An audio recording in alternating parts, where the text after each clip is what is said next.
Ladies and gentlemen, it is my absolute pleasure to come to you today live from the PG Stadium here in Manchester, England. It is the Kwehstalline Conflict 2022. We have a sold-out capacity crowd here, Alex. We do. There's hundreds of people here. Virtually, I'm sure. Virtually, I'm sure. My name is Mike, also known as Preach, and I am joined by Mr. Fat Boss Alex, who has made the trip up from London. It's good to be here, man. I'm so excited for this. When you brought this up to me, well, about a month ago or so from now, and you were just like, do you want to do this? I was like, yeah, as if that'll go together. This looks to be absolutely an amazing event. The teams have put so much effort in.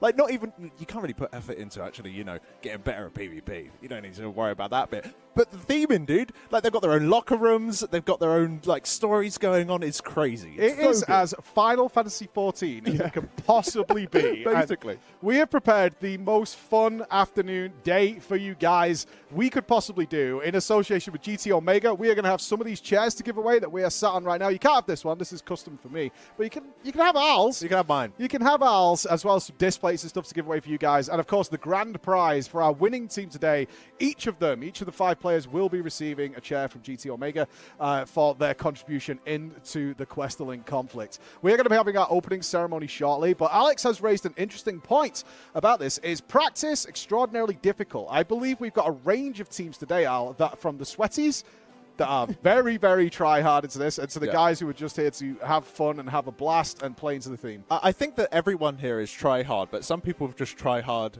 with their, you know, glamour, which is the most important part. Let's be real. That is the most important part. A little do we, like, the teams know, it's actually the PvP part doesn't matter. It's the 5 nicely dressed people they get the chest. No, but no, in all seriousness, you can't actually practice as a 5-man team with this particular game mode. You can only do solo queue. In theory, you could do like scrims, I suppose, because you could do custom games with another team. But I don't know if any of that's been going on, or to be honest, how helpful that will be. So because of that, there isn't really like a set meta. So in terms of the actual gameplay that we will be seeing, I can just see it being super varied, like in terms of what they're going to be trying. The meta that we've seen evolve, because, of course, when the Crystalline conflict came out, the meta we saw evolve over the first week was amazing. We saw very initially whatever was kind of overpowered with a simple limit break that just shredded the teams.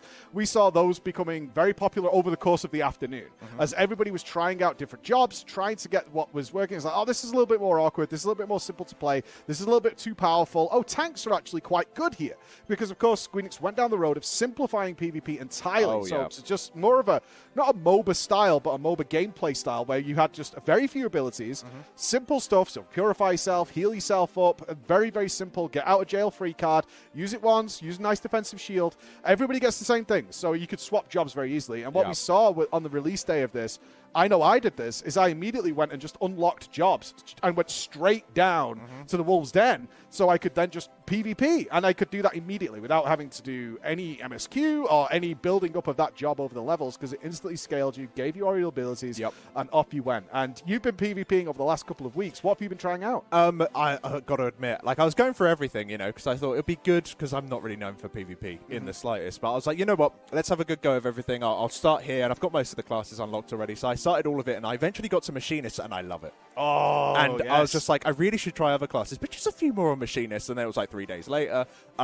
So it's great fun, though. Like, just how everything all works together. It honestly does feel like a little bit of a limit break fiesta. Yes, which I'm looking forward to seeing today. Yeah, it's very quick, very fast, and just fun. I'm not sure exactly the most crazy competitive sort of like meta and all that stuff going on, although they have done a ton of balance changes. Surprisingly, I actually thought when this mode came out, it's like, this is clearly designed to be a bit unbalanced, right? Which is why it's solo queue into ranked and casual, because you can make some pretty dirty compositions here, which we're likely to see today is exactly how far the guys can push it into more of a meta narrative of how powerful when we get all those jobs stacked together. But when we come to our normal playing game, you are soloed in order to make that work. So what we're going to see probably is a little different than what you see in your usual games, where sometimes these games could go 30 seconds almost. Yeah. You start, one team just dominates, wipes the floor with you, but if we get that mix and match, which we're hoping to see today, we could see games go several minutes while they're pushing backwards and forwards and really trying to make things work. Well, yeah, especially with overtime, because I've definitely had games where I've got completely stomped.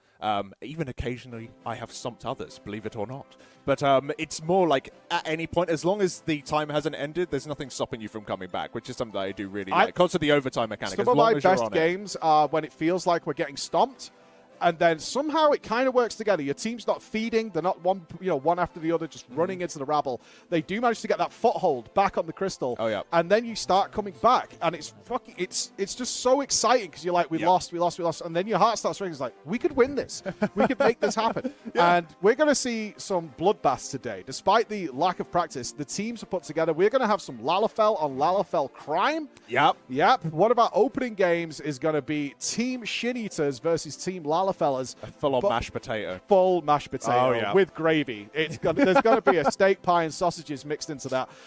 It's going to be really nasty. But we are preparing now for our opening ceremony. I've been looking forward to this. I've heard of all of the things that they've been putting, heard that they've been putting a lot of effort into this. So I think we're going to be jumping straight on over to the arena. Yes, let's go down to the Crawler Stadium itself, where the teams are preparing to unleash their fury today. And there we can see the Kwehstalline conflict in all its glory. It's so good.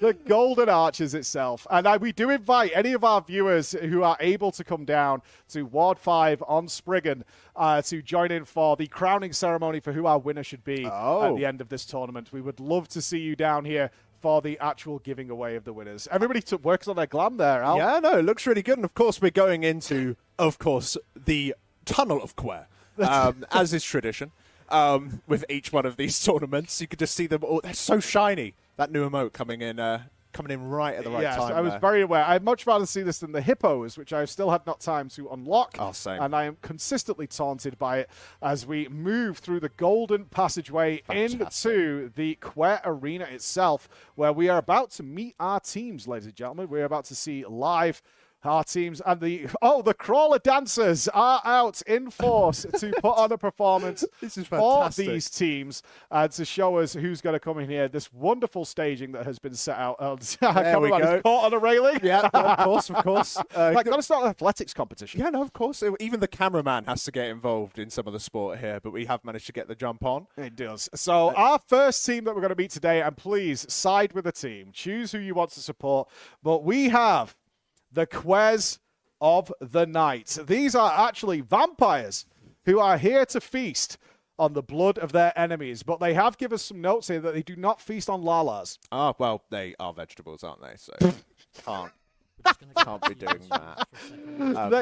They are coming back to we're going to throw back to us as the Quez are just getting ready. And that's fine. Yes, they have pointed out to us that the lalas are in fact vegetables and poisonous. Well, there you go. If you're a vampire, there's lots of races to choose from in Final Fantasy, so you can choose to be picky. If you were a vampire and you were raised in the Eorzean lifestyle, which meant that you were banished from the lovely sunny shores of the Costa del Sol.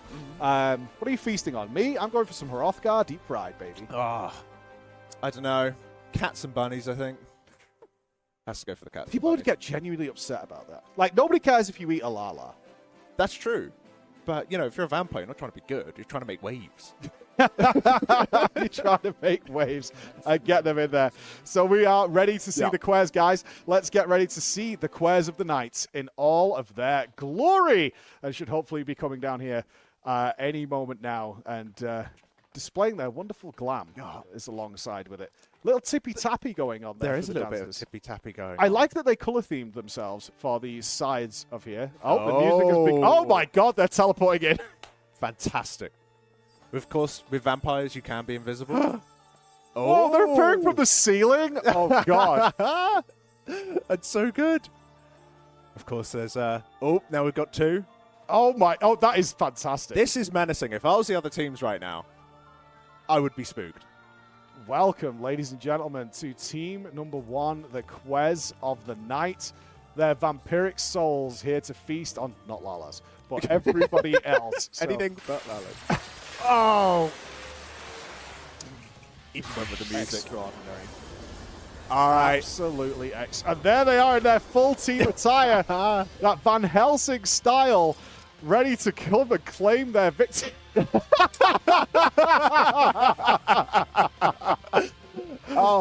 Quez of the Night, take your place. Oh, God. I don't know how they did that. I don't even know how they're doing this. That is absolutely fantastic. That was the first team. That's the first team. Well, we've got to move swiftly on because, of course, the second team coming in now, the Grime Scene Investigators.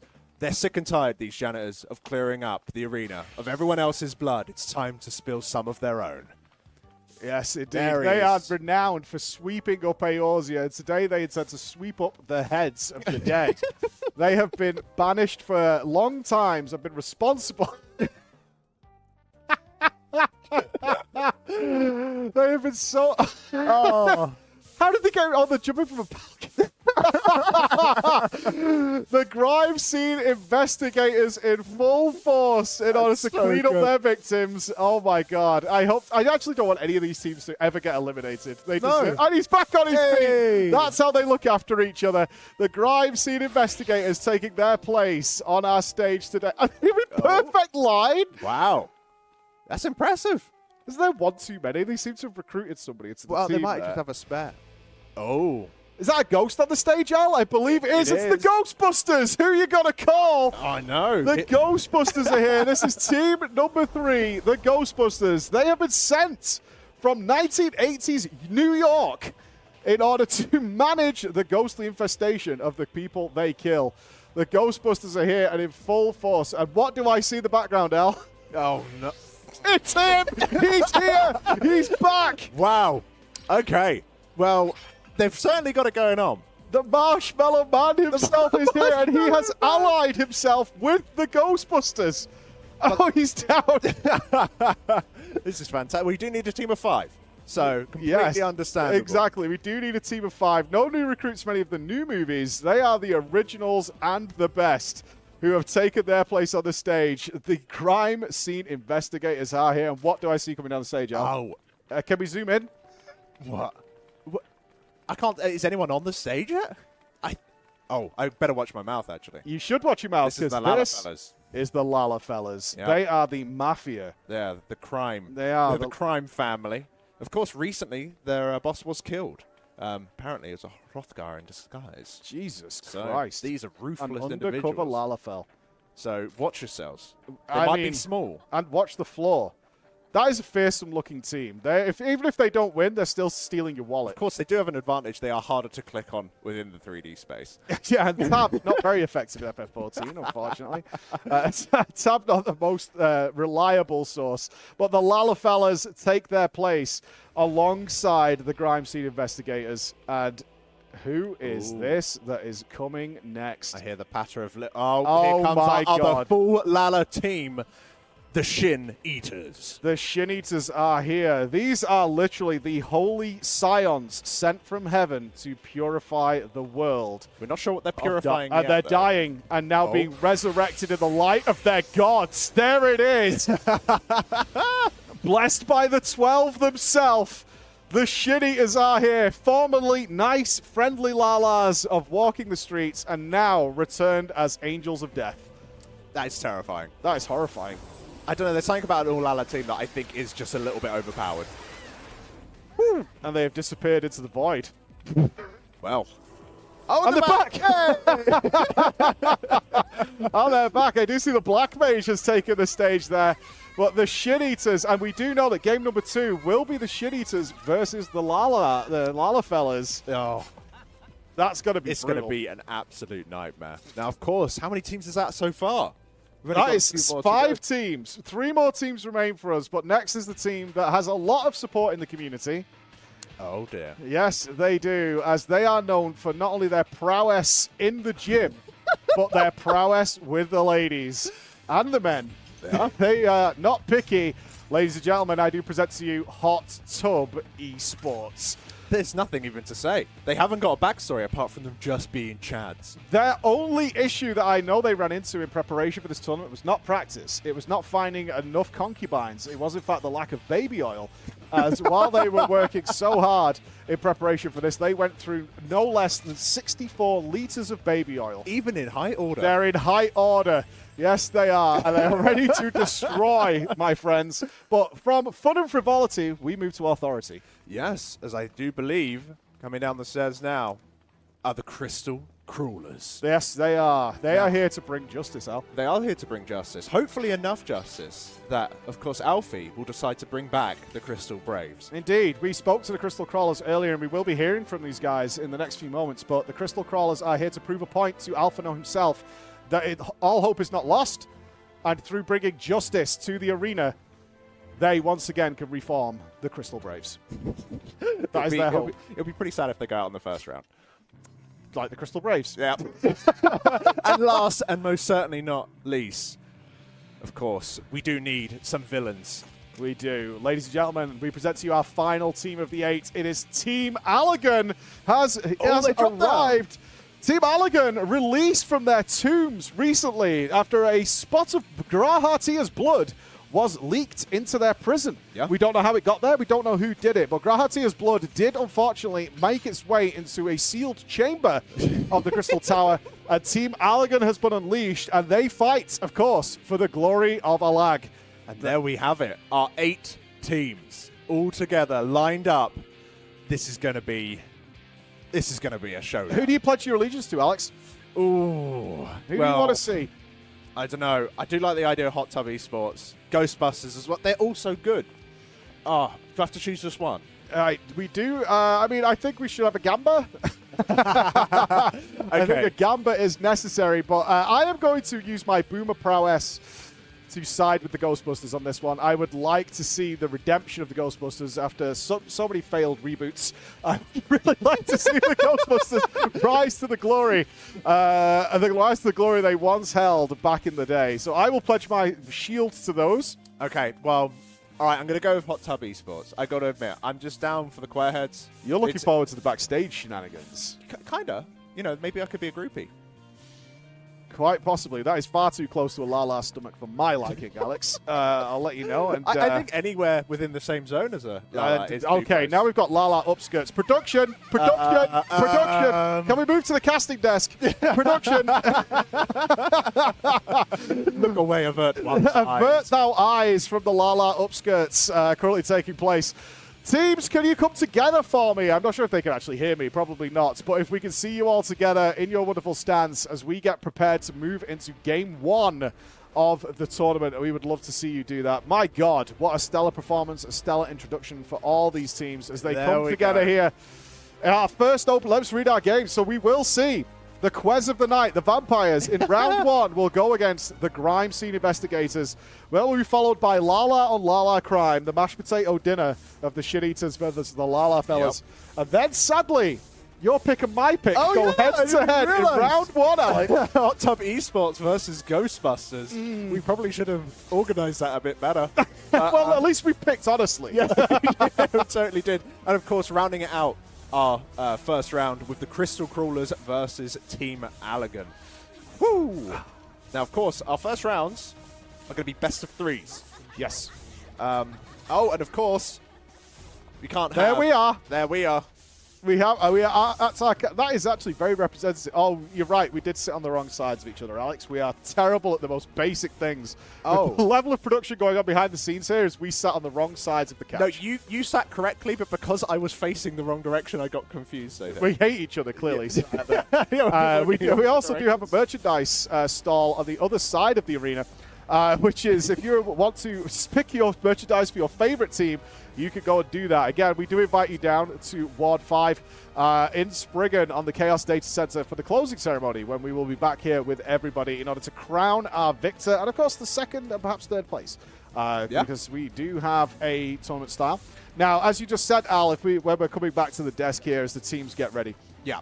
Is the way we're running this format because we want it to be a really, really fun day for you guys. We have a lot prepared for you that's going on in between the games, so get excited for that. First round. So the first 4 games, which were drawn on Wednesday, so the teams have been able to prepare a little bit for who they're going to be facing, will be best of 3 single elimination. We will not be running double elimination this time around. We might do that next time. Sure. So best of 3, single elimination. Then as we move into our final games, we will have best of 5. Yeah. Because there is the opportunity inside... Oh. I mean, that's just rude. That was. That's just rude. But we will have... there's our brackets there. You can see our first opening games. And as we move into the next round, we'll have best of 5 leading into the finals here until our winner is crowned, El. I know. It's going to be a busy day of PvP and action within the arena here. But of course, the games...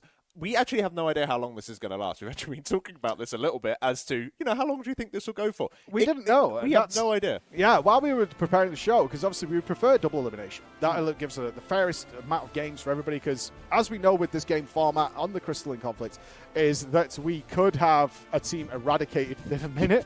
It's entirely possible that they just get curb stomped into the floor. Yep. And maybe would have done better other way.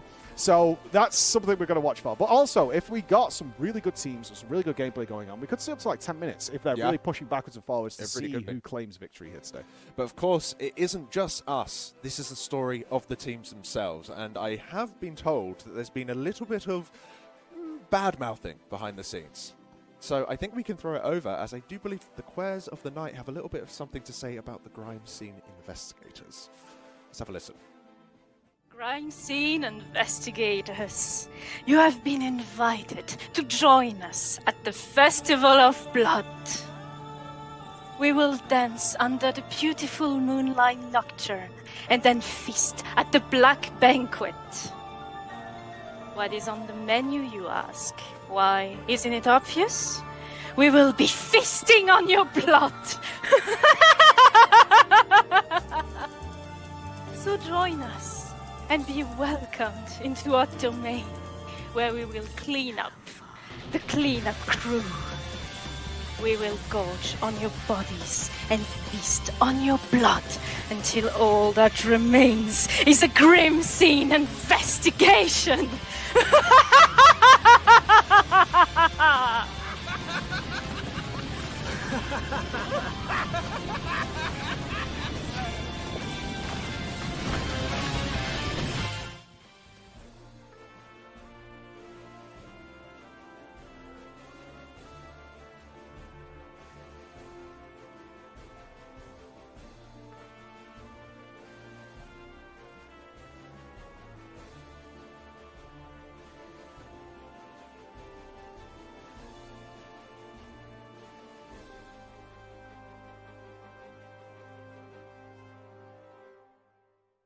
That was really dark. It was dark. It was a lot darker than I was expecting. I think the Lalas have probably put something together that's a little nicer. I don't know. I think if there's anything, you know, packages of evil, they come in small sizes. You know what makes me really sad, Al, is that I'm kind of looking to Lalas to make things better. It's traditionally, if you've ever checked a Lala adventure plate, they're bathed in blood. Like at all times, they're absolutely bathed in blood. But the Quez of the Night taking no prisoners, seemingly. Like, you know, I thought that, you know, Team Alagum were the bad guys. That was all pretty evil. That was pretty bad. But I believe the Grime Scene investigators have a response. No, they do not have a plan. To the night, to the Quez, but it's not ready for us just now, which is fine. But we'll be getting ready for game one coming up very shortly. So after that message, what do you think the Grime Scene investigators are thinking? Well, they're either riled up or they won't leave the starting platform. Part of me thinks I wouldn't leave the starting platform. Just let it go. There's no point. You're just going to get annihilated. You're quitting on day one? Yeah. No blood will be spilt. Oh, so who'd you fancy out of this game? So you didn't side with the Grime Scene investigators. I did not side with the Quez of the Night. Nope. So it's the Quez, right? Well, after that promo, yes, but I feel that the Grime Scene, I don't know, they're stoic individuals, you know. I think that they might have more built-up angst and anger. Blood. Yeah, they've been doing nothing but cleaning that arena. They know that arena well, you know what I mean? And they're sick and tired of it. They're going like full on, just off the wall. So it could be in their favor. They are used to doing it. I know I've PvP'd with some of these guys. I know that in the Grime Scene investigators, we are looking at certain characters that are practiced. Let's put it that way. We did say that a lot of the sweatiness does seem to edge towards Hot Tub Esports, but that absolutely does not mean that there aren't some sleeping dogs lying in these teams. And I happen to know that the Grime Scene investigators do have somebody in there. So it's time for game one. It's for our first game. Let's head into the arena, ladies and gentlemen. Let's head in. It is the Quez of the Night going one-on-one against the Grime Scene investigators. It is game one of the Kwehstalline Conflict 2022. So here we go. Going to be starting off. I do like this map. This is my favorite map. I do like this map. Nothing too crazy going on, but on the Astra team here, we do indeed. Magato, Minfar Strider, Arvane, Freya, and Xander. Yep. Who will be representing the Quez of the Night. Yep. And on Umbra's side, we have Yatak, Amst, Braggart, Volgolia, and I was too slow. I was too slow on the Grime Scene Investigators. Well, I'm sure we'll get to see them again as we step in here. What do you think their strategy is going to be? This meta has shifted up quite a lot over the last few weeks. We've seen people decide to come down the edges, use them speed ramps so they can get round the back of the opposing team. Tanks not really jumping in too much anymore. They used to go in and do some sort of taking the initial hits. But we haven't seen much of that going on recently as well. If people tend to hang back around the corners and line of sight. Yeah, it's this map is quite open, but it has certainly got some choke points that seem to be giving us grief. But let's see. In terms of the classes that they're going for, though, one team we do have here. Well, there goes the Grime Scene Investigators running in and getting ready. They're setting up. Oh, you can see this. Couple line of sights at the back, holding round, seeing what the other team does. I do this every single time. Yes. They're just waiting. Because, of course, this central area at the moment is not open. No, Braggart trying to bait a little bit. Oh, they're wondering who's going to go first. Oh, and it does look like... Oh, the Kwes are instigating. They are straight in there. They want blood out. They certainly do want blood, as it all does seem to be kicking off. We've got some guards coming out already. Xander very low already. Yes. They are punishing Xander, using his cooldowns there effectively, getting his shield up. There you can see he's trying to reverse course. Oh, we've got a very low summoner, but it looks like we are able to maintain ourselves ever so slightly. I mean, it's about to go down. He's on 1%. He's dead.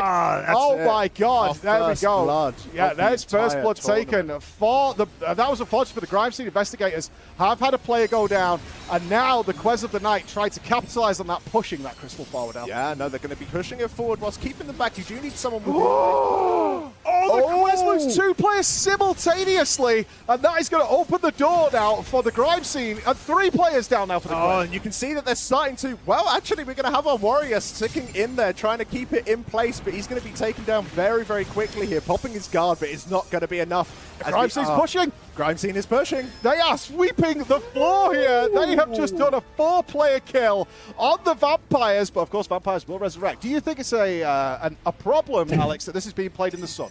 It could be. Yeah, no, it's a little bit unfair for the teams that we have got it playing out in the sun.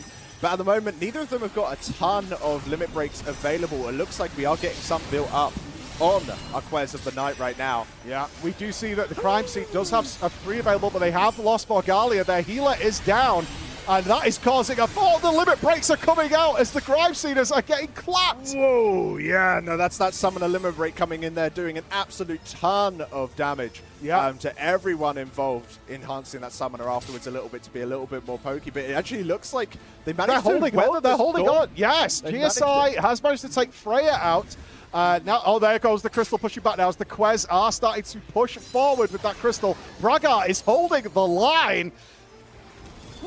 Oh my God, that one Grime Scene Investigator who's just sweeping the floor, but he can't hold on. It was Arps who was holding the line there as the Kwes are in full force here, and they're all together inside that crystal. The Grime Scene Investigator is managing to get 50% of the way there, and of course starting to unlock it, because once you get halfway, you then have to spend some time basically unlocking a little node on the ground. But they're the Grime Scene is up, but they don't want to push him without full strength here. No, it's best to wait. They might be able to like send in some harassment, use some guards maybe to kind of course, guards reduce the damage you take by 90%, but you can't do anything. But it looks like we're just going into a full fight there, popping some of our limit breaks, but we have some to return. The Kwes of the Night are almost a full team wipe, Alex. Yeah, the Kwes are down, of course. We have got our Sage's limit 2 down. And it's already gone. As you can see once again, the Kwes of the Night focusing hard on Morgalia, the healer of Grime Scene Investigators. Morgalia is down, which is causing the rest of the team to falter. But there is only 3 players up for the Kwes against the... they're back down to 3 on the Grime Scene as well. It's 3v3 right now, and it's pretty even, although we're going very, very low on our Umbra side there, as we do lose. Another member of the Grime Scene has gone down. 2 members still standing there. Healer is back, but is that going to be enough against all 5 of the Kwes of the Night? And now standing, that crystal is pushing forward for the Kwes. Yeah, and they've managed to get it on to the unlock point. The thing is, this is very much close to where the Grime Scene Investigators are going to be spawning, so, you know, they do have a chance to bring it back. There does seem to be a little bit of skirmishes not on top of the point, but we're getting some assassinations coming in as we do manage to get 2 members down. Well, Morgalia is having a hell of a game, Al. Every time Morgalia, Grime Scene Investigators healer, gets onto their feet, they are being clapped as they're pushing forward. Ooh. This is very dangerous now for Grime Scene. If that crystal goes just a few % more, it is game over. Well, we've still got 45 seconds Yeah. left, so there's always time for a pushback. Of course, we do have it so that the Quez and the Knight have managed to get through that lock point, and they are able to push it a little bit further. Min down. The tank is down for Quez as the Grimes Investigators are now back to full strength. Yeah, GSI, I think they'll be able to push it back here. They just need to do a little bit of cleaning up. It's coming back! I can't believe it! The janitor's saying no! Yeah, we're doing well, we're doing well. Come on! GSI have got all 5 players up, whereas Crime Scene only have... no, sorry, the Quez only have 3 available. Oh, 4 right now. And this could be really bad for the Kwehstalline. If they start bleeding members one at a time, they're not going to be able to come back in full strength. We've just popped the Dragoon limit break, though. There it goes down. If we combine that with some of the other limit breaks available, we are going to start seeing some GSI members go down. We are now in overtime. So if at any point the GSI aren't able to push 2 members down. Ooh, we got 2 members down, and there's 4 up for the... This is going to be tight. 2 down for the Quez. They are battling to the death inside this crystal. It's a bloodbath right now. Oh, Lord. Yeah, and it's not looking good for the Quez right now. Really struggling to keep the HP of their players up. 4 players up for Sage GSI now. limit breakdown, so the Sage will be safe in there. If they want to be damaged, the opposing team need to go within that barrier of swords, but doing so does deal a lot of damage to them, and you can see that might even allow them to turn the tide here ever so slightly, as GSI have all of their members alive where we have 2 dead. 2-2 down on GSI. Oh, no. And then the 3rd down for GSI there. Oh, and the attack is getting absolutely spammed right now, but he is the tank. He is doing what he can. And they switched target, actually. They have swapped over to the Bard and have taken them down. They still have a long way to go with this crystal, though, Well. They do have a long way to go with this crystal. And oh, they don't! There we go. There it Quez is. of the Knight. The Quez Well of the Knight take game 1 of 3. Holy cow, what a massacre that was. Went into overtime. And it went to and from, but as soon as of course, they didn't really have a good foothold. Crime Scene Investigators did start off a lot stronger, but once they did that retake and started pushing it, it never went back. No. So, well done. But God, did Grime Scene Investigators there stand tall and stand proud? They did. They really held Watching, on. I believe it was Armstead, the GSI, the last man standing, with 5 of the Quez of the Night pounding, and he was like, no! This crystal's going nowhere! It's not happening. But I did see towards the end there, is we started to see the kill order start to stagger, which makes it a real nightmare for the regrouping team, because you want to come back in the strength of 5, especially if the other team has full force. And when you don't have that and you're literally bleeding members in one at a time, it's just not going to pay off for you.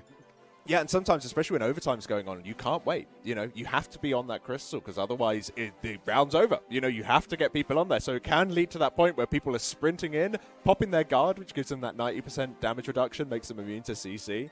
And then once that guard's gone after 5 seconds, that's it. They're dead. Bring in the next person. You basically got this cycle going on until eventually, of course, Quez of the Night were able to just keep the crystal to themselves. Well, GSI not out of it yet. They still have a chance, but GSI need to win this one, or they will be saying goodnight, and the vampires will feast on their dirty, soily mop water blood. So let's jump straight back in, as we are going to be jumping into a new map. We're going to be trying to play on as many different maps as possible, 3 being available. So let's have a little bit of a fly on over, as I do believe our game is ready. I know personally I love the vampires, but I would really like to see GSI pull this out. It is 1-0 to the Quez of the Night, Yes, the blood drinkers themselves. And I think volcano map. favors melee a little bit more. Yeah, there's a lot of like sort of posts and line of sight that you can be doing here, which can make it a little bit difficult for range to keep their distance. It kind of draws you in quite a lot, and also positioning for range is a really, really big thing. But on this map, when you have all of those bombs going off, those living bombs going off, then you're really, really going to struggle to maintain that positioning. Yeah, so a lot of opportunity here for some crazy slowing effects to try and get people stuck there if they're trying to, especially when people are greeding out keeping players in there and try to use their mobility to get out. There's definitely a bunch of abilities that can stop them in their tracks and unfortunately get them hit by those explosions, this Bomberman style map, which will blow them up. Yeah. As I'm sure. And if you're not familiar with this map, you will see these very straight corridors, pathways, and through the map we will see these bombs appear, which will basically lock down those areas and put a huge explosion into them. So the players need to duck into line of sight. and avoid that explosion as best they can as the Grime Scene investigators come charging out. No fear in their eyes. Oh no, but of course both teams have to just sit behind the pillars for no reason. This happens in solo queue and it happens here as well. We hide behind the pillars waiting for our... trying to bait Braga. Trying to bait him out. He's getting some success there. He's used his shield a little early there. That's a very early guard, but it looks like we are going to be kicking it off. As we're going to be going into our first battle here. Wow, it's already quite explosive here, Mike. Oh, the Grime Scene investigators are AoEing hard. They are AoEing the Quez as hard as they can. They were trying to focus Xander there, but it looks like they made a very, very quick decision to target swap over. Oh my god, their healer is down for the Quez of the night. And again, GSI trying to make an early aggressive push here, Al. Yeah, they really are. As we are getting, getting the healer down is quite a big deal. Because, of course, it does reduce that sustain. It's not as crazy as something that you'd imagine like in World of Warcraft PvP where you're doing nothing but slamming heals. You can't really do that as a healer. No, you're just not able to churn out the HPS that might be needed. But another Quet of the Night have gone down as GSI holds strong in order to push forward, and we will show you some player POVs in a few minutes. But right now we just want to get an overview of what is happening here. As the Quez of the Night, the GSI have lost Bragat, who went in to try and bait them out, and now once again the Quez are formulating that same strategy again out of pushing their healer. Vorgalia is getting heavily attacked. If Vorgalia can hold on, because of course they were expecting this time. This happened every time last game. So the guy's right as another Quez of the Night has gone down. Wow. Freya Isgaband has fallen, and GSI is plowing on. Arm's got the target switch there. Arm's not ready for that. But yeah, no, managing to lose a member there from GSI, so it does look like no, it's even 4-on-4 here, but of course we are having Grime Scene investigators. Read out for Quez of the Night. It looks like Min Fast Rider is about to go down as well. If Min can't hold on, this is really feeding into GSI strategy. Min has gone down. Yep. Vorgalia is going to get enough opportunity there. You can see that heal back to full mana, full health. GSI looking very strong. Oh, but they can't stand it as we are having the eruptions going off here, making it quite difficult to stand in the place. It's a little lock period, so they had some free time there. They're trying to push it out as soon as it humanly can, so to get that moving. But this has bought some really good time for the Quest of the Night, Al. Really has. So it allows them to reform, and we're going to see quite an explosive fight here now, as we also do have the bombs. If you see, they've got to get out of there. Then you can put yourself in quite a strong position. Of course, the bombs leave behind those damage increases that the DPS are really going to want to eat up. Does scale with your LB as well, so you can do some really big damage. Oh, this is caught. The limit breaks going out hard, Alex. Woo. 2 members of GSI just got limit breaks into the floor as Xander goes down for the Quest of the Night as well. GSI are really going to want to hold this crystal in position. They really are. And it looks like they may very well be able to, as we do not have a lot. Oh, yeah. No, 100%. Oh, here we might see the last 2 members of GSI go down here. Only Braga and Arm standing as hopefully the they're able to out. escape. For GSI's sake, in this position, you shouldn't be trying to. You should just try and have one person get out of there, in my opinion. But it looks like, no, they went for the double deaths. Of course, I think that's the first time those people may have died. So that's the first time in this game those have died. So shorter res timers. Only 10 seconds rather than the 11 or 12 seconds that you might have otherwise had. But it does give Quez of the Night a long time to now finally start pushing into GSI territory. It certainly does. And we have 2 LBs ready for Quez of the Night as well. Not super powerful ones, but we have 3 available over on GSI. This next matchup, it could be the decider. Well, combining it with the Warriors limit break that can really make everyone a lot weaker here, and you're going to see an explosion going out. This is going to be really quite nasty. I wouldn't be surprised if we start seeing some players go down. There we go. Quez of the Night have lost Magato, and everybody else is running really low as Freya goes down for Quez of the Night as well. Losing our Monk on top of that. So this is looking real bad. Can GSI keep the attack up? Their tank and just providing that constant support and harass. Braga taking low damage. And the 4 members of the Quez go down in this conflict. And there's no way that healer's going to have to run for their life. And that's not happening. No. All 5 members down. Even on the sprint platforms, it can still be CC'd, and this is giving GSI time to push it back. This is looking very strong. A nice comeback from how they were looking. Kill. Oh, yes. Getting an entire team wipe. This time they do not need to wait at the lock either, so they can push right on through, get that extra percentage points. We've got 30 seconds left of the map before we go into any kind of overtime. This is pretty much Quest of the Night's only time to really get everything on go. They need to push, and they need to do something big right now. Yes, they do. We have 1 LB available over on GSI. 1 LB coming out for the Quest of the Night. They've managed to take Arms out instantly. They immediately took out GSI's Arms. And Yatak and Braga all taking big damage. Vorgalia looking pretty safe right now. but they're not really pushing for a kill here, GSI. We've still They're got the not Dragoon getting up. We're in LB. overtime, Al. We really need to push that Dragoon LB and use it to assassinate they're so low. Here we go. Here it comes down in a second. You should start to see some people explode if they get it on the point. Oh, it's so low. I don't think... Yes, we did manage to get some members of GSI down. GSI is down as Quez in overtime. The Kwehstalline once again pushing forward in overtime. No. This is brutal for GSI, who have been so strong all game, but they've not been able to hold it into these final moments. Could this spell the end of GSI, Al? It really could do, but they've got a lot of work to do. This will give time for GSI to Two members regroup. still waiting to res, but they've got to get there. You see They've got that Braggart charging in. He's ready for action. They've got the Summoner LB with the Warrior Yeah, LB. they've got Big 3 LBs. AoE LBs that can really do some work here. Let's see exactly how it pans out. There goes the... Oh my God, it's a nightmare. It's a war zone in there. Even if it didn't kill any players, it certainly Oh, killed but 2 the members of Raptors. GSI have gone down in this engagement, unfortunately, as the Quez of the Night still get to push forward with that crystal. This is really Are on they the actually edge. going to be able to bring this back?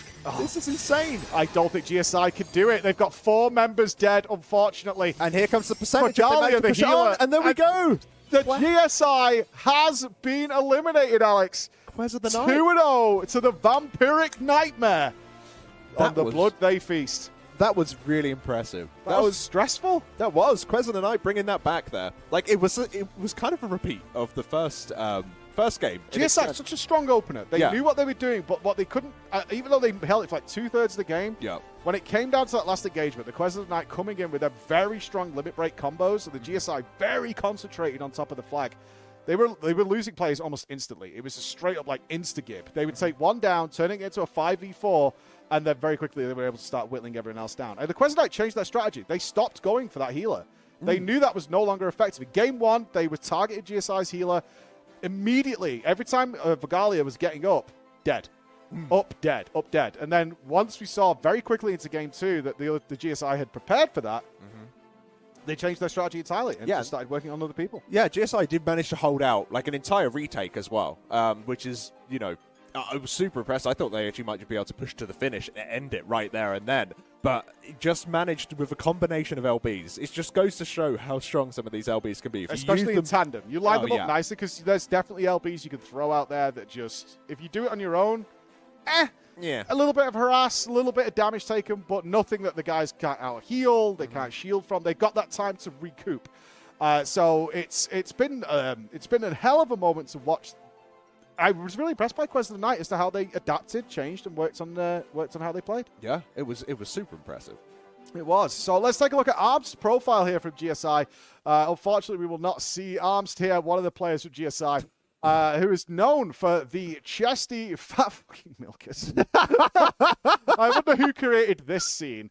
I wonder. As Mama Dimitrescu, of course, moving over, actually recruited by the GSI straight from Resident Evil Village, reached out to Lady Dimitrescu to see whether the Lady Dimitrescu would play in this tournament.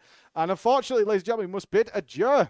The Lady Dimitrescu will no longer be taking part in the Kwehstalline conflict 2022. When, you know, we won't be able to see the hefty booby schmoobies anymore. Yeah, spelled correctly, I believe. Well, are any of those really words? I guess hefty is. I think Chris wanted this just because he'd made it.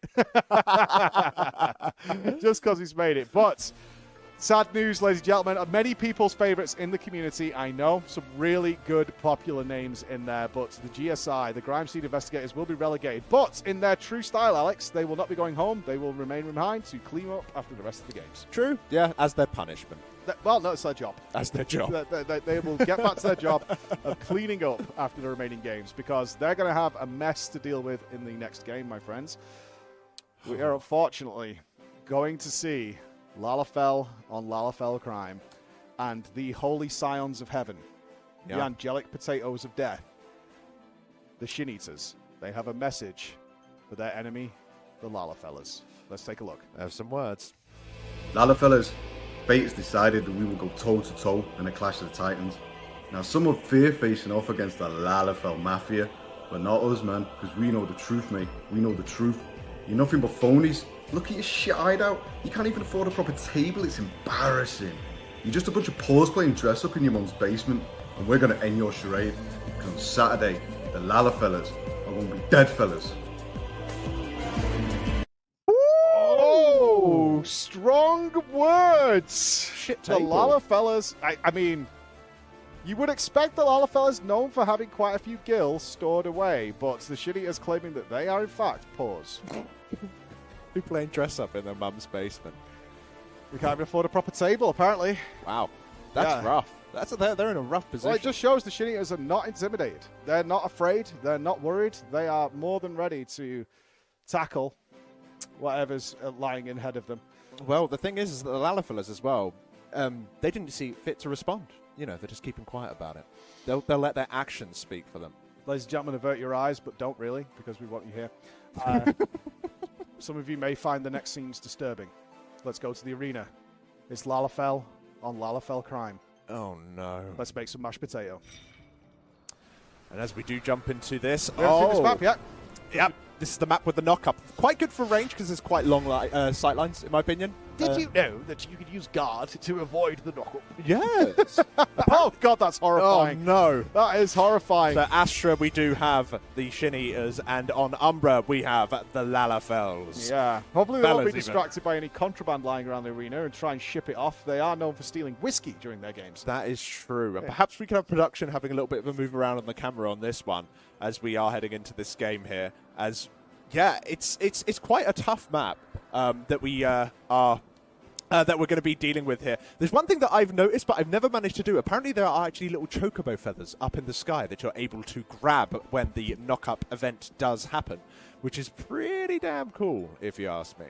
But you can see our two teams getting ready and raring. We're seeing a paladin on both sides. No paladins in the last game, so it's nice to see paladins. Of course, being able to keep everyone alive, basically apply an immunity to themselves and a massive damage reduction to everyone else nearby. And aside from that, I think this is going to be... Al, you're talking all serious?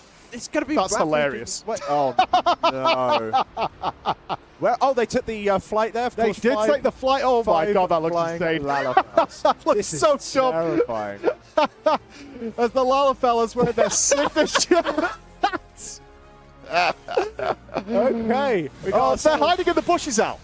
In all fairness, there is long grass. They are like Pokemon, ready to jump out at any unsuspecting trainer nearby, as we are having a full-on mashed potato my pot here. God, As we're seeing immediate absolute annihilation. Shin-Eaters already losing a member right there, as it seems like the Lalafellas The really Lalafellas took their taking message. early control. Maybe it was Mafia intimidation, or maybe it was a protection racket. We don't know. They're sending out hits. They're sending out hits, and they're actually getting locked down, losing 2 members. That's of 3. the Shin-Eaters right there. Yeah, 3 the Shit-Eaters members. have been sent back to heaven, unfortunately, and they're going to have to do a redo on that one, as they've been pushed off the crystal, Al. Yeah, no, and you can see them trying to escape, rightfully so. You can escape, but it looks like we do lose another member there, losing our Black Mage, making it so the Shin-Eaters are going to take even more time to get back. What is this aggression from the Lalafellas? The Lalafellas took that promo to light. Let's just say they I think so, as they are hunting. They're out for blood. Look, they're not even on the point. I think they have one person on the point. The rest of them are just going around and destroying. Are they going to be camping? Oh, there they go, popping those guards to avoid the knock-up. We didn't even have any... there's no one on the point, Oh so my it's just going God, back. the crystal's going home. It's had enough of your Lalafell shenanigans. It's The had enough. Lalafellas are so out for blood that they don't even care about the crystal. No, they left it on its marker, went hunting them down as immediately as the Shit is resurrected, they're being killed. Like, literally immediately. They're going to have to avoid this knock-up now because their guards will be on cooldown, I believe. They've got to get in, though. This is the going to be final game. point. If they don't get in and that gets on top of it, then that's that done. But they are all getting CC'd. Oh, It's those getting poor ever closer. Lalafells. The Lalafellas Merry absolutely Christmas. sweeping. Well, I hope you guys are hungry because potato is on the menu. Let's put it that way. My God, they got smushed. I don't think anyone from the Lalafellas died there. I don't think so either. I think the Lalafellas have coordinated exactly what they were going to do. They looked at what needed to be done, and they went. There was no pussyfooting around at the start of that match. No, they just went straight. Well, of course, you have to have the small 5-second window where you kind of look at each other. But then that was it. You know, after they paid respect, it's like touching gloves in boxing. Then they just went full in. It snowballed so hard for them as well, because like we talked about that staggered death. Is their choice there was to get the marker to the point and then just hunt the rest of the players down. We don't need to stay there. It's going to do its thing. It's timed anyway. And they just went on the warpath. And what you had was the Shin-Eaters just dead, 10 seconds, dead, 10 seconds, and their reses were all messed up. I don't think I've ever seen the crystal just leave by itself because everyone's Because it's bored. Well, just like, I'm going back. But Are you ready for game 2? I so am. Let's see what the Shinitas can come up with here, team. Yeah, hopefully they can bring it back. You know, that was a little bit of maybe a bit of a shock. You know, if they're going to be going around and trying to almost purge the world of evil, they're not doing a very good job so far. Well, evil seems to be on the menu today. It doesn't. Evil seems to be on the menu. Well, it just goes to show these seasoned criminals in the Lalafels. There they are not here for jokes. Sinister evil. God, they're so evil looking. Watching their little straw hats fly across the map is still funny. What we might see as we return to our favorite map is when they actually face someone of a normal height. Perhaps the Lalafels will be stomped. Well, yeah, that's the thing. You can't really gauge their power level. It's like, you know, children fighting children right now. Well, it's not over for the Shinitas. Nope. At all, as they get their wars ready. More focused on the warring than the killing. But they might be able to turn this around. We saw GSI put up a great contest against the Quest of the Night. So it could be that we will see the Lalafellas. But the thing is that they didn't have time to recover. That was the thing. Yeah, it was over so quickly. It would have been better if, like, instead of having 3 members die, oh my god, stupid game, man. It would be better if they all just died, honestly, at the beginning, so they could all resurrect and go in for another wave. But let's have a look. Of course, they're all paying each other respect. Way safer now. Way. The Shinitas have learned their lesson here. Is they lose pushing never mind. Oh my god. What? Did they bring armor today? What in God's name? They just lost 3 members in like 5. That wasn't even limit breaks. That was just pure focus target. Are we even allowed to broadcast this? Production, is this okay? This is just a massacre. This is why they're criminals. That is a full team wipe before the crystal barely got anywhere, Alex. That was insane. I tell you what, the Lalafellas are a team to watch out for. Any of the other teams in this tournament should be paying close attention to what these little sprouts are doing. Yeah, that's... I haven't seen people die that quickly before. Not the whole team. Not all 3 of them. No. If everyone's just like, kill the Black Mage, and then everyone goes on him, and then, yeah, sure, you might be able to nuke 1 down, but 3 players back to back, Look at the lack of fear on Summer there, Al. Just came on the corner. Oh my god. Woo! We haven't had 1 death on the Lalafellas just yet, and we are seeing Shinny is unfortunately being taken out bit by bit. And they can't protect the crystal. The Lalafellas are just preventing the Shinitas from getting near the crystal. I think this is game, Mike. This is game. Wow. Pack your bags and head back to heaven. I'm afraid you legitimately have just been sent back to heaven, wow. Shinitas, because your tournament is over, and goddamn the Lalafellas. They ain't mucking around. I tell you what, they will be going up against the Quest of the Night in the next round, and if you were one of those vampire boys, I would drink as much blood as you can. You're going to need it. Yeah, no, I'd be terrified. Wow. Like, that was... The Shinitas didn't even get a chance to play. It honestly felt that way. Feels like the Lalafellas were so aggressive that they just picked a target, gone. Picked a new target, gone. It's like they marked them at the beginning. Marked 1, 2, and 3. Just kill this person, kill this person, kill this person. It just a tiny little meat grinder. A swarm of rats that absolutely decimated. You call it Lalafels rats, that's not gonna help your case. That's gonna be accurate. That's not gonna help your case. We are 4 games into the tournament with 2 teams eliminated. Nobody yet has been able to take it to game 3. Nope. As we check the bracket here, you can see the Quest of the Night they had an outstanding performance against GSI. It was back and forth always until the end. The Quest of the Night managed to clutch it out in the end of their games. But now we have seen, in a complete reversal of that, is the Shinitas have unfortunately been stomped into the floor. They're going to be cleaning Lalafell out of their boots for the next week or so, I think. Oh, yeah. The Lalafellas were... new Can we re-choose? Re-choose favourites? I don't know what the audience gambled on at the start of this day, but... that was impressive.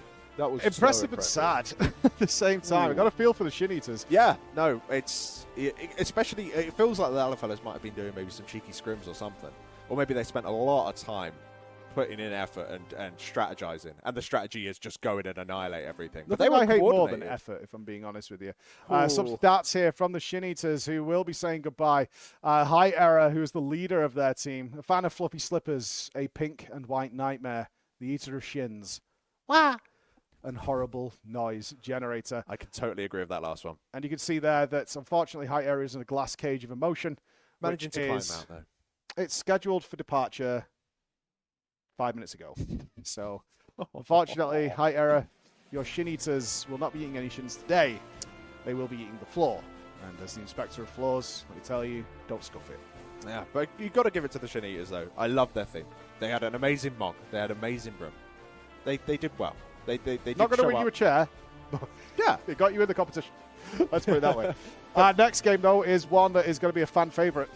All right, One of the fan favourites is leaving today. And in fact, we have pledged, if you weren't here at the start of the tournament, as we move into Game 3, my favourite that I've pledged my shield with is the Ghostbusters. And my favourite is Hot Tub Esports. And they are going to be playing up against one another in the next round.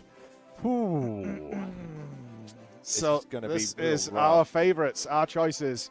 Me and Alex stand divided on this one, I'm afraid. It is time.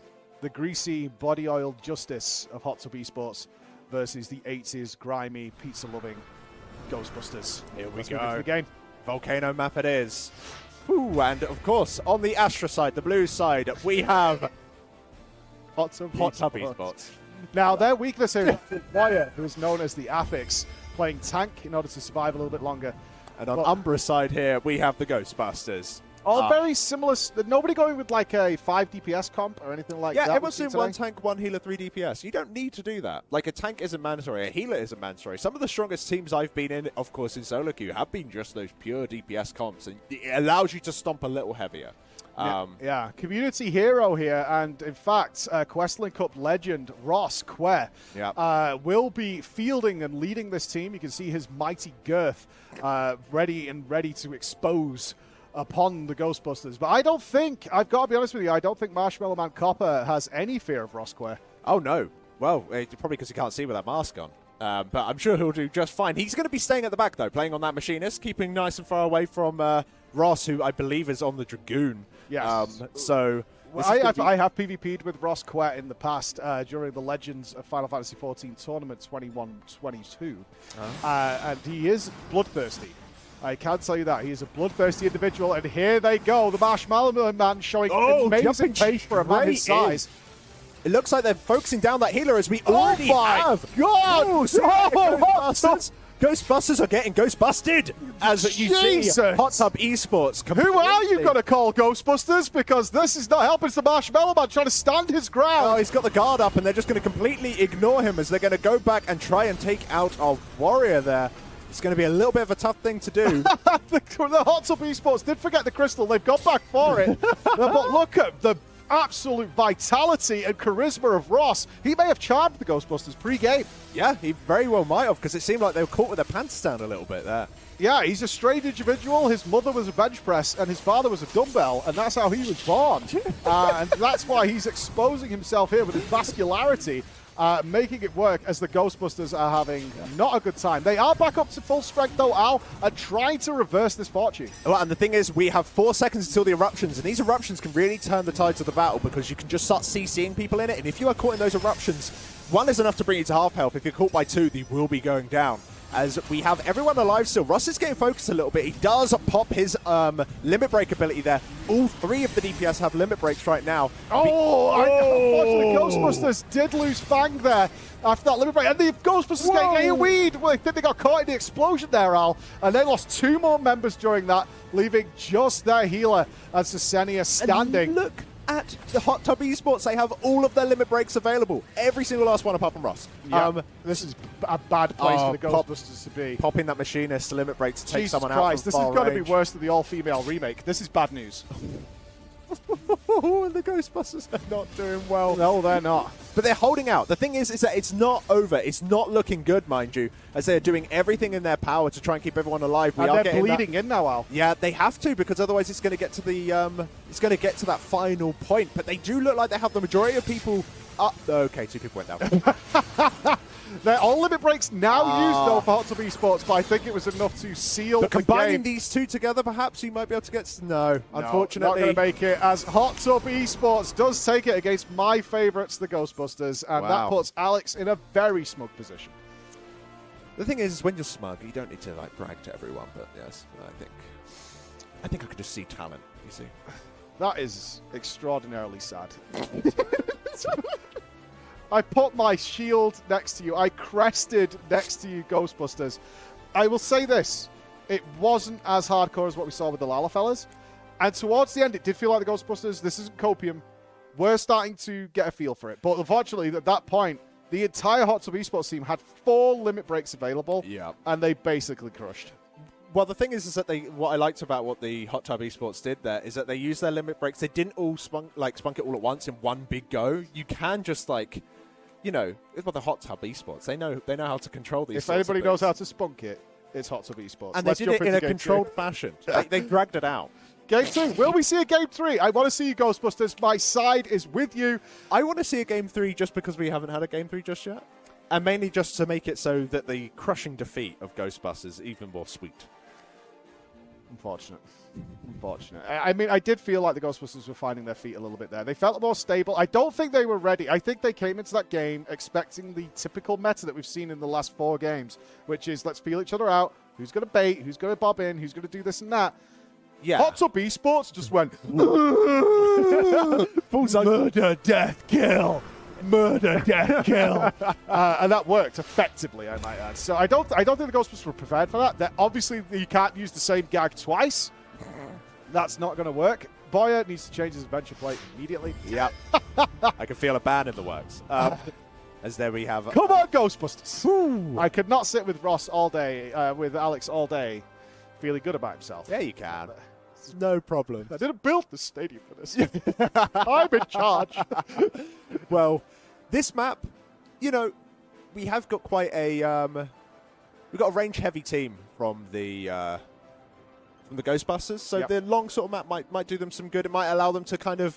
Hell, it might come down to who can hold their guards the longest. We've seen some very early guards. I mean, it's only a couple of players have panicked a little bit of early harass. They popped their guard very early. Yeah, and they just got caught off guard, strangely enough. You know, they just did get completely caught off guard, not ready for the stomp that was coming their way. And if you're caught with your pants down, then that's it. You just get rolled over, and unless you can really hard reset, sometimes you just can't do anything about it.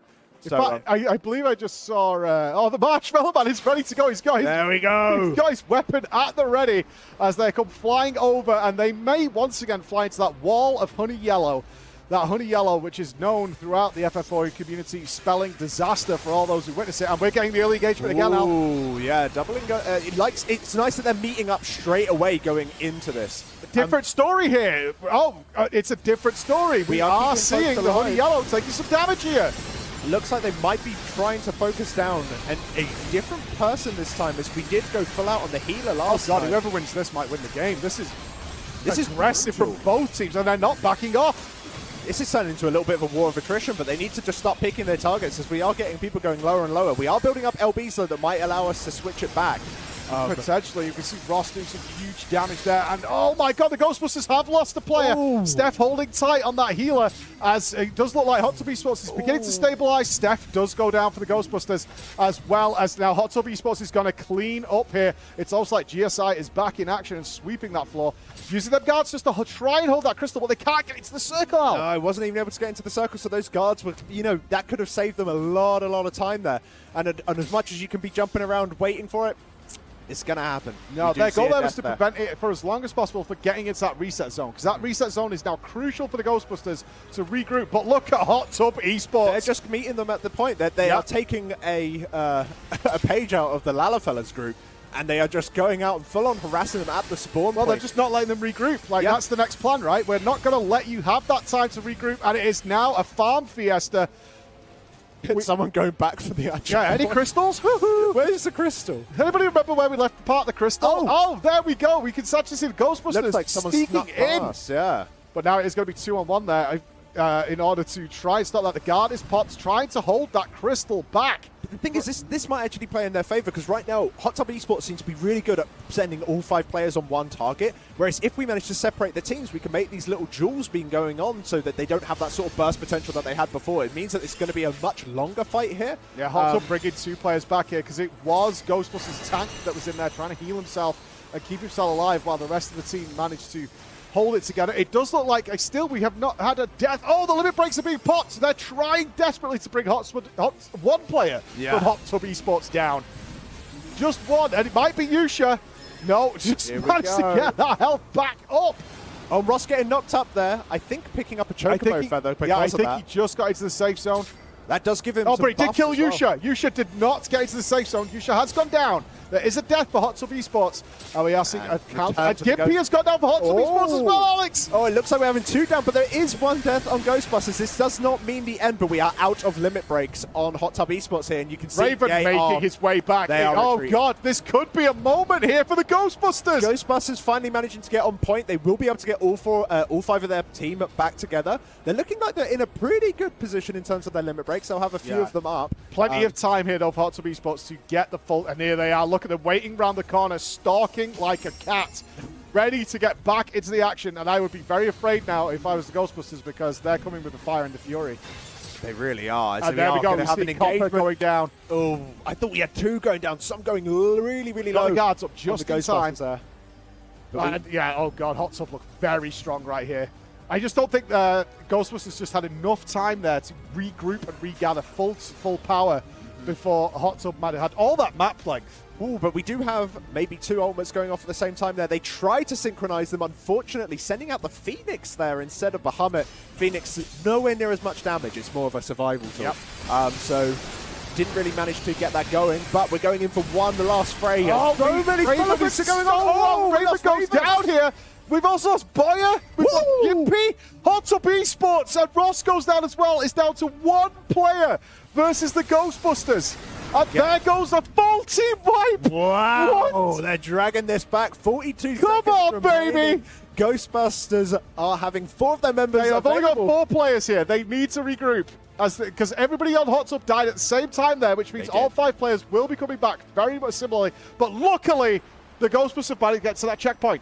Yeah, but of course, like, we have the Ass limit break here. I do believe buffing their team and nerfing the enemy team, it could really help them out in this final fight here, as we are about to be going into overtime in 15 seconds. It's all kicking off as we have lost 1 person in Ghostbusters already. The rest of their team looking pretty low now. The Ghostbusters need a victory here to stay in the tournament. It is do or die at this point, as we have 3 seconds for overtime.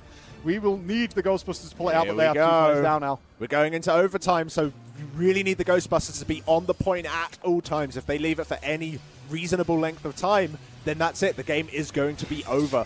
The thing is that we've already lost 3 members of Ghostbusters right now. Although one of them really, really low. Wanting in, and no, they couldn't hold it. And that will be the end, sadly, of the Ghostbusters 2022 Kwehstalline Conflict Tournament, as Hot Tub Esports has advanced. Wow. You pledged with the right team there. I did. What a game.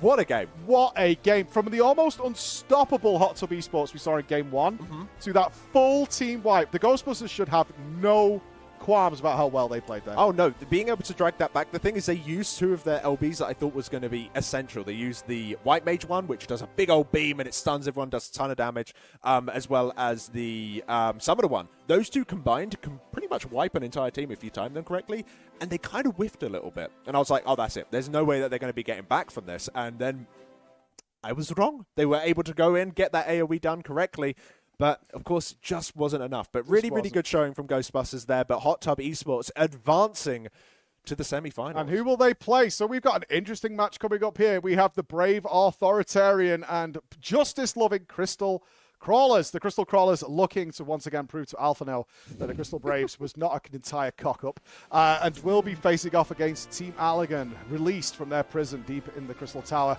after a blood spot from Grahatia managed to secretly find its way inside and release them from their tombs. Well, who are you favouring out of those 2? Because although I would like to say that evildoers never triumph over justice. That has not been the case for the first 2 rounds, though. That is true. That is true.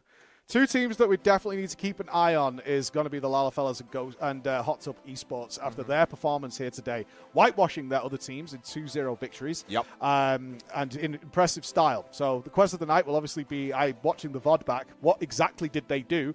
How did they do that? And oh my God, please don't do it again.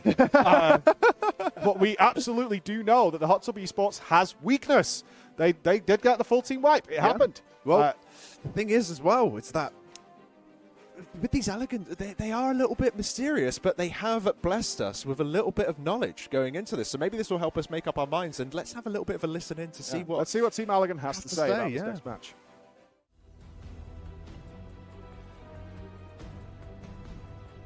Captain, I got the report you asked for. Good. The report on the Crystal Crawlers buyout. Let's have a quick look. Wait, they refused? Well, I was hoping it wouldn't resort to this. But they leave us no other choice. Listen here, you inferior little pencil pushers. I know your sub-brick intelligence is legend, but I at least thought you had the basic animal instinct of self-preservation. Worry not, though. We have other ways of making you fall in line. Alligans, charge your weapons, and set them to kill, no stuns this time. Resistance is futile, as you'll soon learn, Crystal Crawlers.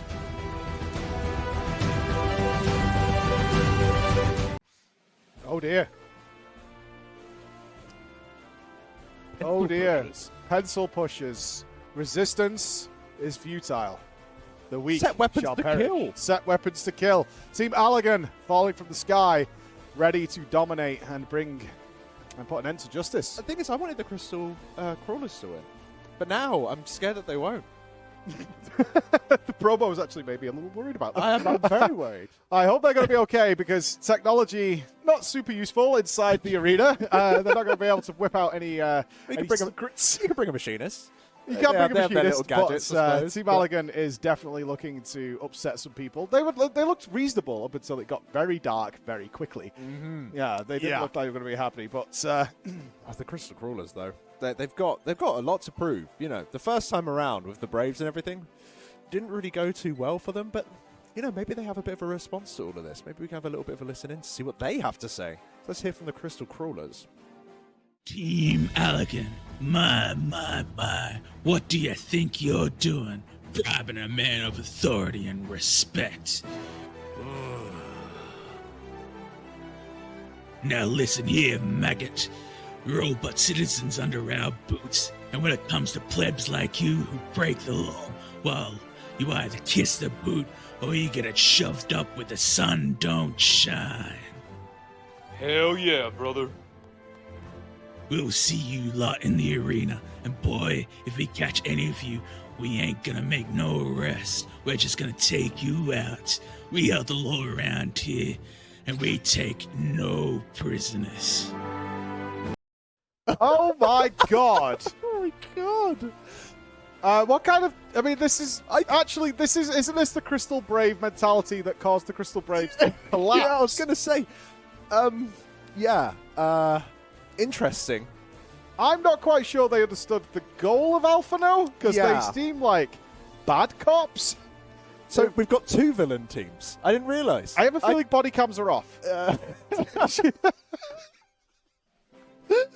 They'll need to be. They'll need to be. The Crystal Crawlers, secret villains. There we go. Oh my god! I'm still going to back them. I'm still going to back the Crystal Crawlers. There was just something about that hell yeah. That kinda got- Hell yeah, brother.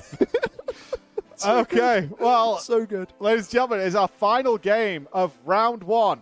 Yeah. We will see who is moving and the final team advancing into this. It is your Crystal Crawlers versus Team Allagan. Yes, here we go. Loading in to our favorite map. And the Astra team on the blue team. Woohoo, production, no sound. We do have the Crystal Crawlers. Is that the team? No, that's Team Allagan, excuse me.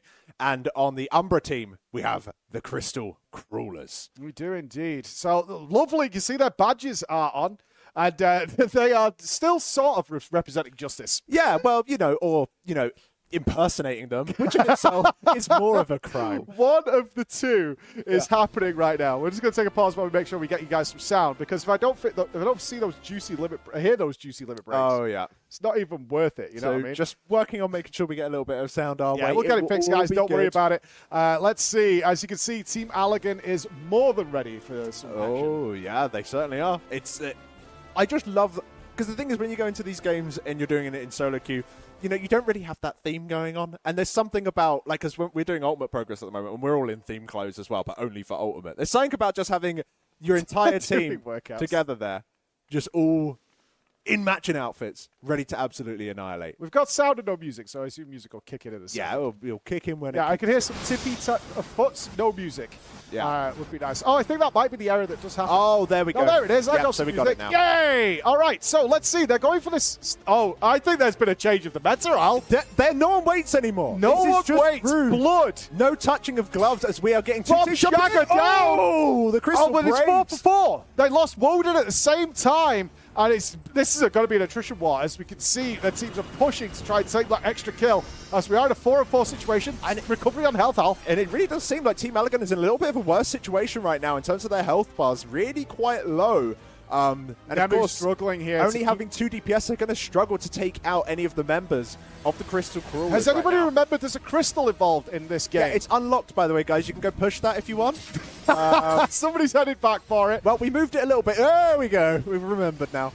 Team Elegant losing. It looks like it's 4-4 again. Yeah, we're just each team is taking turns at taking out another one, member, but we're getting some very, very low. Very low members place. right Nobody cares about the crystal. This is an interesting strategy, Al, and I kind of like this. The crystal's not a problem if you can wipe out the enemy team, which no one has been able to do, actually. So the plan is sound. We just weren't able to execute, which was we wanted to kill the whole team, and then we could push the crystal as we get through it. But not saying no to justice. Boris standing tall and standing proud there. Team Elegant using whatever tools they can as the crystal is now moving forward. As the crystal crawlers. We have so many limit breaks. You're going to see a bloodbath pick up any second right now. We're going to have so many deaths if these limit breaks are used. But unfortunately, we are seeing some deaths on the side of the crystal crawlers here. They're just not able. Down, and there goes. Oh, almost. Yeah, there's the third, unfortunately. They should reset. They've got a lot of LB. You can see it on the right-hand side there. They're only missing 2 LBs right now. And there goes their healer, Asuka, dropping back and waiting for the reset. Totally the right thing to do. Right now, we should be seeing Team Allegan going and farming them. Because every single time the enemy team has done that, it's really prevented a team from stopped them regrouping. Yeah. So you can see 3 of the crawlers are regrouping here. You can see them hanging around, but they're vulnerable right now. Only needs 1 to move that crystal. Won't move faster with having all the team in there. And what we saw out of Hot Tub Esports, and we saw this the same out of the Lala fellas, they did not allow their team to regroup. They ran to their spawn point, at least 4 of them. The time was given. Whoa, there we go. Massacre all over Team Elegant. 3 members down. And that was 2 of their LBs just completely gone. Unfortunately, we do lose 1 member of the Crystal Crawlers right now, but we should still be able to push through as Team Elegant is getting completely destroyed. Yeah, you can see Boris here having to push back, and the Crystal Crawlers, woo, woo, woo, pull over. Pull over, Boris. A license of registration, sir. Managed to pick up one of those little health packs. He actually managed to escape by the looks of it. Yeah, and he's got a hold for his team here as his team is going to be back on its feet. And now the Crystal Crawlers may have overextended. They have. The Crawlers have overextended. They need to start pulling back, but we are actually getting the Crawlers pushing that Crystal into the blue team side, which is really, really a positive thing, having that White Mage LB go off, seemingly whiffing, not doing a whole lot. Yeah, it didn't do much there to sway this battle. The Crawlers are looking pretty low, though. If you look at their health bars, they're really struggling to get them up. It's just pinging backwards and forwards. Oh, that was a combination. Oh, yes, 3 deaths instantly, Alex. That was a lot. That crystal is on its way back. Team Elegant is moving that crystal in the right direction as they're fighting off to the side now, giving good opportunity to get that crystal moving. My God. And now they're going to circle round and try and get it. But they're not together, Alex. They are. No. And the thing is that now they're farming them. Now they're not letting them regroup. Crawler's doing the right thing there then. Making sure... no, Elegant, sorry. Elegant is making sure those thing. crawlers cannot regroup and get strong again. Only takes 1 to move that crystal. Drop it back a little bit. Now the crawlers are at a higher strength threshold. 4 players up. Now the 5th has been resurrected. But they just need... back and forward. Using that guard just to soak some damage. They just have those LBs available that they can start using to take people out. But there we go. The combination of that Dancer charm on top of the White Mage LB just absolutely taking out 2 members. 43 seconds remain until overtime. So can Elegant push that final 20 feet? Maybe. Here it goes. Oh, here it goes. It's getting closer. Now, the Crawlers do have players up, but walking in is certain death, and they know it. They know it. Justice did not prevail in game 1. Well, is there any justice amongst these teams? Team Elegant's very aggressive opening, which seems to be... I know the teams that have moved through now are like, okay, do we either continue this very aggressive opener? Because everybody who's held back has kind of been caught like, Yeah, they Uh, can't really recover their footing. It seems like they're knocked off balance and they never recover at any sort of point. Where Exactly. the thing is, if two of the teams are just plowing into each other, though, you know, that's going to be a little bit interesting because we haven't really seen that. One team has always seemed to be a little bit on the back foot. None of them have really met in that sort of headlong charge. Yeah, we've seen, obviously, storing. I mean, there's a very awkward scenario where we saw the Crystal Crawlers. They had their LBs banked. They come in and they managed to do full team wipe, Team Allegan, except for Boris, who made such a good play that we saw from Boris Pavlov there, is that he managed to survive. He drew the, like, 3 out of 5 of the Crawlers all the way back to the Allegan spawn point, which overextended them. They couldn't leave the crystal because Crawlers needed to get that crystal moving around the corner. And then once all 4 came back to life, that was it. It was a feeding frenzy for Team Allegan there. So Team Allegan does take game 1 of the best of 3 series. If Team Allegan take the next game, that will be bye-bye for the Crystal Crawlers. And just like the Crystal Braves, But the thing is, it'll be a shame as well because at no point have we had a game 3 yet. So it'll be really nice to kind of get into a position where we have that sort of back and forth, and it'll be like that, you know, best of 1 at the end, pretty much. I think we're going to see after this, because we obviously had a purely RNG drawing is what's going on. But what we're seeing, of course, is teams moving forward that are very aggressive. They're very, very nasty. And unprepared, maybe, the other teams for just how aggressive and how nasty some of these teams are. So far, what we've seen, if you've missed any of the games, is the Lalafellas, the Lalafell Mafia itself, have easily been the most destructive force we have seen in the tournament so far. Yeah, and I think probably just behind them seems to be Hot Tub Esports, and then just maybe behind them the Quez of the Night in terms of how much they stomped, so to speak. Yeah, the Lalafellas was actually just very, very nasty. It was awful to watch, actually, the shittiers get taken out so quickly. Hot Tub Esports did show some signs of vulnerability. Ghostbusters did manage to get a full team wipe on them in Game 2, but unable to capitalize for the win as Hot Tub Esports regained their ground and then continued to finish them off and adapted to a shifting style that was showing in that match. If you are the Crystal Crawlers right now, you're now ready for what will be a very aggressive opener. Yeah, so I think not only are you ready for an opener, but you also kind of get an idea of roughly how they play. And the fact that they will do slide tactics to maybe draw you out, and that they will try and farm you. Maybe it's best that if you do die, and you're dying in a stagger rate and you want to reset, stay on your platform. They can't get you while you're up there. So if you just kind of chill there and wait and go as a wave, those sorts of things. But I think because these teams haven't had a whole lot to warm up, at the moment it might even come down to which team is warming up the best, who can warm up quickest. And, well, it seemed like Allegan got it last time. Let's see if they can do it this time. It's Team Allegan on the blue side. It's do or die. It is. It's do or die for the Crystal Crawlers here. There they are. Kua and Asuka. Let's see if they can pull it out the back, bring it to a draw, and still have an opportunity to stay in this game. But we'll have to wait and see. There you can see the blue, the very perfect, very well ironed, very well groomed outfits of the Crystal Crawlers there. We are looking forward to a sweet victory from them as they do their final preparations, get their muscles working as much as possible. And over on the other side, we have Team Allegan. There they are, stretching up. The Lalafells are getting drunk. And pretty much a full-ranged team. Coming in from Team Allegan there, only having their tank be the melee player kind of allows, because the thing is, Warrior can be so obnoxious. You've got things where you drag people in and root them. You've got something where you can jump on top of someone, and it's basically an AoE stun with that Primal Rend. It's absolutely nasty. So it's kind of like the Warrior right now. It's just it'll be interesting to see on this if the Warrior's the first one to charge in, while everyone else pulls back a little bit. Crystal Crawlers again going for that defensive posture, but you can see Team Allegan having none of it. And Odin is dead. The Crystal Crawlers have lost their healer as well. This opener that Team Allegan has is utterly mincemeat. They just were not ready for that Primal Rend that absolutely stunned their entire team, taking out so many of them. But we have got 2 people dead on the Crawlers side, but no one else just yet. It looks like they're not bleeding out. We've now got everyone alive. We can start to regroup, and hopefully we don't have any more deaths on the Crawler side. Well, Death right now is going to be in a really bad position, but it does look like we're going to have some folks go down. Maybe we not. saw Team Allegan, again, that Boris Pavlov of Team Allegan, again, baited several Team Allegan away from the Crawler's position, and it paid off. He did not die. He managed to get some of Team Allegan out of position, which bought time for his team to get back into it. But unfortunately, Asuka has gone down for the Crystal Crawlers as well.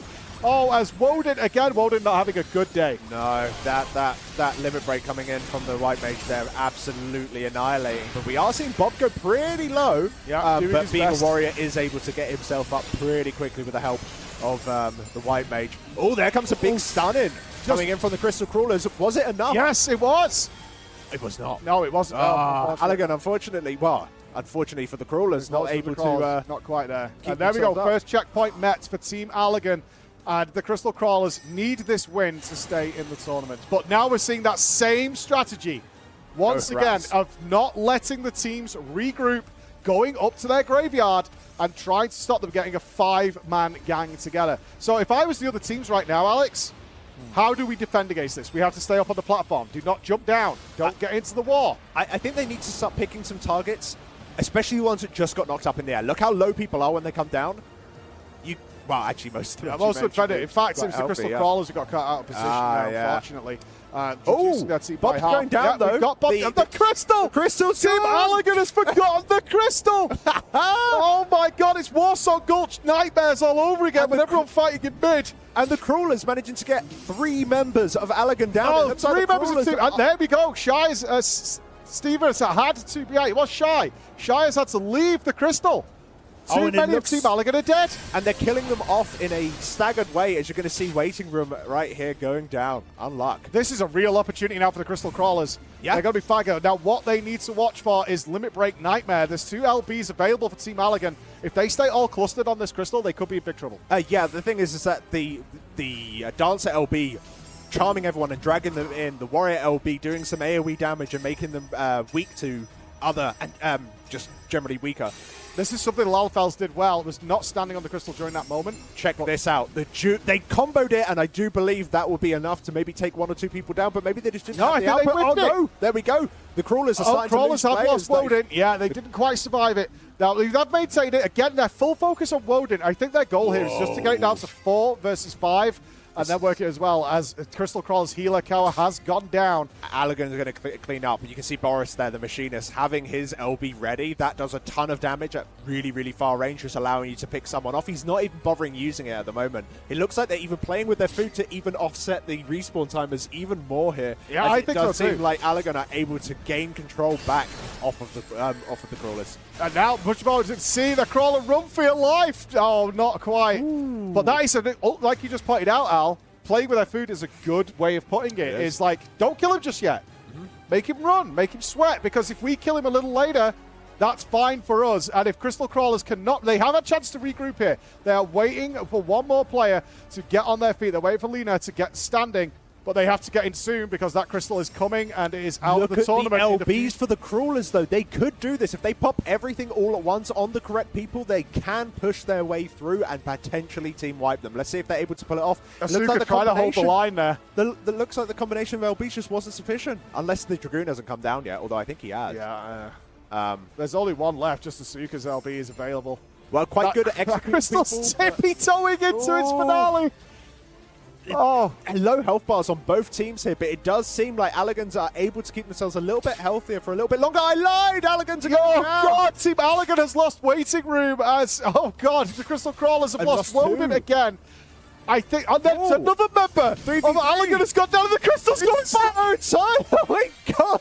Overtime! Allagans, the Crawlers have to hold on here. They're 3 members just holding on for dear life. They're so close to their graveyard as well. You can see the Boris, though. He might be able to take a random person out when he wants with that machinist LB. The Crawlers Waiting Room will so be much health there as well. 2 members of support are coming in, though. 2 supporting members are coming into the fray. Can they help out? Kawa has gone down for the Crystal Crawlers. They're holding this Crystal as tough as they can, fighting tooth and nail right now. As there is in big trouble as the rest of the teams. Them LB's come out! No. And it's a full team wide for the Crystal Crawlers. And that will be game for Team Allagan. Oh, God, they held on. That was a heroic ending. That was so close, but you just saw Team Allagan. Something that was really good amongst that chaos is how well, like every time they used an LB, they partnered it with another LB or another good form of CC. That was actually really impressive. Like, we've seen a lot of stomps going on, That's the first time that I've seen some really, really nice combinations in team play from Team Allegan there. So big, big props. I'm super sad because, of course, I was hoping that Alphino wouldn't be sad again, but he's just going to be miserable. Maybe for another expansion. Home over the horizon. Sad. Alphino will be sat in his little booties thinking about what happened. And there we can see our next round brackets, ladies and gentlemen. Hot Tub Esports will take on Team Allegan. The Lalafellas will take on the Quez of the Night. We have seen, what an opening first round, Al. We saw everything from close games, backs and forth, to brutal, sadistic, torturous games with teams being absolutely mullered into the floor, which is exactly what we expected. So far, we've seen no one take it to game 3. Nope. Whoever's taken game 1 has taken it to has won game 2 as well and taken the series. So will we see that as now we are moving forward and these stronger teams are now going to collide head to head? I can totally... I expect that we're going to start to see some closer matches now. Because...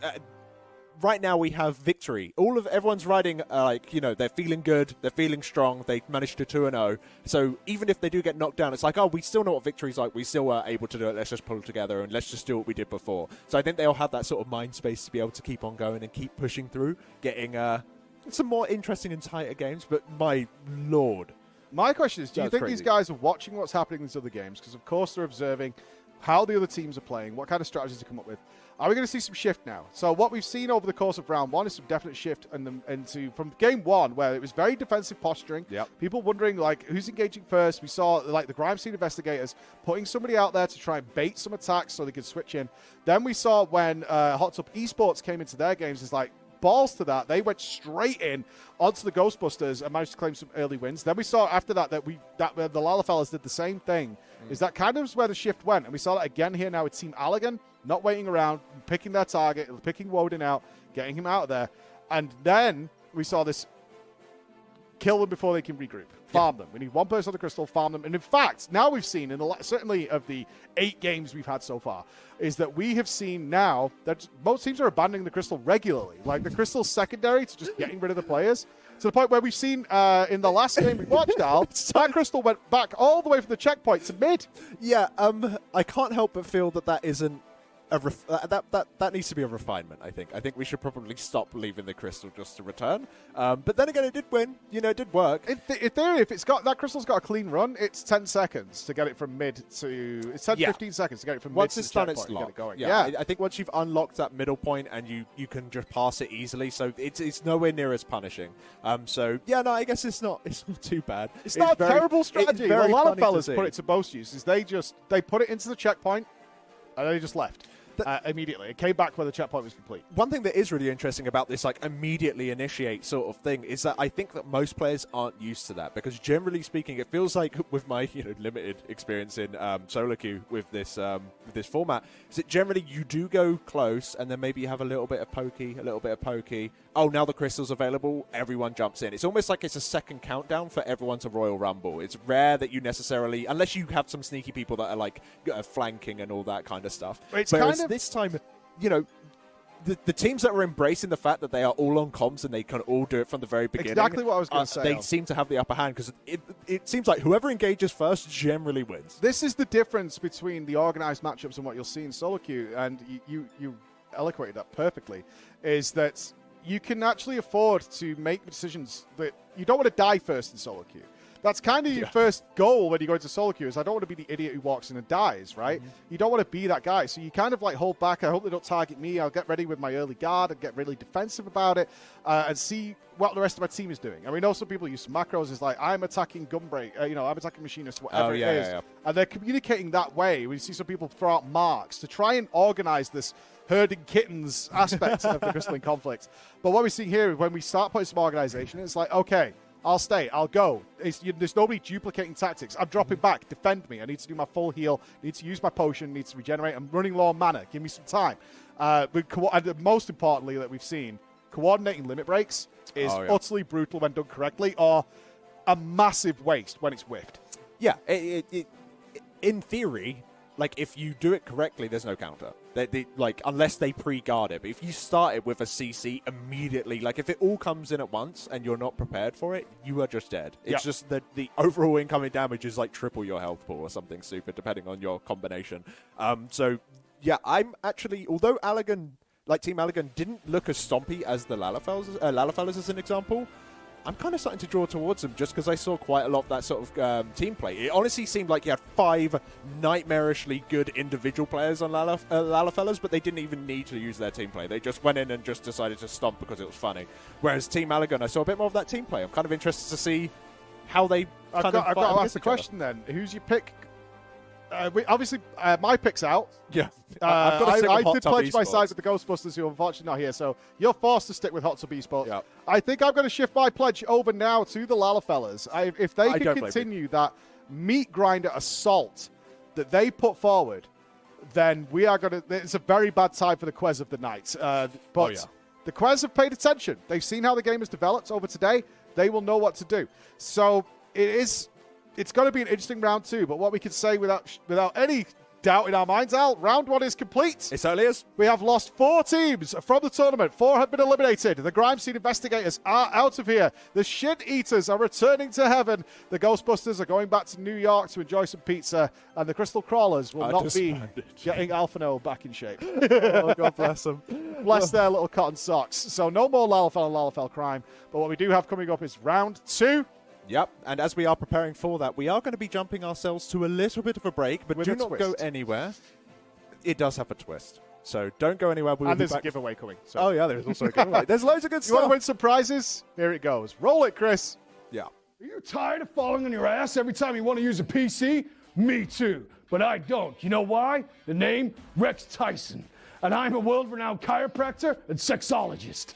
I'm going to introduce you to GT Omega. GT Omega gets everybody pregnant all the time. I use GT Omega so I don't fall down. I can lie down. I can sit down. I can roll over. I can even crash into walls if I want to. I can do anything I want with GT Omega. Doesn't matter if you're poor, you can use a discount code provided by PreachGaming. Want to know how I got this swole? I have not 1 chair, 2 chairs, 3 chairs, 4 chairs, 5 chairs. I know what you're thinking. Hey, Rex, I can't be as swole as you and get me one of these chairs, but you can. Look in the chat right now because there's a giveaway code and you can win one for free. Not only that, even women can sit in these chairs. Well, that's all you're going to get from Rex Tyson today. I got to get back to winning the World Superbike Championship. So remember, next time you go to use a PC, sit in a chair.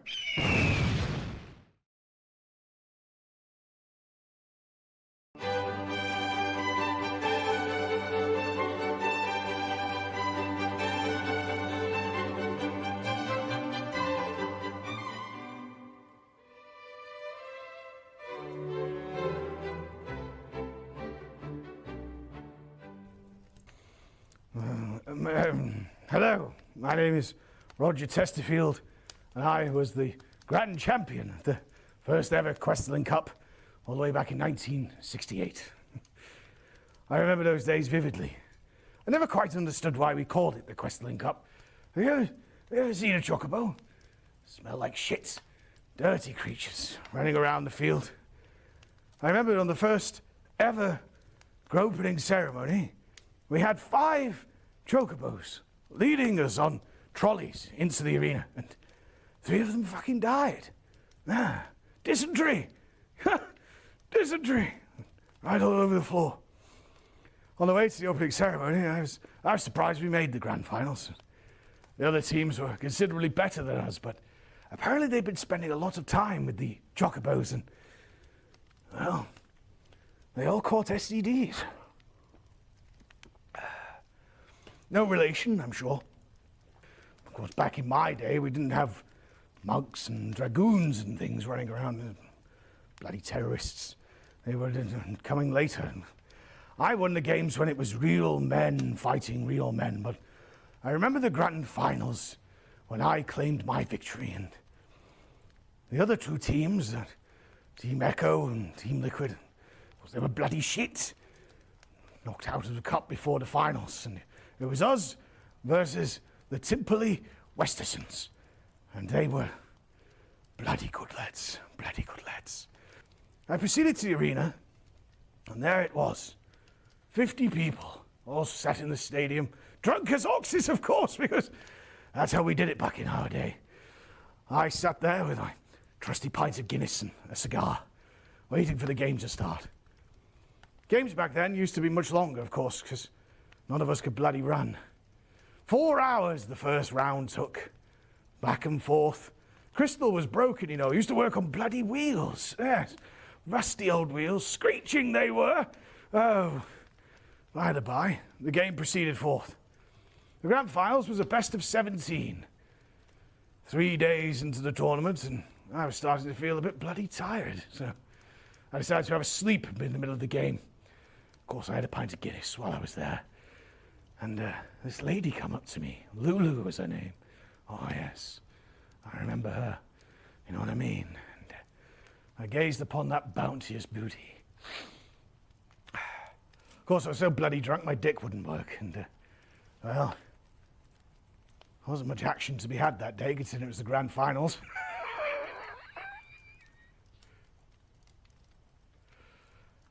She was chesty.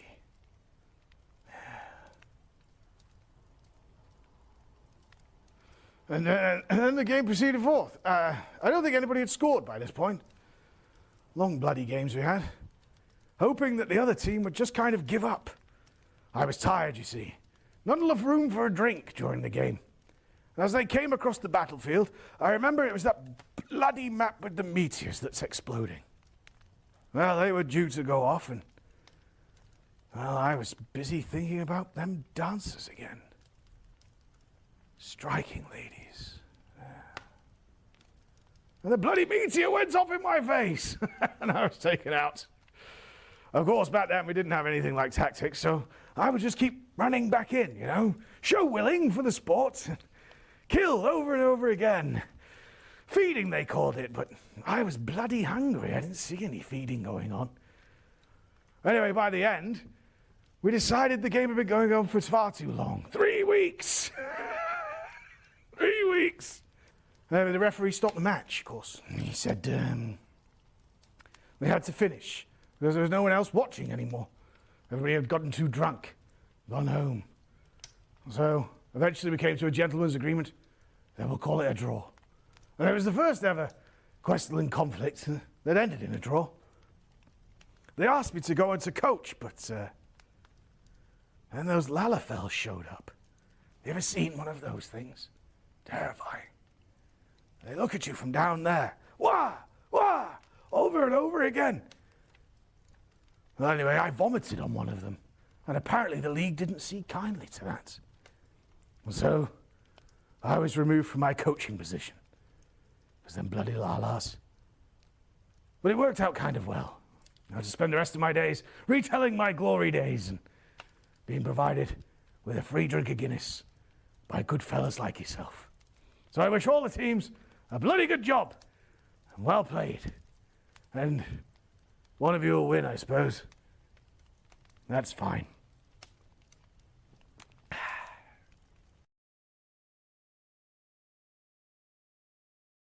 you tired of running into situations with other people?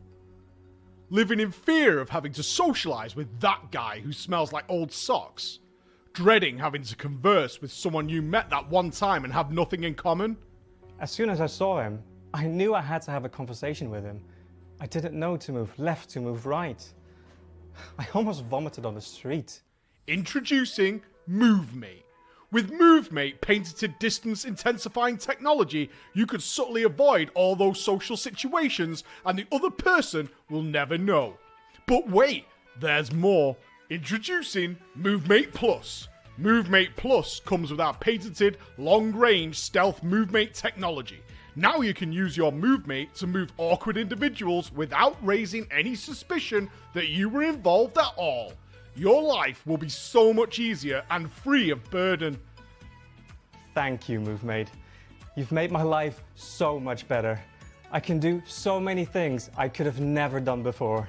This is fantastic. Simply use 1 Twitch subscription to get your MoveMate now, or 5 subs for MoveMate Plus, and its patented long-range stealth movement technology. Why wait to make your life perfect?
Ladies and gentlemen, welcome back to the Preach Gaming Arena and the sold-out crowd for the Kwehstalline Conflict 2022. We have had an astonishing first round. 4 teams eliminated, 4 teams moving forward. We have seen everything from back and forth matches to absolute massacres. And I am missing a friend here because my friend Alex has taken it upon himself to head into the locker rooms of one of the teams. We are going to be going live to the Shin Eaters locker room where they have been in training for the last 4 months for this tournament and unfortunately were unceremoniously eliminated by the Lala fellas and their mafia ways.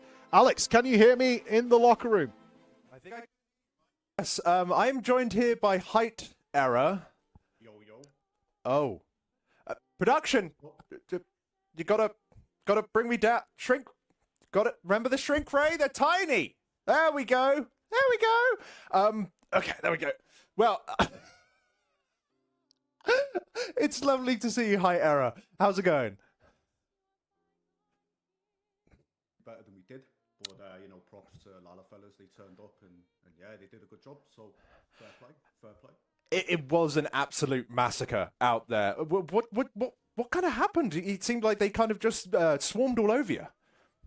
Yeah, well, we made a critical error in our preparation. We starved our Lala fellas for days of EFA. Shin eaters feed off EFA, so we needed those shins. But those lying there in that jail, man, they're going to be in that jail for a long time. Long time. Yeah, no, but yeah, it's not good, man. It's not good. So yeah, we should have fed them up, got them ready, but we just didn't feed them, and they were too weak, and we got swarmed all over. It is a damn shame, of course. It seemed that there was some points where we felt that you might be able to get a bit of a pushback against them, but they were just relentless, absolutely relentless. But of course, there were some big words being said out there about the Lala fellas, about perhaps how their basement wasn't that cool. Do you still stand by those words? Oh, 100%, mate. We seen it. It is cheap, man. They might be good PvPers, but they spend all their money and time on PvP. It's a wasted youth, innit, mate? You know what I mean? Like, we're out, we're seeing birds and stuff like that. We're out, we're on the streets, man. Whereas them, they're sat in their mum's basement playing PvP. You know what I mean? So, yeah, man, they're a laughing stock still, man. They're a laughing stock. We're the cooler gang still. But, we'll let them have this win. We'll let them have this win, and we'll take them out another way, you know what I mean? See them on the streets. Yeah. Yeah, a strange threat coming in from the Shin Eaters there, but thank you ever so much, High Error, for taking the time to talk to us. I'm going to throw it back to Mike and hopefully get, brought back to normal size. Back to you, Mike. Strong words from the losers, but classic PvP talk. If you win, then you're a sweaty nerd. And if you lose, then you're trash. You're absolute trash. So as Alex gets himself returned to normal size, he's welcome back to the arena. I would love to know, Al, how was your little visit to the locker room? Did it smell like Lala? Yeah, a little bit. Starving Lala. It was... It smelled a bit like mushrooms. Yeah, we saw the imprisonment of the Lalas there. The Shinitas being punished by their commander-in-chief, High Terror there, who has imprisoned them for the remainder of the day. You know, although the Lala fellas did win, the Shin Eaters, I'm kind of scared of them now. I'm kind of scared of all the teams. You're scared of a losing team? Well, you're doing it wrong, sir. You're doing it wrong. There was some big words, though. You know, he's out there. He's getting all the birds, and he's going to come get them in the streets. That's terrifying. Apparently, the Shin Eaters are more gangster than the Lala fellas. You'll be walking around Limsa, and you turn the wrong corner, and that's it. You're gone. Your shins are, at least.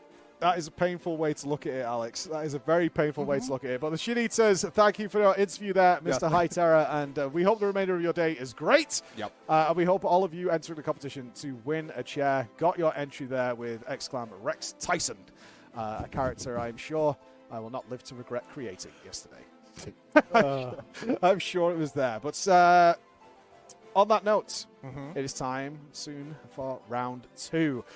Winners from round 1 will be facing up against each other and preparing for who is going to be entering the grand final of this. Now, we are updating, we are going to be doing best of 5 this time. Yeah, so that's going to be giving the teams a little bit more time to kind of maybe react to what's going to be, you know, even if there's like a prominent sort of tactic, which at the moment is, you know, Zerg.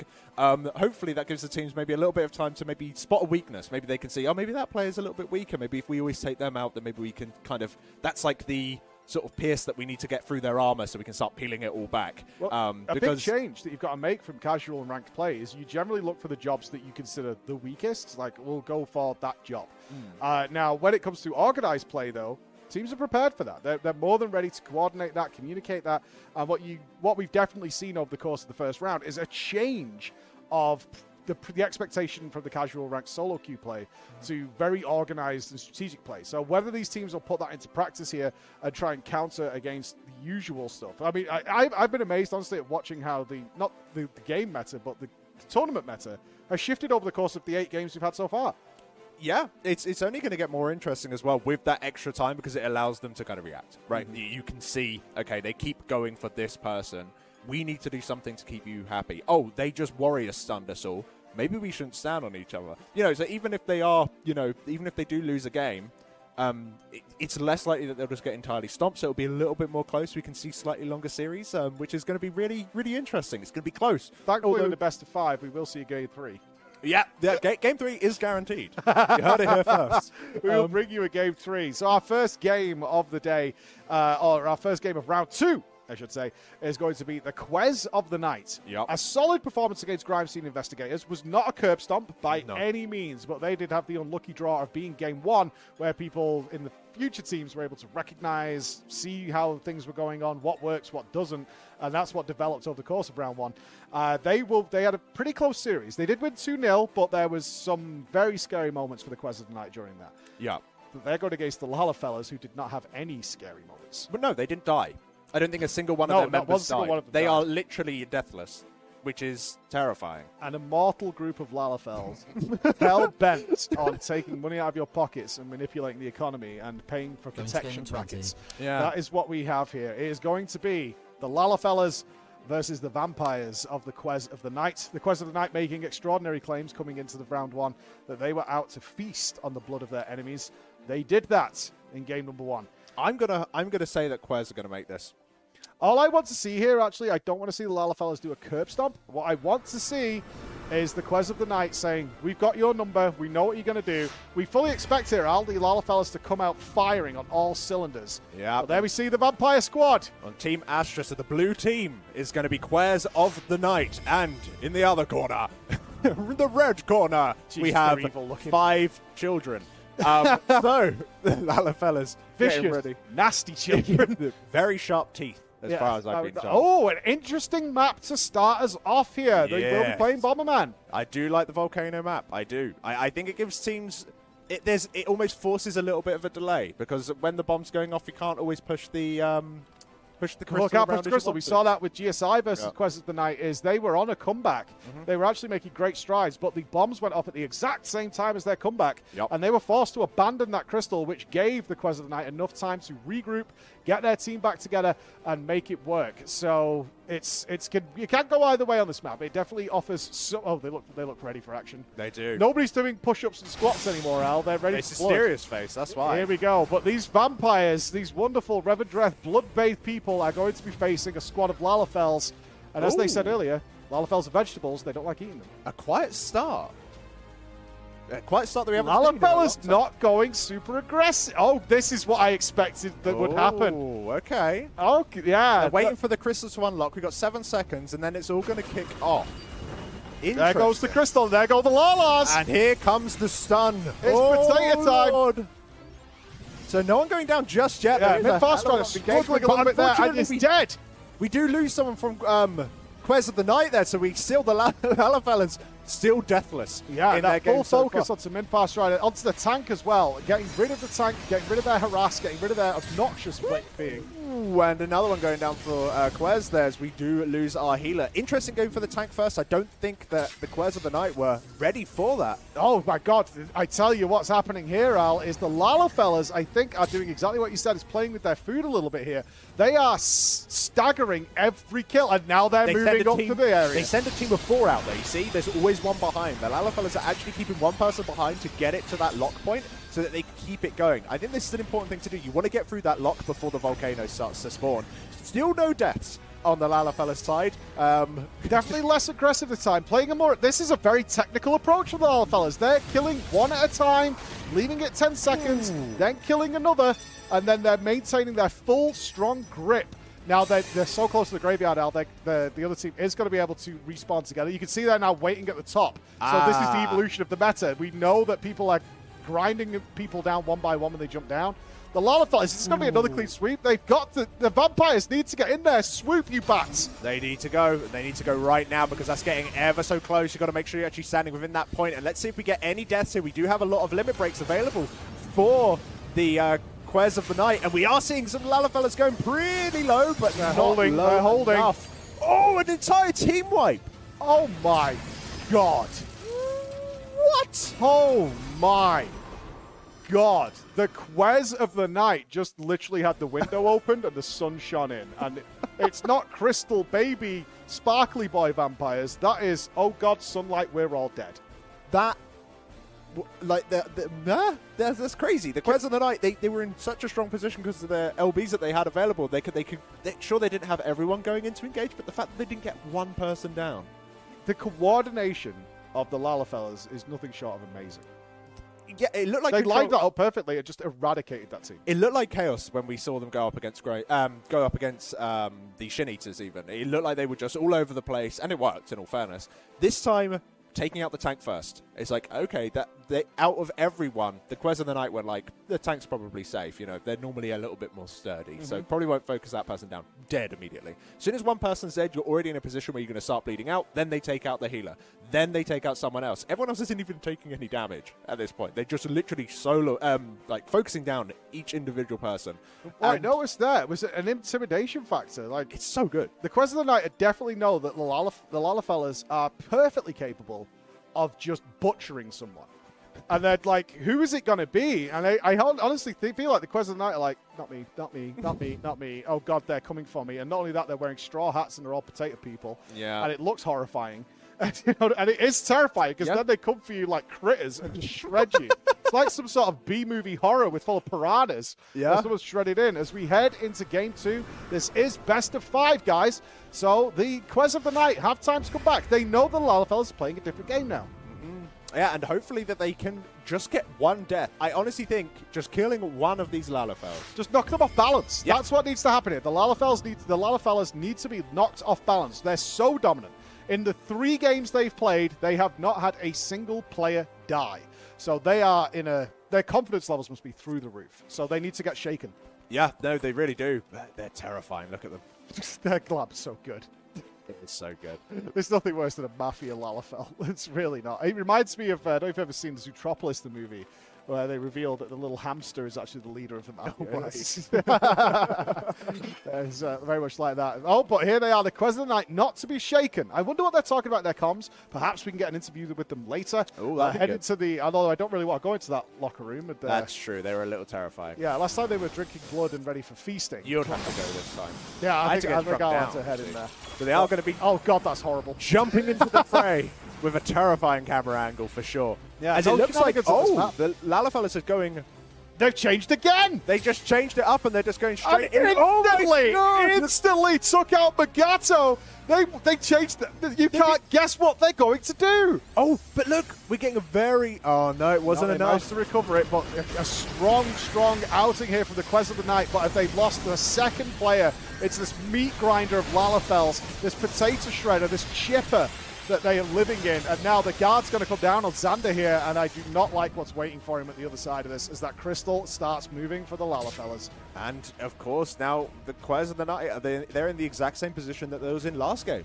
Yeah, Where a little they're bit pretty of much spread out entirely here. team. So the Lalafellas look like they're trying to hunt down the remaining And players. they did. They did, and now they've got that staggered death that they aim for every single game. And there they go. They're moving forward, getting their heals up, getting their teams back to full strength. They abandoned the crystal again, Al, and let it just tick up until it's time to go. Yeah, I think one of the unsung things about this team is their palette. Oh, my! Oof! You just got potatoed by a potato, and again, That is the beauty. it's of- like they're using hacks. It's mad. Their just target selection is amazing. They've got very good comp for it as well. Their target selection and their comp is really good. Look at the red team. Look how many LBs they have available, and they're still in a strong position. And the blue team, those poor Quez, just getting absolutely annihilated. How do you Kwehstalline fight back against this? Because their opener, their first minute of the game is unpredictable and vicious. And that's it. The game's over. There was nothing that they could do. That's 2-0 Lalafellas. Wow. What? That is. They're horrifying. They are made of horror. Literally, they drip Lovecraftian nightmares. Yeah, I think they came from the sea one dark night when it was misty. I think if you look at them in the eye, you go insane. Yeah, yeah. Which is probably what's happening to the Kwehstalline Knight. It's like, Jesus Christ. It looks like a bunch of men from Del Monte got shrunken down and were given knives. Like, it's insane. I honestly think that if there is a strength, like one thing that we can talk about the Lalafellas for is their target selection. Not only does it seem like they're rolling a dice to choose who the hell they're hitting, but they've got really good comp for it.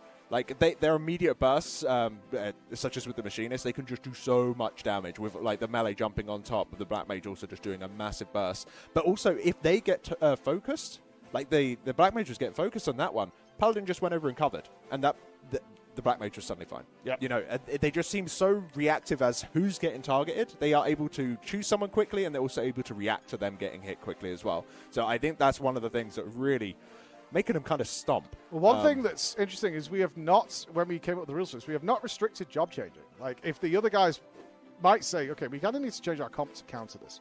Maybe. We kind of need either sturdier people or to be equally as aggressive. Who knows? We have let them play whatever the hell they want, right? We wanted the guys to have as much fun as possible. Whether that's, because if the Lalafellas win this game, this is game 3, if Lalafellas win this, they still have not had a single death on their team. The Lalafellas will advance to the grand finals. Man, that would be a terrifying team to go up against in the finals. Whoever it is, you're going up against the Lalafellas without a single death out of all of their games. Well, it'll be Team Allagan or Hot Tub Esports that will take that throne. But it's not over for the Kwehstalline Knight. They can make a comeback if they can find a way to find a weakness in this armor. Mm-hmm. They have to find it. They have to exploit it. Whether they found an idea, they've got some sort of theory as to what is going to grant them that victory. Let's hope they found it now, because if they haven't, they'll be going home, I'm afraid. It's time to pack your bags.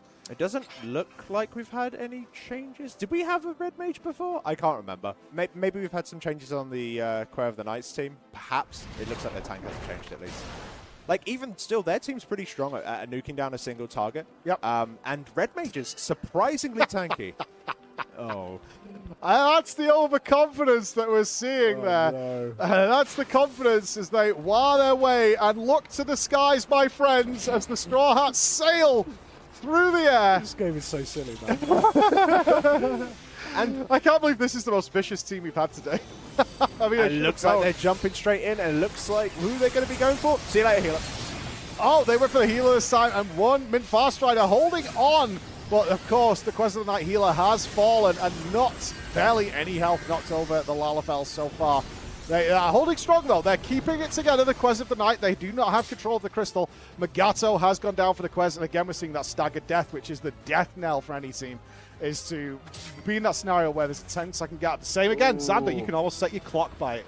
It's insane. They're literally pulling off the exact same thing, but with just different targets. And even still, their opener, they waited a different amount of time. And we're just having, slowly but surely, we're going to start seeing, yep, there goes down the warrior.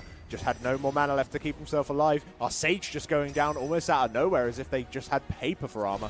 This is looking rough. And you can even see they're trying to like draw them away, get these sort of duel-style fights going on. But the Lalafellers just are able to draw back, bring out number, and swarm them with their tiny little faces. It's terrifying. Quest are really in big trouble here. They're near their graveyard, but the deaths that are happening on the Quest side are all so equally spaced out that it's very hard to recover. You can see here, Xander again is going down, and the Lalafellers will be looking to just clean up here and get this finished up and bring it home and make their way into the grand final. You can see the Quest of the Night Owl are standing in their respawn graveyard. They can't wait, though. The thing is, you can't wait because that it's about to be crystal's delivered. coming. They're only a few meters coming. away from having a deathless victory. Wow. 3-0. Not a single death on the Lalafellers since the tournament began. They have not had a single death, and no other team can attest to that stat. I don't know. Outrageous. I think that the Shin Eaters is to blame. Blame the Lalas. For the Lalas, I like it. Well, they did, they did take the piss out of their table. And I think the Lalafellers are taking it personally. They did. Unfortunately, Quest of the Night, your feast of blood has come to an end like an unceremonious Revendreth Weekly. That is a sad place to be. That is not a good place to be. That is not a good place to Yikes. be. You will say goodbye to your guests today. It's time to pack your bags and head home. Good showing, though. A good showing. You held stronger than the Shin Eaters did. Let's put it that way. Oh, yeah. You did. The Shin Eaters were butchered mercilessly. A second the game was starting, pretty much. But there we see it. 2 teams down under the Lalafellers. Not a single death for any player on their team in 5 games. It's insane. Absolutely insane. And of course, now, the thing is, if you're Hot Tub Esports or if you're Team Allergan, do you want to win? Because if you win, you might go up against them. I don't think that's terrifying. Team Allergan, and especially Hot Tub Esports, are remotely rattled by the Lalafellers. Like, we're looking at them being a vicious buzzsaw of death, but Hot Tub Esports is smeared in baby oil. And that will enable them to slide gracefully amongst them, and Team Allergan could jump over it, because their Lalas and Team Allergan have many advantages when taking to the skies. True. So I don't think Team Allergan, I don't think they should even be thinking about the Lalafellers right now. Team Allergan and Team Hot Tub Esports need to be thinking about each other.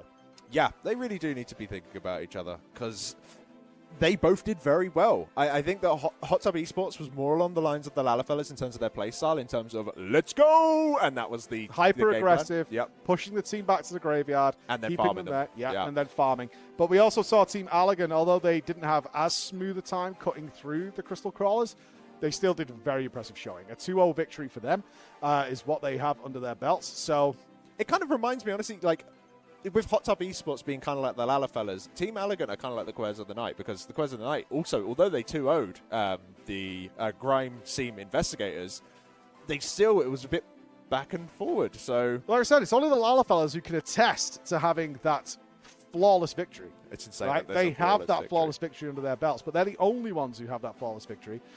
We have seen that Hot Tub Esports did have a full team just wipe. That happened. It definitely happened. So they have a weakness. They have a vulnerability. They fell to the LB spam that came out from the Ghostbusters. And similarly with Team Allergan, they got pushed back. It was relatively close. I still don't understand how the Lalafellers actually managed to not have anyone die. It's so easy to die in this game mode. If you haven't played it, then, well, play it and see how quickly you die. Like, you can just get focused. Some LBs will almost like one-shot you. It's absolutely insane. Well, I'll tell you what I'm going to do. I'm going to head into... I'm going to leave you here for a second. I'm going to head inside the Kwehstalline Stadium and head into the Quez of the Night locker room / bloodbath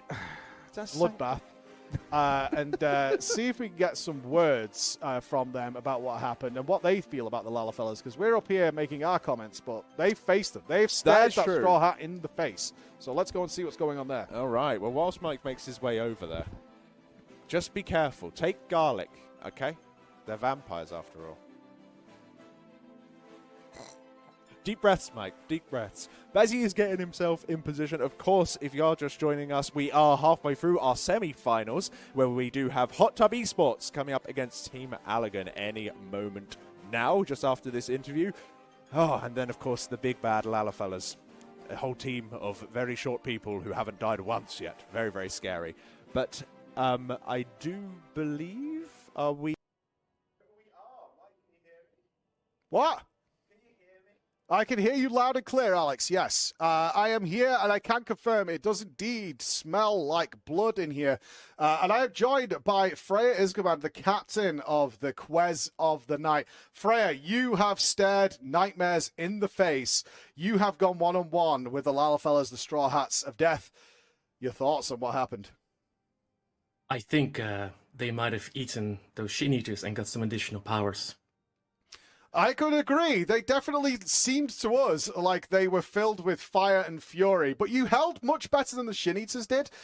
You did make some sort of comebacks until the Lala fellas did punch you forward. Did you feel they were intentionally killing you guys one by one? Did you feel like they were playing with you?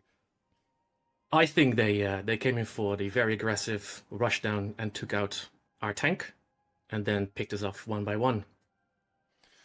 Yeah, so at the beginning, we did see you guys making your sacrifices and ready for the blood, but you guys did warn us that Lala fellas are a vegetable, and therefore not tenable for vampires. Do you think it counted against you that they were actually ugly little potato monsters that should not be in the game? I think they were part potato, part garlic. Interesting. An interesting strategy that the Lala fellas might have used is smearing themselves in garlic butter to not only put off the vampires, but cause issues. What's next for you guys as you make your way out of this tournament? Will we see you back again? We will always be around, lurking in the shadows. Don't you worry. Well, after that horrifying thought of vampires lurking in my underpants, or perhaps watching me while I lie in bed to do my special time, I'm going to throw it back to Alex here, and I want to get out of here because, honestly, they're starting to look at me a little bit freaky. Thank you very much, Freya, for giving us your time, and best of luck in the Kwehstalline Conflict 2023. Just checking. I can't see them down there. I think we're all right. For now. It's ominous. It's ominous. Welcome back. Garlic smeared lalas. That seems like cheating, if you ask me. It's a great strategy, though. They've utilized their potential. They knew who they were up against. And next time, they will be going up against the winner of our next match, which will be Hot Tub Esports or Team Allegan. And I don't think there's a simple method of ever putting off someone from Hot Tub Esports, because they will do anything to anyone. Yeah. And Team Allegan has no qualms about butchering and murdering anything. So I don't think that strategy of smearing yourself in garlic butter is going to pay off for the Lala fellas in the next game. Do you think we're going to see as an aggressive game here? I don't know. No, I don't think so. Like, I don't know. Hot Tub Esports didn't have that sort of fury that only one who is about a foot tall can have. They were still aggressive, but, they may be a little bit more messy. Whereas, yeah, I don't know. I think it's going to be quite close. I think we actually might see a game 4. I think so, too. I think this might be shaping up to be one of the closest games we've had so far. I think so. Team Allegan and Hot Tub Esports, who managed to defeat the Ghostbusters and the Crystal Crawlers, respectively, did not do it as murderously as the Lala fellas did. There were ways of getting around their attack, around their strategy. Of course, in the downtime, they will have been discussing, they will have watched what the other team was doing, what their strategy is. But as we saw with the Lala fellas, They played into that unpredictability. We expected, just like we saw with the Lalafellas versus the Shin Eaters, that it was just in, murder, in, murder. Then we saw the Lalafellas in their game 2 against the Quest of the Night. They held off. They were like, no, we'll chill. That then puts the other team in like, oh, God, they're supposed to be coming for us. Like, what are they planning? They were so playing with their food from the beginning. That's what I think is funny, because they were waiting, and there was no reason for them to wait at all. They could have gone in at any time that they wanted, so they went hard first time, then chilled, and then the second time they chilled. No, when are we going? It's insane. Really, really interesting mind games that they got going on here, but maybe we shall see some more, as it seems like the teams are ready, as we will be seeing Hot Tub Esports go up against Team Allegan. Yep, this is our final qualifier for the grand final. Yeah. Who will face the Lalafellas in the grand final of the Kwehstalline Conflict 2022? There they are. The adventure play has not changed. Fantastic. There's a reason he's known as the Affix, but there they are, Team Allegan falling from Dalamud itself. Yeah. Ready to bring home victory for Allag. Yeah. Now, these are your favourites, Hot Tub Esports. This is where you pledged your allegiance to at the beginning. Surely nothing to do with your Raiders being on this team. Only one of them. Only one of them. There was going to be two, I believe, originally. Yeah, I think so. Yeah, but I kicked one out. So, yes, of course, Hot Tub Esports in the blue corner with Team Allegan in the red. There they are in their That squat emote is getting abused today, Al. I'm kind of used to it at this point. It happens Me too, a lot. surprisingly. Yeah. But Lala's on both sides. Yeah, so, stealing from Lalafellas already by bringing in at least one. Cameraman, please. Uh-huh. Cameraman. There we go. Production. So we're going to be jumping into our lovely volcano lair. Oh, Ross going right through the middle. He's a missile. Ross, are you all right? But wait, the other team did the same thing. And oh my God, The other team Hot was Tub successful. Esports has lost 2 players in the opener as Ross and somebody else moved right past Team Allegan. And that has cost them 2 players in this opening engagement, Alex. That was rough. And look, they're just getting slowly goes their but healer. surely hunted down throughout this volcanic arena, player by player. Hopefully they can hold out until their friends revive, which shouldn't take too long. It looks like, yes, the hunt has stopped, as we are going to be having Team Allegan retreat back to the crystal. But we've got one of Team Allegan getting slightly out of position there, but maybe baiting it back in as Ross engages as well. We can see they're heavily focusing Raven here, even though Ross went in first. And Boyer goes down, and that is another death for Hot Tub Esports. And none on Team Allegan's side yet, and they're taking out more and more of Hot Tub Esports here. Not in a good position whatsoever. Team Allegan getting a little bit of Lalafellas flowing through them right now, as they are currently deathless. Really not a good position for Hot Tub Esports right now. I don't think Hot Tub Esports were prepared for this. They intended a super aggressive opener. They got caught out of position during that opening engagement, and now they're on the back foot and looking for a way to get back. And perhaps the explosion is going to help them out, Alex. Yeah, it might very well do. But the thing is, the explosions might make no difference whatsoever, as we're getting ever so close to delivering. They're just getting farmed on the point. I don't think there's anyone actually on the crystal at the moment, as it's about to be delivered. That is game! Wow. What's just happened? That might be one of our fastest games. At least it's on the faster side. Hot Tub Esports just got Lalafellas. That one error at the beginning. We saw 2 of Hot Tub Esports just move away from the team, go for that engagement, as then we saw Team Allegan go, good, bye, and we used their mobility to get all the way past them, so they had a 5-strong team against a 3-strong team. The other 2 just could not get back in time to help their friends. I don't know what Team Allegan did, during the break, because that didn't look like them at all. That's not the Team Allegan that went against the Crystal Crawlers. It really wasn't. They looked like they just came out of a ferocity, and even though they got engaged on, they immediately engaged at the same time, and they ignored their backline, basically. You look after yourself. If someone's focusing, you look after yourself. We're going to kill them quicker than they can kill us. It was basically just full-on, everyone pop CDs, let's see what happens. And it just so happened that Hot Tub Esports, they lost that race. With just slightly better damage output available, or maybe just the guard wasn't on point for Raven there. I tell what, one thing we can see is even these super strong teams that we saw earlier. So we saw the Hot Tub Esports solidly defeat the Ghostbusters 2-0. Team Allegan said, once that break happens, you lose that player, you get caught out of position, you're unbalanced from the confident, dominating position that you had. Very, very hard to claw it back. Very, very hard. And I think somebody has to come up with a way of managing the fact is we lost a player. What's our next step?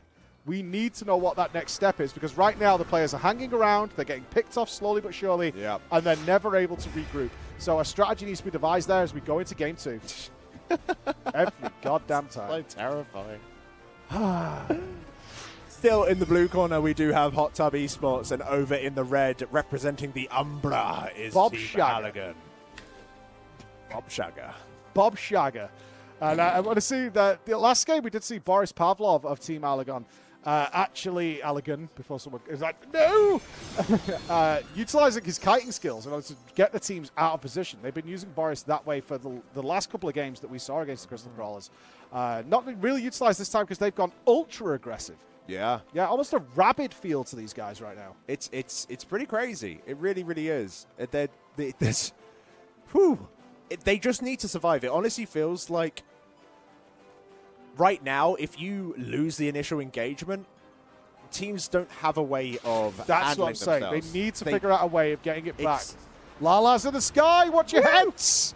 So hopefully their guards are on point as we are jumping in to game 2 as we're fighting over this middle point, and we're going in straight away. Here comes the damage. They're focusing down Bob by Bob Shagger. Oh, it's a reversal of fortune as the Hot Tub Esports have claimed the life of one of Team Allagan. Can they capitalize on this, Alex? Yeah, I really hope Boris they can. going down very low. Boris is getting lower and lower, but does have a good amount of mana to keep himself alive, as well as the healer still being available. I don't think that Hot Tub Esports are in much worry of losing anyone. You're in a little bit of danger, but we have had the resurrection over the time. Oh, this could be really bad. Boris has gone down.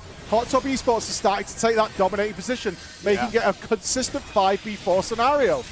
And look, they're managing to push. They've been pushing this entire time. Waiting Room doing as much as they possibly can. Waiting Room goes down. Grief. This is really bad now for Team Allagan. This is a complete reversal of what we saw earlier. Yusha has gone down for Hot Tub Esports, but they have made that checkpoint. This will buy a little bit of time now for Team Allagan to get their heads together. Okay, we're not going to just dominate this match. It's not happening. How do we recover from this? I don't know. These limit breaks are coming up real soon now as the Crystal is heading back. Hot Tub Esports actually getting creamed here. Gimpy goes down as the limit breaks are flying through the sky. Yeah, this is going to be bad for them. There was a lot of ammunition for Team Allagan right now, and they have managed to take out Ross dead. Ross dead as well. Looks like Hot Tub Esports, you need to really start thinking about getting out of there because you are in a rough old position. Raven going down, I think. I don't think he got inside his thing either. Bye, Raven. Yeah, there goes Raven. That was a bad turn of events there, Hot Tub Esports. And now the Hot Tub Esports need to decide what to do. They have some time to play with. The Crystal's got a way to travel. But they seem to be taking turns at just going, here, would you like to generate some limit break? Take your time, team. Go back, regroup. There's even a button that's interest you in some limit break. Okay, Hot Tub Esports have time here. They have 2 limit breaks on their side versus the 4 that Team Allagan have available, Alex. The thing is that if we can get the Ast to use their limit break early enough, oh, here it comes. We're getting Rush jumping in as well. There goes Team Allagan's healer immediately out. We took out the White Mage. That was the combination of the single target from the Machinist and the AoE, but Ross is also down, so it's a one-on-one right now. We really need to get that 2 LBs available still for Hot Tub Esports. Ast should be using it any time now, getting that buff out, reducing enemy damage, increasing player damage. It's all good. I think that's what Ast does at least. I'm going to sound stupid if it isn't. They need to be keeping themselves... They're managing to keep themselves actually relatively healthy. Yeah, they're doing okay here. Gimpy taking an enormous amount of damage here over on Hot Tub Esports, but they're stabilizing and pushing. Hot Tub Esports says, get out of the way. We're greasy, we're proud, we're vascular, we're moving forward. Raven struggling now to maintain his HP, but it is a 5-on-4 scenario. Bob has gone down. Using that White Mage LB in order to try and just almost buy some time, perhaps. Yep. Oh, God, get Raven very low there. Oh, it looks like trying to push that Crystal forward. We have lost Boya for Hot Tub Esports, and now it's another reversal. Another one. Team Allagan back to 5-on-4, and they're going to make it 5-on-3 if Hot Tub Esports don't stabilize a little bit here. They're moving back to their graveyard, buying themselves some time. We have lost another on Hot Tub Esports right there, and the Shy is not dead. 3.5k HP and getting those heals out. Allagan's pushed through the lock as well. We've only got 1 minute and 20 left. It looks like we are going for a regroup here. Yeah, Hot Tub Esports. Raven can't get out of there, though. They are hunting Raven down. He manages to get behind the wall. All 3 guards are used, but they... Oh, God! Hot Tub Esports have all been caught without a safety net. That is unlucky as the LP follows it up. That's Wow! Shane. Oh, a brutal finale for Hot Tub Esports to say goodnight to. That CC chain was insane because they got knocked up. Of course, the other team, Elegance, using their guard to stay on the ground, and then as soon as Hot Tub Esports descended from the skies, like the slippery gods they are, just got CC'd, and they just couldn't get to the crystal in time. That was a ridiculous play. ending. That was a coordinated nightmare for Hot Tub Esports to come back, and it is 2-0 Team Allegan, but Hot Tub Esports put up a far stronger fight in that round. Much better. Yeah, considerably better. It was not the stomp that we saw on map 1, and now it is do or die time for Hot Tub Esports. They are 2 games behind in this best of 5 series. They either win every game until now, which they can do. We saw them putting up that fight. They definitely got better. They were regrouping well. They just, once they got that player down for Team Allegan, they made some good headway. Yeah. But Team Allegan just needs one more victory to claim their place in the grand finals against the Lalafels. We could be seeing the Allegans trying to bring redemption to the disaster that is the Lalafell creation. Well, I want a reverse sweep. I want a reverse sweep, and if anybody can do it, it's Hot Tub Esports. I believe. Big community favorites going into here, big personalities in there that are known throughout this. So we're ready, guys. It is game 3. It's do or die for Hot Tub Esports. Let's see what we've got. As Can we're be going to be slippery, hitting in. greasy men, maybe. Let's have a little bit of a look. As currently, we could have 2 undefeated teams heading into the final. Wow. That would be interesting. As you can see right now there, a nightmare at Hot Tub Esports. I honestly hope in they the blue lose, so I corner. don't have to see that again. Well, maybe, maybe Allegan should win. Maybe it's for the best.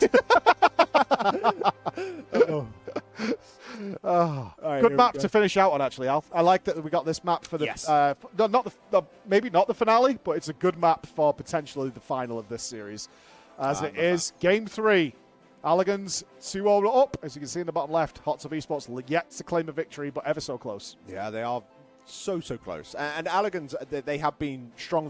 It's a good show of their coordination, that CC chain at the end there, making sure everyone used their guard and had that CC to keep them off. It was very clever. Bob Shagger, of course, keeping those thighs full of juicy blood. Yep. In order to focus on the game. He is not going to be swayed by the ungodly charisma that is Hot Tub Esports.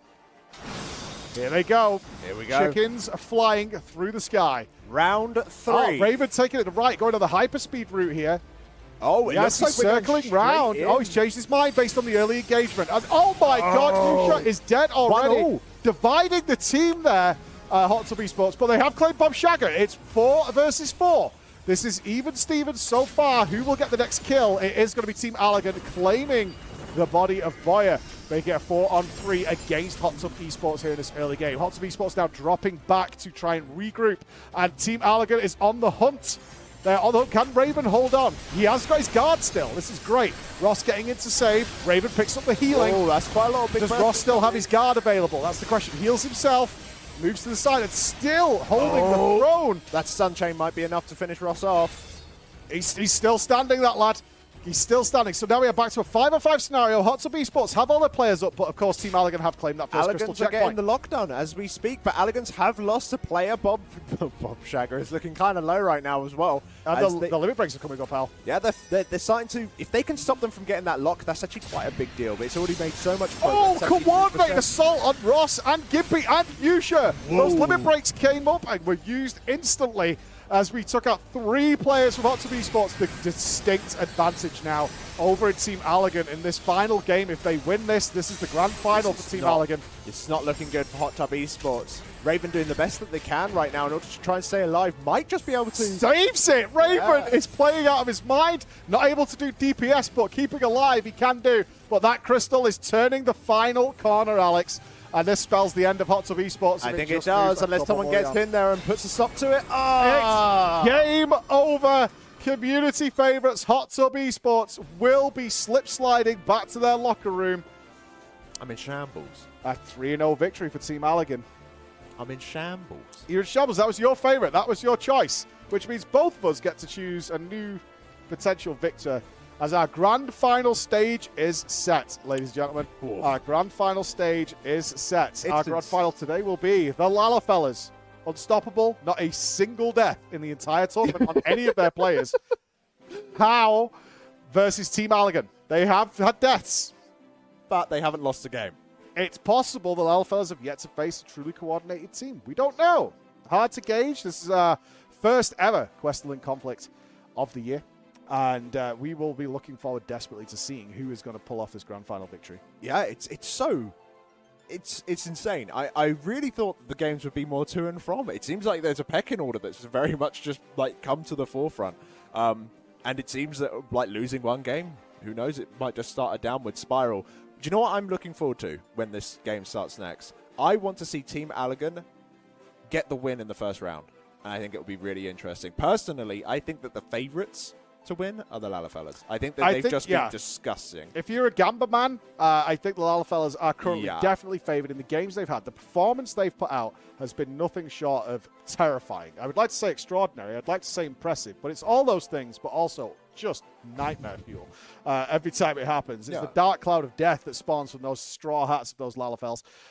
We can see here some features getting ready for these guys. But Team Allegan have come up against some really tough competition, right? Team Allegan has had to face down the Crystal Crawlers, which were an extraordinarily good team.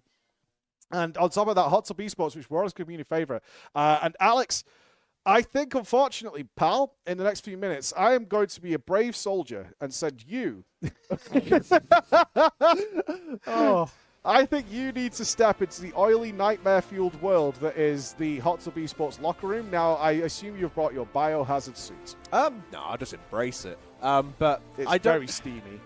I'm sure it's worse than that. Yeah, we'll be getting words from Raven Rib, team captain of Hot Tub Esports, to see what he thinks about what just happened. And it would also be nice if we can probably try and arrange some interviews with our finalists, the Lalfellas and Team Allegan, before we step into our grand final match to see how they're both feeling about it. I would certainly love to hear from the Lalfellas as to what is their secret, for Christ's sake. I have no idea what they're doing. And they didn't do one of their promos. They didn't badmouth anybody. They've just come in silently and just swarmed like a nightmare. Yeah, a team that came up, wonderful theme, wonderfully put together within the Crawlers free company, which is what we opened this tournament to for our very first one. Of course, if you guys are enjoying this tournament, this is me talking now.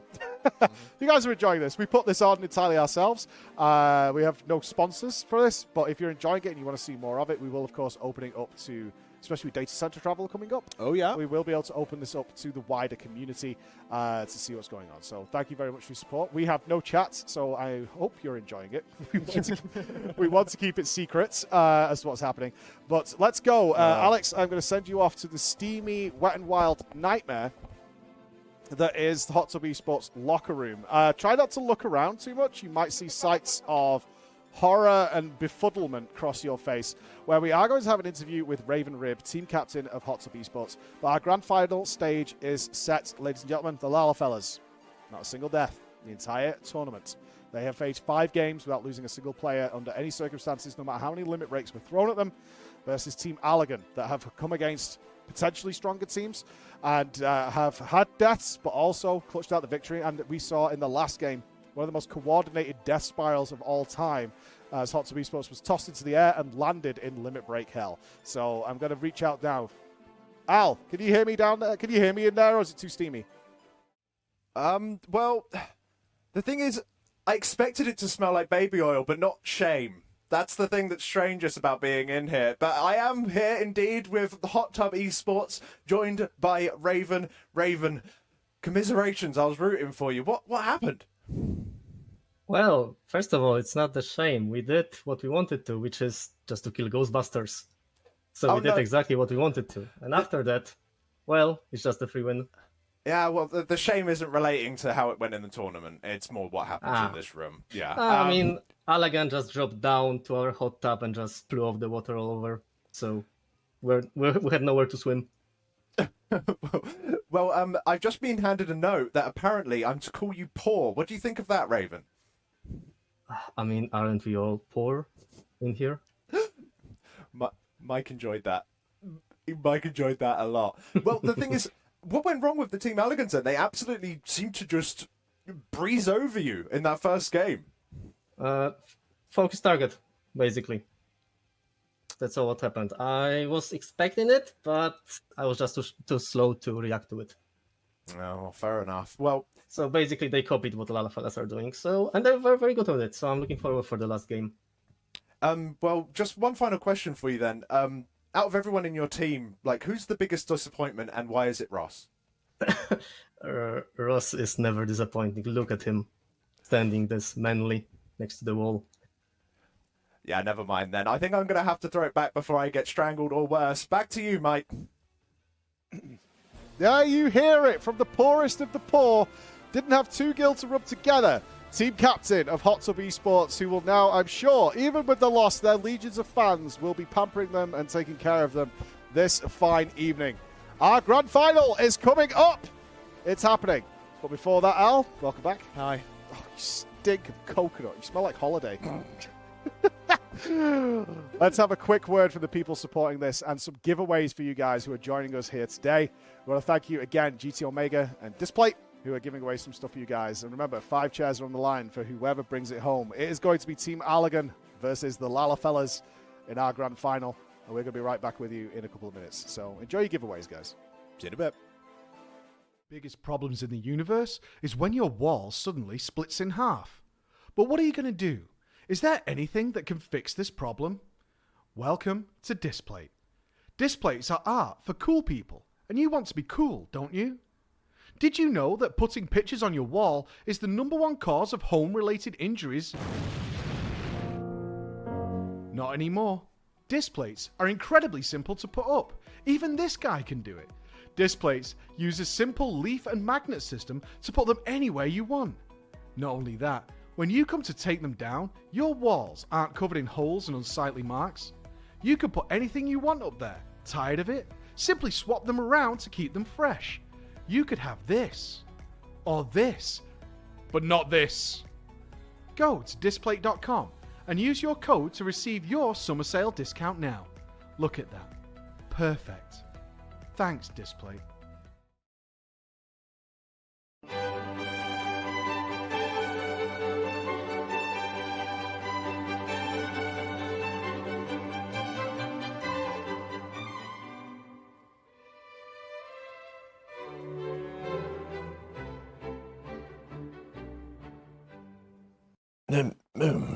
I'm Gordon Livingston, and it is true, back in 1968 I did indeed face up against that other gentleman. Ended in a draw. After all that time. What a waste, but I was devastated. We all were, really. So, of course, I went to the last stand, as we do, after our rounds, and it was there where my journey really did start to begin. There, across the way, was a beast of a creature. The head of a chocobo and the body of 10 men, I suppose. But it's the way that he looked at me with those cold, dead chocobo eyes that I knew that he could do what I could not. He could be a champion. So after a few shandies and some hot scotch, I went over to him and we got talking. Well, I did most of the talking. He more made strange noises and loosely gestured in my direction, but I knew that we had a connection. Not the connection I was expecting, mind you, but the connection of a strong coach-like figure and someone that needed to be nurtured. So I took him under my wing. That's not how I expected it to be, but there we go. I took him under my wing and we began our training, ready for the next year's cup. So in 1970, I started the Camden Cactars, I believe they were called. I was head coach. Of course, Ross being our star player. But it wasn't ready yet. The Kwehstalline Cup was not ready. It's a few months away, so we started our training. Rigorous training tech. I got him to push me all the way up Mount Gold and push me back down. And then back up. Mainly just going up and down the mountain, really. and he was good at it. His strong thighs making light work of the steep cliffs. Yes, so, well, either way, it came round to the cup itself, 1970. We actually implemented colour that year, which was quite great, but of course, still no computers, none of your fancy keyboards or tactics, so we had to instead shout what we wanted to do. So, go north, or go south, or attack, blast, fire for, etc. And that went well for the rest of our team, but it was only at that point that I noticed that, of course, Ross couldn't speak, being part Chocobo. Instead, he just flailed around and kind of ruined the entire thing. He lost it that year. He lost it for those cactars. The Camden cactars were never the same. And I gave the best years of my life to that man. And I'll never get them back. Now, I didn't see him for many, many years, not until about a few days ago, when I heard that he's entering this very tournament. Hot tub esport. Disgusting, really. But nowadays, of course, you have keyboards and the ability to jump. Unbelievable. Makes it so easy. The sport will never be the same. And of course, I'm not even sure if it's the same Ross. Some say he has existed since time began. Some say he will be here long after we've all gone. Time will tell, I suppose. Time will tell.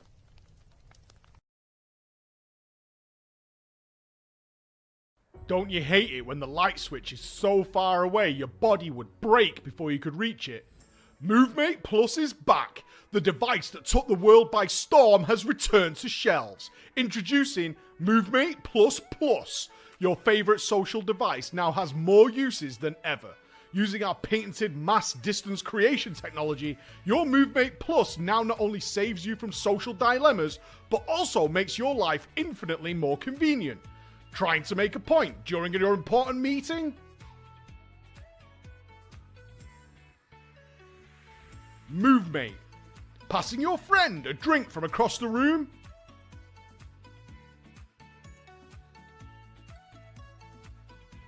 MoveMate. Using two computers at once to assert dominance?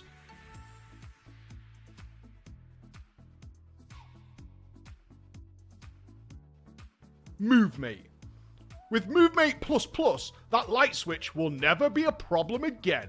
So make your life perfect with MoveMate from MoveMate Incorporated. Simply use one Twitch subscription to get your MoveMate now, or 5 subs for MoveMate Plus, and its patented long-range stealth MoveMate technology now with mass distance creation technology. Why wait to make your life perfect?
Back to you in 10, Alex.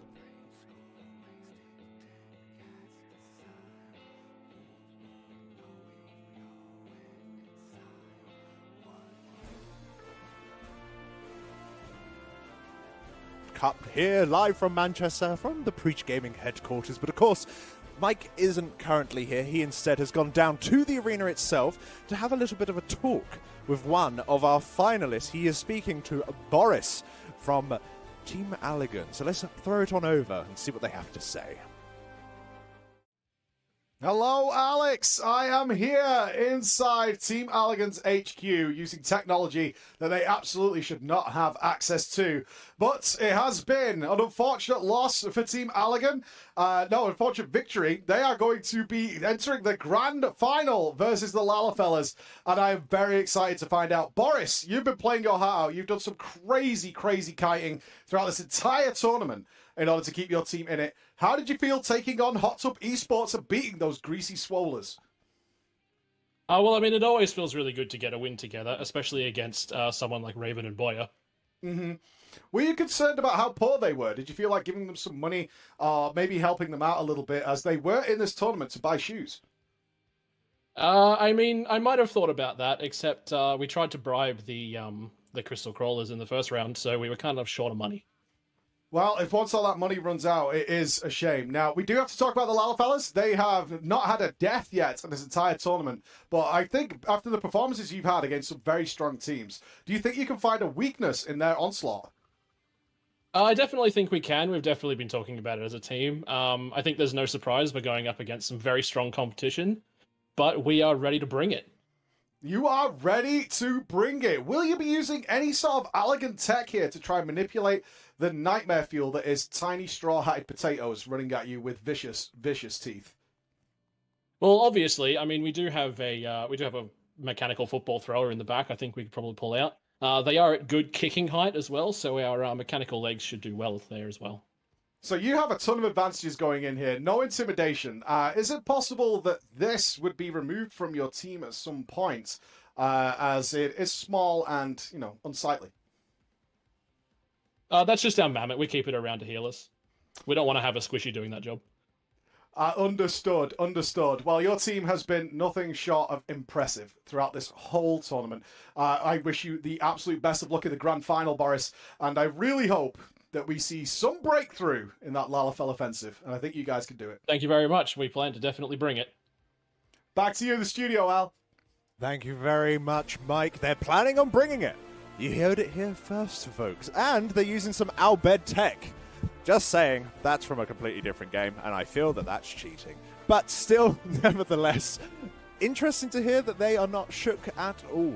It's nice to hear from a team that hasn't lost and are ready to push on forward to the next round. But there is an elephant in the room, ladies and gentlemen. There is a team, a quiet team, a team of tiny little nightmares that seem to be swarming around. They seem to be almost the villains of this particular piece. However, it is only fair that we do hear them out. So Mike is going through several different portals, as well as going through several different layers of the outer planes in order to try and find wherever they call their headquarters, in order to have a little bit of a chat with one of them. I do believe that we'll be speaking to Linsa any moment now, as we are just getting that sorted out. I'm sure I'll be given a shout when that is all good to go. But one thing to be keeping into account is that this whole thing, although we do need to worry about who is going to be the overall finalist, there's one thing that we've kind of neglected, and that's third place. Now, time is on our side, friends, so we very well may be seeing a little bit of a third place, well, best of 5 once again, between not only Hot Tub Esports, but Quez of Night. So we will see very, very shortly. But I have just been given the thumbs up. The Mike has made his way through those interesting places in order to get to where he needs to go. Mike, are you still alive? Yeah, but I'm in a place I don't want to be. I am surrounded by Lalas, unfortunately. Menacing-looking Lalas. I'm going to try and get this done as quickly as possible. Liza, you guys have literally not lost a single player throughout these games. How? Oh, well, actually, we did lose a player. If you look in the barrels behind us, we had 6 people originally. So that was a sacrifice we had to make. So you're telling me that you literally killed one of your own people in order to do this. So I'm feeling a little intimidated right now. Production, can you make me less can you make me more on par with the... Oh, thank you. That would be fantastic.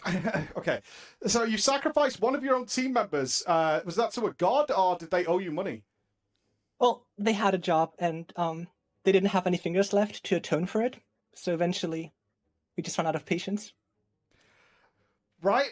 Okay, so you're cutting the fingers off players. What we have seen you do is adapt your playstyle entirely. Sometimes you come out super aggressive, and then we saw in your previous game is that you actually held back. Is this all part of the unpredictability of Lalas in general, or was this something you had planned from the start? Oh, no, there's a very simple strategy behind that, and it's the fact that I'm an astrologian, and we play around whatever card I have. So every card has a specific way you want to play around. And in that case, it was sitting back and waiting it out. Interesting. I like that. So it's purely playing around on what your strongest opener is going to be in order to eradicate people as quickly as possible. And most of your strategy does seem to involve like murder, death, kill as fast as humanly possible. But we have seen you also stagger deaths of the enemy team. Is that an intentional play you guys are doing, or is that just the nature of how quickly you can hunt them down to the ground? No, actually, staggering the opponent is our main objective. Because, if they have to run in one by one, they will never be able to contest us. And we got the Tommy guns ready for when they get out of the gate. The Tommy guns are at the ready. Well, the grand final is coming up. We can tell you we just spoke with Team Allegan. They are not shaken, they are not stirred, and they are not worried by your imposing presence. But I think it's going to be a grand final for the ages to bring it home in the Kwehstalline Cup 2022. And maybe 5 oversized chairs are going to be heading away to the Lalas or to Team Allegan. What are you going to do with the chairs? Because you clearly can't use them. Well, we will sell them off so we have more capital for our mafia. We have to pay taxes. We mess around with a lot of people, but we don't mess with the IRS. So that's a very dangerous possibility here. Yeah. Bold but courteous. The Lala fellas. Evil, terroristic, law-abiding. And that's what we like to hear. Thank you very much for your time. Good luck in the grand final.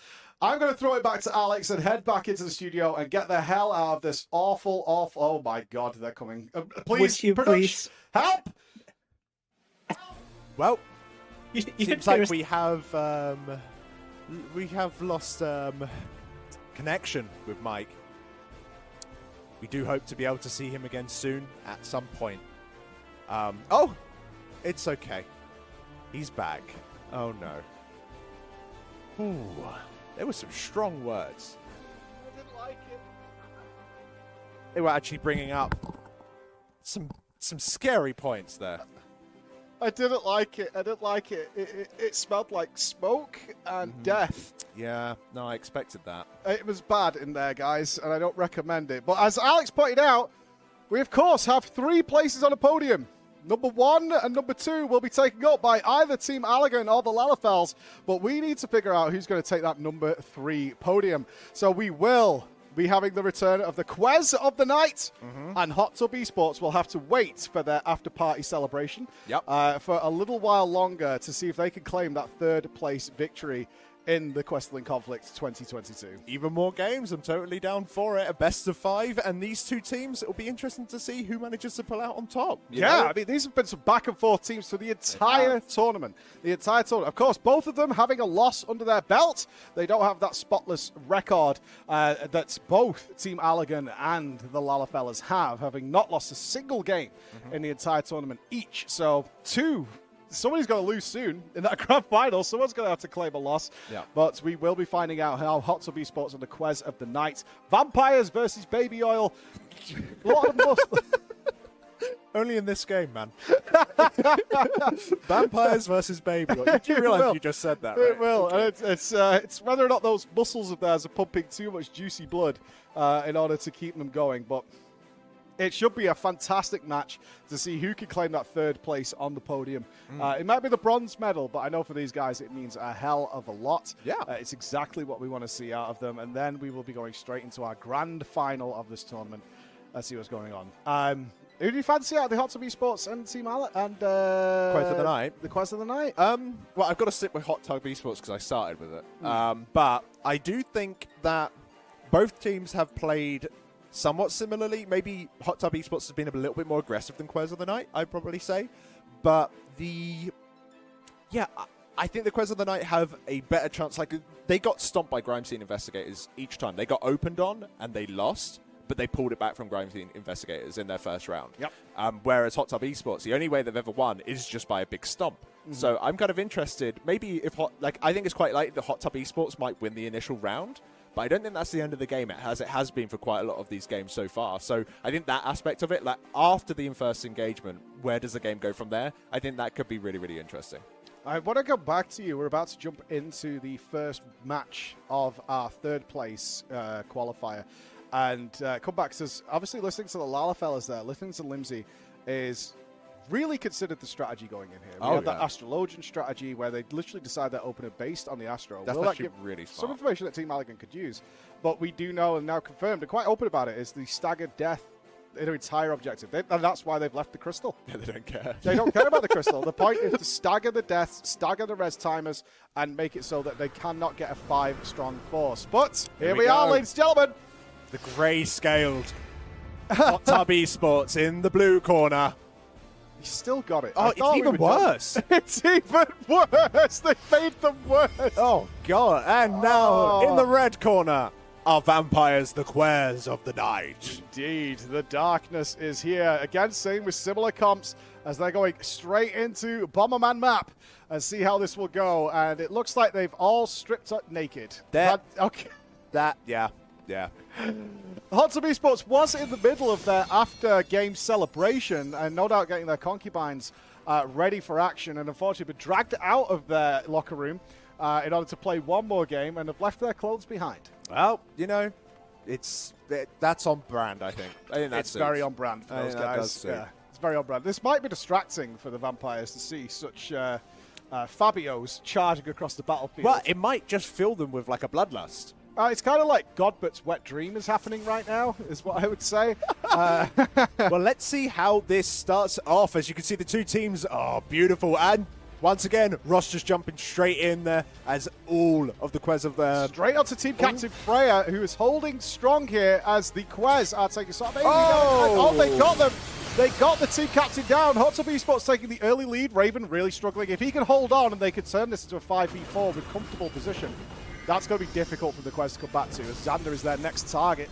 Xander getting away, manages to recoup himself. Yeah, he's using his standard elixir now, getting his health back to the top. Quest not able to capitalize fully on this, Alex. No, not at all. It seems like he managed to get one down, but it didn't... Oh, never mind. There goes two. I was going to say, normally there's a bit more of a rolling sort of effect with this. If one goes down, the second is not normally far behind. There was a larger delay than they expected, but with 4 strong, they still might be able to get quite a lot done, but the limit breaks are coming up for both teams. More in the favor of Hot Tub Esports, who seem to be pushing quite deep into Umbra territory. Yeah, they need to be a little bit careful not to get caught out of position, but they're staying around that crystal. They're not running too far away and try to signal it as those limit breaks do come up, as you said, Al. And what they'll be aiming to do is utilize the slight advantage to capitalize and wipe out the team. But we are 5-5. All 3 DPS have them on Hot Tub Esports' side, and all 3 are popped. They're making them... Oh! The CC chain is insane. Is it enough? Yes, 3 players down on the Quest of the Night. Xander holding strong, but it's not enough as Xander falls. And there you can see those limit breaks all utilized, but the Quest of the Night have 3 available once they do regroup here. As they look at the mark, and they will get some time as the explosions are about to go off very shortly, and that could stop the Hot Tub Esports from pushing the crystal much further. Well, the thing is now that the Alligans, they're in the same position where they've got 3 DPS that all have their ultimates limit breaks available. However, we have the Paladin limit break available on Hot Tub Esports side, which gives a massive DR to everyone within it. So I think once you see any of the LBs pop, you're going to see a reaction LB from our Paladin here, but let's see how it plays out as we are getting pushed forward as the living bombs are going. Oh, he got stunned in it! Xander was stunned in the explosion across the map, and it finished him off. Yusha has gone down, though, for Hot Tub Esports. This engagement is far from over. There's one limit break available, but it is on Xander, who is waiting to res. All the other LBs have been used. Oh my god, can the Kwehstalline Knight hold on? Min has got nothing. Min goes down. The final three just doing what they can, as Hot Tub Esports is not a perfect health. They're not super comfy. They're fighting it out to the end. Magato goes down. This looks like it's going to swing in the favor of Hot Tub Esports. It certainly could do, but we will be starting to see resurrections coming relatively soon. It does honestly feel like Hot Tub Esports are starting to go dry. Ross there getting very, very low, but popping his LB to get himself some time in the air even before landing down and doing a crazy amount of AoE damage before getting topped up again. 2 players still dead on the side of Team Allergan on the red side, and all of them alive on Astra. They're so close, Hot Tub Esports, to getting it to that final it's a position. few more yards and they can claim victory, but you've got to give it here. I know they're getting a little brutalized here, Quest of the Night, but they're holding the line. They're doing what they can to keep that crystal from moving. They're doing good damage as well. You can see Hot Tub Esports is getting slowly topped up, but it's under extreme duress. Oh, Magato goes down, and that is going to be a 4-player death there for Quest of the Night. But you can see there, oh my god, Ahmed is doing whatever he can. Crystal's going nowhere, lads. Get rest. Get in here, but he has to move out. His guard runs out. People are charging straight back in. They do have knockbacks available, especially from our machinist, but not whilst that guard is up. So they're going to have to spend a little bit of time waiting for that guard to go down, maybe use a knockback to get them out of there so they can just push it a little bit further, but they can just spend time. Yeah, Hot Tub Esports dropping their limit breaks to try, and they keep the crystal on the line! Oh, you shall not pass! This is going to need something absolutely miraculous from Team Allergan, sorry, Quest of the Night in order to get this Hot Tub Esports down, but it doesn't look like it's going to be the case. Magato's doing everything he can as more players are joining him to hold that crystal where it needs to be. Oh, there's the knockout. They're trying to get back in there before that crystal moves a couple of feet, Alex. Oh, there you go. Hot Tub Esports have lost Boyer. Players are dying. The players are going low, and we're actually getting quite a lot of players coming in from Quest of the Night. Maybe this isn't over, Mike. I really did think it was, but the Quest of the Night are incredibly low at this point. Can they survive getting another death coming in? But we are right next to their graveyard. Their resource point. So Magato has LB available once he gets on his feet to get back into the action. The Hot Tub Esports are getting on. Oh, there it's moving. Oh, it stopped with 1 foot to go. Holy God, they just can't seem to get it over the line.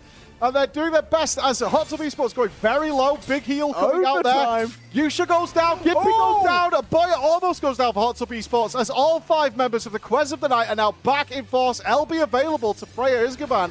Raven has his LB available as well. Boya goes down. No. This is a 4-player death for Hot Tub Esports. And Quest of the Night are pushing forward, Alex. What? It literally 98.5%. You can see at the top of your screen there. That's how 1.5% they were away. Yet, Quest of the Night just held on.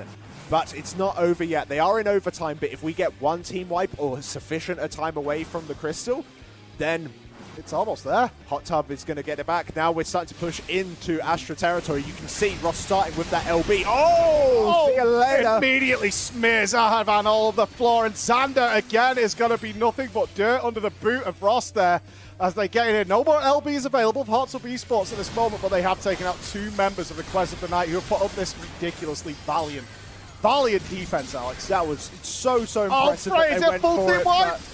It is. It's a full team wipe for Quest of the Night, and that is going to be all she wrote for game 1 of 5.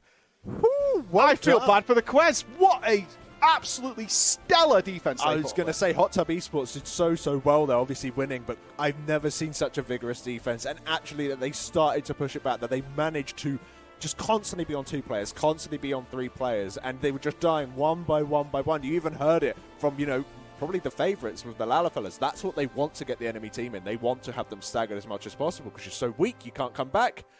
Quest of the Night just did. Quest of the Night just hurled human death and suffering at a crystal until it moved in the different direction. They literally tried to build the pyramids. If you just hurl as much human sacrifice at it as you can, maybe you're going to get somewhere. The Quest of the Night, the vampires themselves, just showed that in spades.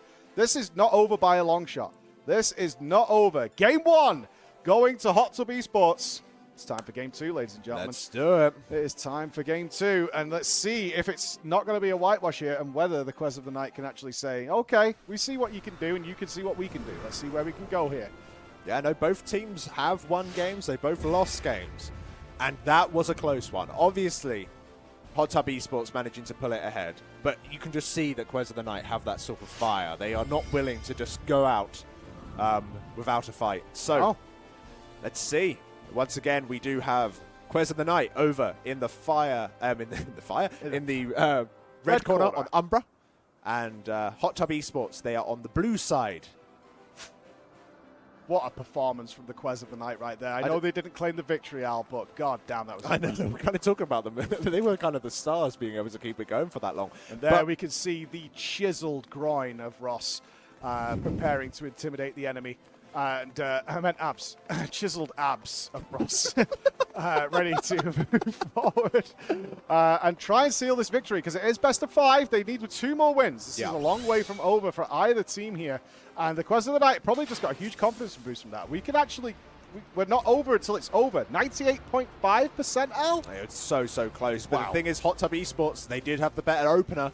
And a lot of these games have been decided on that opener. Let's see exactly what goes in. Once again, Ross just... Oh, they're going straight for Ross, and Ross is dead. Okay, the Quest of the Night recognized the groinal threat, and they went immediately for it. They are castrating him on the go.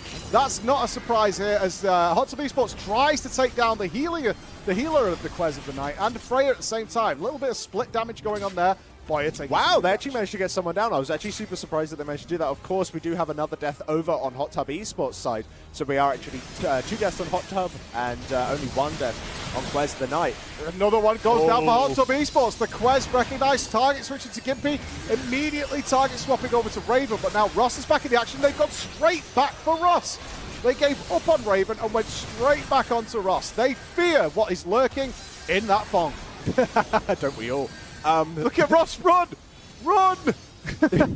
Well, the thing is... He's not taking the heal, interestingly enough. He's going to go for the potion. He's dead. Oh, no, he's not. He's yeah, waiting for the guard as the Cyclone comes out. Good. Oh, I think one of the Hot Tub did not make it quite into the Chocobo feather. Missed. Yeah, it was Yusha did not make it in. The heal is available. Ross left it for his teammate, and you can see Yusha going up. Target swaps to Raven. Raven he going immediately down, drops Raven as Ahaven on the heal on the other side. 480 HP. Whoa, we just lost 3 members. Limit Break City. Hello. Hot Tub Esports. See you later. Yeah, Hot Tub Esports in a really bad way as Ross is the last man standing, and down he goes. It's a full team death for Hot Tub Esports. Really bad for Hot Tub Esports. Quest of the Night are already... oh, bless him. Hot Tub Esports are already through the lock. So they're now pushing on through here. Oh. Okay, so they will be delayed on Ross getting up, which is giving the Quest of the Night. Look at this. Okay, this is the last stand of Hot Tub Esports here. As they move in, they're going to have to focus target. It looks like they're going for Magato, but immediately Yusha goes down. They're target swapping over to Gimpy, who's trying to hold on. Just but that lost the crystal is LB. getting ever so close out.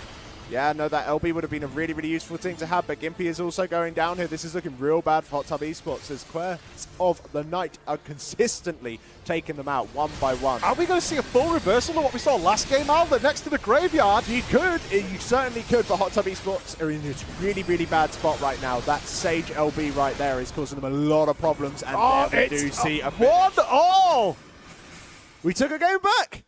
We took a game back. The Quest of the Night say, hold on. This is not over. Unbelievable. It is 1-1 in our best of 5 series, racing for that 3rd place as the Hot Tub Esports, who weren't dominant, and nobody's been dominant in each of these games. These are 2 very, very similarly skilled teams, similar levels of aggression, similar levels of defense. They know the mistakes they made. This is anybody's game to play. The thing is that I really like what Quest of the Night did. They looked at what Ross was doing. Ross hasn't been focused down yet he just does what he wants. And it's like normally both teams, they kind of crash into each other and they leave their backlines kind of vulnerable. This time they literally pulled back and just annihilated Ross. Ross jumped in, they just killed him. Getting rid of that Dragoon player who can put up so much pressure is so good. But we are going to be jumping into game 3 now of a best of 5 for 3rd place. We're at least going to game 4. I couldn't choose a team. I could not choose a team. I really can't. These 2 are hungry. They are hungry for this. Game number 3, 1 game apiece. There you can see the Hot Tub Esports going one-on-one against the Quez of the Night. Neither of these has had a free ride, even for third place. They have fought tooth and nail for it. They had a couple of stomps in the early round, in our first round of the tournament, but since then they've had to fight for it, and they've not had to fight for it as hard as they've got to fight for it right at this very moment. Oh, they're getting themselves ready. Only 20 seconds until we charge into what, well, I think it's safe to say our favorite map. Yeah, I think one thing I definitely noticed from the last game is the target swapping of the Quez of the Night is significantly better than what we are seeing from Hot Tub Esports. Hot Tub Esports seems to come out with a good idea of who they want to get down first, but when it's into the melee, when it draws on that little bit longer, and it's not a case of kill, kill, kill, like the dominoes falling, the Quez of the Night, very, very, very able to recognize the threat and get rid of it. Jesus Christ. Only in this game, man. Oh, Ross! dead immediately! They did the same thing twice. But we did manage to get Xander down, so it is a 1-for-1. Yeah, after all trading said there. So and this is done. where it's important now, Al. This is maybe where Quez pull ahead with their target swapping. Swapping to Gimpy there, Gimpy getting to defensive mode, as they then also swap over to the healer of Hot Tub Esports, trying to get out of it. So much pressure going out right now. Every Swapping to single Yusha. member looking low, but managing to get a death. Hot Tub Esports pulling ahead a little bit here. If they get Magato down, that is going to be 3 players killed for the Quez, on the Quez of the Night from Hot Tub Esports. Magato holding strong though, and we will see Xander returning to this foray. Health bars are very, very low here. Ross is back, and Ross is doing damage, but they switched him again. Did you see Ross's health bar there? Yeah. Unbelievable. I think you'll find that the Paladin from here on out might be looking at Ross a little bit more just to make sure to keep him safe. With Bolver there, he really needs to make sure he has that cover available, as they do not like Ross anymore. No, they do not. So we see one LB used there by Freya, but Freya goes down immediately, a bit more defensive one. They have managed to kill Ross again. Ross is absolutely the pig on the spit for the Quez of the Night. They want his blood. It doesn't like Hot Tub Esports are in a stronger position right now. They've with Quez of the Night having some new people respawning and coming in, but I think that this is tilted to favour back again into the Quez, as we to the Quez of the Night, as Ahaven has gone down and Farstrider has gone down. That Crystal still moving in favour of Hot Tub Esports right now, but they're back to 5 strength. Whether or not they can capitalise on this. The fact that Xander was not able to run away there and that they hunted him down was such a big deal. Really, really offsetting those respawn timers, making it so. Can I point your attention to those LBs? We have 5 strong Hot Tub Esports and 3 limit breaks waiting for the Quez of the Night. Those LBs, I'm not sure how useful they'll be. Of course, the Dancer one mainly providing CC. But when you combine that with the Dragoon one, which should be coming up any second now, as long as Ross can stay alive, as he is getting focused down ever so slightly here. Let's see exactly if they manage it. Oh, here we go. 2 of them dropping back. Here is the AoE. Ahaven survives! Holding on for every last ounce of HP. The Quezonite took an enormous burst of damage across the entire team there, but it was not enough to kill someone. We're squared up. The Crystal's back where it needs to. It's moving so forward for the Hot Tub Esports. They might very well see the Dancer LB go off soon. I really think that they should, because it should give them the capability of actually just being able to take anyone down. But I think there's too much pressure, and unfortunately our Dancer does go down. Yusha goes down as well. And Freya hanging on by a thread here for the Quez of the Night. With 5 KHP, there's the finish. Ross has gone down again, but the Hot Tub Esports is doing their best. Perfectly ignoring some other players now in favour. As soon as Ross is back in that melee, they are switching through so hard. They just don't like him anymore, I think, Mike. I think that's all. Well, he takes bad. They've had a bite of those biceps, and they say, no, this is full of some sort of weird creatine business, and I'm not into it. Gimpy they're trying to get Gimpy down. Gimpy playing super well. Very little mana as well, so he can't do a lot of that self-healing. So he's in actually a real load of trouble, as unfortunately we do see Gimpy go down there. The Sage LB going on basically mean you fight me in heal, you do no damage to me. But we are seeing the Dancer LB going off. Not entirely sure if that's going to be all too useful for Hot Tub Esports here, as I do think that 2 players down. 2 players down over on Hot Tub, and the Quez are pushing forward. Yep, you'll see the Hot Tub Esports now drawing back. It'll be interesting to see if Quez of the Knights actually go out to try and do some hunting. It looks like they're not. They're going to wait for another 5v5 engage, which certainly are. Yeah, full potion refresh on the team. Everyone back to full mana, full strength, and 4 limit breaks available versus Hot Tub Esports. 0 limit breaks available. Yeah. Hot Tub Esports needs to be real careful here, or there's going to be a CC chain, and the entire team is going to get massacred into the floor. Yeah, this is a really, really troublesome engagement here for Hot Tub Esports and how they handle it. They do have the Paladin. Pyros. Yeah, we go. We got the Paladin. That was 4 of their LBs, Alex. 4 limit breaks were dropped on Ross then. If you want to know who doesn't like who, there it is. But the Hot Tub Esports could maybe claim a kill here. No! Quest of the Night managed to hold on without losing a player. They're divided and conquered, which has also happened to Hot Tub, who loses Captain Gimpy as they focus down that healer, and now they swap over to Yusha to try and do cleanup. But we have a little bit of a reversal. The limit breaks have come back up for Hot Tub Esports. All of them were used by the Quest of the Night there.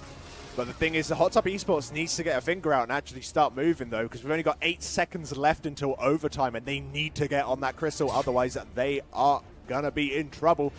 Unfortunately, it looks like Ross is just ignoring the crystal. Oh, no, now he's there. Now he's there. Good lad. LBs are coming out. They've got managed to take Freya down for the Quest of the Night. Mid Fast Rider is down as well. This is They're going for Bagato now. This is the Hot Tub Esports is 5 strong. There goes Bagato. They're pushing back. Hot Tub Esports have found brand new suntan lotion and they're utilizing it. Take that, Vampires. Use the guard just to hold that crystal in place for as long as possible. Back to full health. But I think Quest of the Night are going to have to take a retreat or take a death. It's as simple as that. Wow. Xander is holding on and Xander goes down. One more player left. They need to keep throwing bodies at this because we're in overtime. If anyone leaves this crystal, whichever team leaves the crystal loses the game. So there's no... Oh, look at it. It's charging in. Oh, saved it. Mid-Fast Rider saves it at the last second. No Unbelievable. Hurls himself into the nightmare. And they need to be careful here not to leave this crystal circle. They are forced to fight in this world. Mid-Fast Rider goes down after holding the fire. Guard is up for Bagato. Please, can my teammates be here? They're doing the best that they possibly can, but I really think this is just prolonging the inevitable. But they have been known, you know. Yeah, the Quest of the Night did it last game. Going, but unfortunately, there goes Bagato, but 2 more players have arrived into that circle. There's one limit break available for Hot Tub, but all their team is being AoE'd and cleaved down as they have to stay in these close quarters. They've got to do it, so they're doing their best now. Here goes Ahmed going down, and Freya speeding up in! Freya with the dive over the line! Oh my! And Hot Tub Esports has no health and resources left. They've been bled to death by the vampires! They've been bled to death. There's now 2 players for the Quest Circle. Yusha goes down. Gimpy is running on fumes. Their healer is down to nothing. Okay, back down to 2 players. Hot Tub Esports. Both teams down to 2 players. How? This is ridiculous. Run! Run! Oh my goodness. The Quest are taking command of this circle. Unbelievable play here as Raven tries to hold the line. This is insane. Ross is back in there as fast as possible. Ross immediately killed. The second he walked in there, he hit the deck. Raven still standing tall. That target switching, they have a hard rule in the Quest of the Night. If Ross is there, if you see that burly shaven chest, he must die. And now, this crystal hasn't moved in nearly a minute, Alex. It's nearly a 4v3 minute right now. However, we are starting to get some LBs up for Quest of the Night who only have 3 players. This might not be as simple as it looks. But it's going back. Down to 2. We are down to 2 players. Go, Ross! He's coming! Watch out. I'm sorry to say this, Ross, but watch how quickly he dies. It's got to be just nuts. Yeah, like, there we go. We only got 1 player left, but you can see someone from... Oh, no, it's swinging back to Hot Tub! Oh, my... It's over! This is insane! I think it's all over! I don't know. No, another player from Quest has made it into the circle! They just keep coming, mate! They just keep coming! It's like a Lemmings game on crack! Just hurl yourself off the cliff, boys! We'll hit something eventually. The Quest of the Night refusing to give up in Game 3 of deciding who will be our 3rd place champion. There's 1 player left. Bagato's about to die, but Freya makes her across the line. Oh my God. They've got too many charges, okay? This is just getting so... Go, Freya, go! Yes! Oh, can you imagine how frustrating this is for Hot Tub? They just keep appearing. We seem to have staggered them perfectly, so they appear as we kill one. How have we made this? They just need to, if they can just nuke down this warrior. Oh, this is bad. Hot Tub Esports is racking up 3 to 4 limit breaks. They are going to be able to eradicate some off the planet. And there goes the crystal. It's on the move. The Hot Tub Esports have full control, and they have 4 limit breaks. Hot Tub Esports needs to get it all the way into their air. I misread. Well, the rules of this game are absolute nonsense. It's fine. Let's keep going. Wow. This is the game of the century. This is ridiculous. So they need to push it further than... Oh, okay. Right, so we've still got a long way to go. I thought it was just going to be over. Oh, no. This is... They're even Stevens, 72 to 73 on that Crystal scoreboard.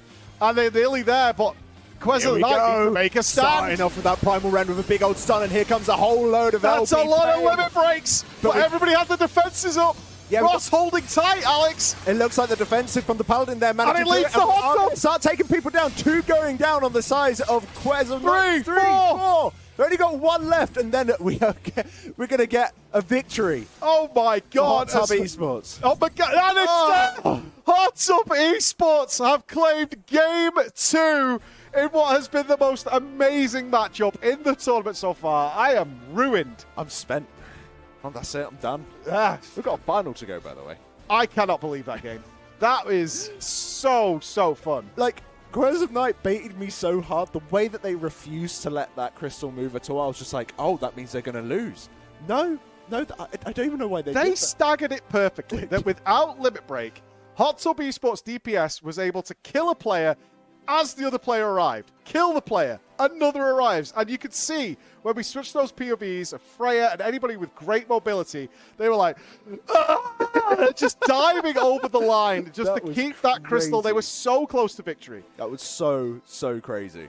Like, it's such a thing of Kwehstalline to do as well. They refuse. They refuse to die. They refuse to die. Ladies and gentlemen, it is 2-1 Hot Tub Esports. If Hot Tub Esports win this game, they take that coveted 3rd place position on the podium as we move into the grand final. But as you've seen, do not leave your screens, because the Quest of the Night are refusing to, well, not refusing to die, but refusing to stay dead. Yeah, I think that's very fair. Now, of course, Hot Tub lost this map previously against the Quest of the Night. Yeah, and this is game point. Yeah, this is game 4, but these two met in game 1 on this map, and it was favored to the Quest of the Night. They have taken a victory over Hot Tub Esports on this map, so it will be interesting to see whether they can repeat that performance as we get ready to go into this game here. The oiled up nudity that is Hot Tub Esports seems to be working in their favor. I wonder, of course, the Dragoon on the side of Hot Tub Esports jumping in like a madman still, even after being punished for it in game 2. Did it again in game 3. I feel like he's judging me. I'm sorry, Ross. Oh, no. Okay. Stop, Gibney. Stop. Cameraman, please.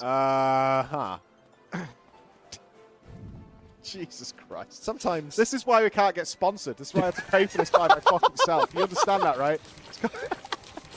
This is exactly why I can't get some sponsorship for these tournaments. We're going into the match. We're going into the match. Here come the chicken heads. Oh, now you'll change it. Thanks, cameraman. Appreciate it. As the vampires go bat form and take it to the skies. And here we are, ladies and gentlemen. Oh, they're going aggressive. No. Oh, early guard from Ross there. Ross just guards. He knew they targeted him. That was been the question. And now he's dead. Is he going to survive? Oh, now, okay. if they focus too heavily on Ross, they swapped instantly to Gimpy. They could see that they were fully attentive onto Gimpy, and this is bad for the Quest. They have lost Bagato. They were too focused. They couldn't get their focus target down. They had to target switch. That opened the doors. But Boya goes down for Hot Tub Esports. We're in a 4-on-4 scenario. Yeah, no, I honestly do think I favor Quest of the Night right now, just in terms of their mana, in terms of their self-healing. Managed to get Gimpy down dead. So low. No way of healing himself right now. Running away. Drink your potion, lad. Oh, he's taking the heal. And he's going straight back in as that crystal is starting to start looming. They're waiting for the regroup here. This is a smart decision from the Hot Tub Esports here. And now Ross is going to take that potion. Obviously, you can see that Quest of the Night have also taken their potions. They are fully ready to go. I think Quest of the Night kind of missed a ticket there, though, because they could have gone and harassed the remaining players of Hot Tub Esports. Yeah, Yusha's still not on his feet. It would have been a 5-on-4 engagement, or at least a 4-on-4 engagement if they were feeling confident about it. We've lost our Paladin once more. Bolio going down right there. Not a good look for Hot Tub Esports. Ross has gone down as well. Again, not looking great here for Hot Tub Esports, but one thing we've known from the last 3 games, Alex, is this game is far from over until that crystal crosses the line. It really is. I wonder if they're just going to see if they can pull back. This is incredibly bad for Hot Tub Esports now. They're getting farmed. They can't get their players back on their feet quick enough with this crystal coming back. But oh my god, they abandoned it. Kwehstalline left the crystal and it went back. Oh, okay, that's actually a massive fumble because the thing is we're going to have our knock-up coming in soon as well. And with all this fighting, there's not going to be a whole lot of guards available. Here we go, getting that Dancer LB coming in. But oh, and there's a double kill for HotTub. Oh, they certainly do, as we see 3, if not 4. There's the guard there coming we out. go. Quez of the night go down. Wow, if we're flipping this backwards and forwards again, now there comes the resource. Has Bagato got guard available? Because if not, you're dead when you land. It doesn't matter. Raven says it doesn't matter. I'm claiming that victory regardless. There's the guards from HotTub Esports. They're safe. Boyer looks not to be safe. Oh, does he get inside? Oh, they did it very early. They did it a little bit too early, but they're safe, I believe. Did Boyer make it in? I think only one person can get it. I think it's because Gimpy is shorter. That Lalafels cannot be blown by wind due to their stone-like nature, small but heavy as well. No, their density completely off the charts as HotTub Esports have made the next. So we're going in for another engagement here, but Quez of the Night have all of the LBs in the world, and they're all popping used. all of them, and you're just seeing HotTub Esports melting under the pressure. They killed the 2 players that had LB as well. Boyer and Ross's LBs were available. Those are the 2 players that went down. They have made the checkpoint, though, so they're going to feel pretty comfortable here as HotTub Esports push back. That crystal is a little bit in their favor for movement. Yusha probably unable to escape here. You can see the CC on him there. He's getting thrown about like a rag doll. Yeah. Unfortunate. But it will give time for HotTub Esports to get themselves ready. They will have the same situation where they're going to have 4 LBs available. Maybe not the Dancer one, I can't tell exactly. But they're going to have a lot of LBs available, and they're going to go in and try and stomp. However, Quez and the Night don't have a lock to go through. They've already done it. So here comes that engagement. Oh, instantly Ahavane goes down. See you they later. line up nicely. All the LBs have been popped now for HotTub Esports. Tried to claim a second kill, which is what they want to turn the tide on this. Yusha finally back on his feet. They're able to get him. Freya holding on tight there. Freya running away with guard on. They might choose to not hunt Freya down, which is going to give Freya the opportunity for the potion. Yep, you can see Freya taking the potion there, getting back into full communication. But Midfire Strider was the sacrifice in that play. Lost our warrior there, unfortunately, and it's still in the side of HotTub Esports, although they don't necessarily have the crazy amount of LBs available. We are getting 1 LB up on our red mage Xander there, but he doesn't look like he might be going down before he's even able to pop it off, and unfortunately they do go down indeed. It does look like HotTub Esports are gaining control once more. Yeah, now they have killed 3 of those players all at the same time, which is going to allow the Quez to regroup relatively efficiently here, and they do have the crystal at their advantage. HotTub still has a fair way to go. 30 seconds from the overtime in this match, and as you can see here, Magato just knowing we have a bit of time to play here. This is fine. We can relax. It's still even Stevens. They need to wait. Any moment now, both players, Ahavan and Freya, will be on the feet. Freya comes up. Ahavan should be up now. There you go. So we will have that 5-on-5 engagement, and LBs in the favor of the Quez, dude. We might have another overtime situation. Ross jumping straight in there. And maybe a little bit late as the entire team is up at this point. We're going into overtime in 3 seconds. This is the they last focus Magato, but they also lose Boyer at the same time. It's a fair trade. 4-on-4 environment. LBs being popped over on the side of the Quez. Quez have used their LBs. Raven now has his limit break available. He's used it. Yeah, he's pushed it in order to take Ahavan down, and it was a great decision from Raven there. He might be poor, but he knows how to play games. That's what I like about it. Well, as you can see here, we've still got 4 members alive of HotTub Esports. 3 members going down to 2 very shortly. Oh no, Freya's able to keep themselves alive. Bit by Freya bit. down, mid down. Going down. HotTub pushing forward. This could be victory in 3rd place for HotTub. They've still got a long way to go. There's still so many barriers each time that we have a member of our vampires returning. Are they going to start hurling themselves at the crystal they are once hurling more? Themselves. Gimpy going down here. This is far from over. I know better than to say that it is, because if anything, if last game was anything to go by, we still got a long way ahead of us, mate. We certainly do. And there's, I mean, although you do have the quick travel points to get back here, it's still very lengthy compared to some of the arenas where you can charge down the middle and be back into that action. So not really that advantageous for the HotTubs here, as Ross does go down.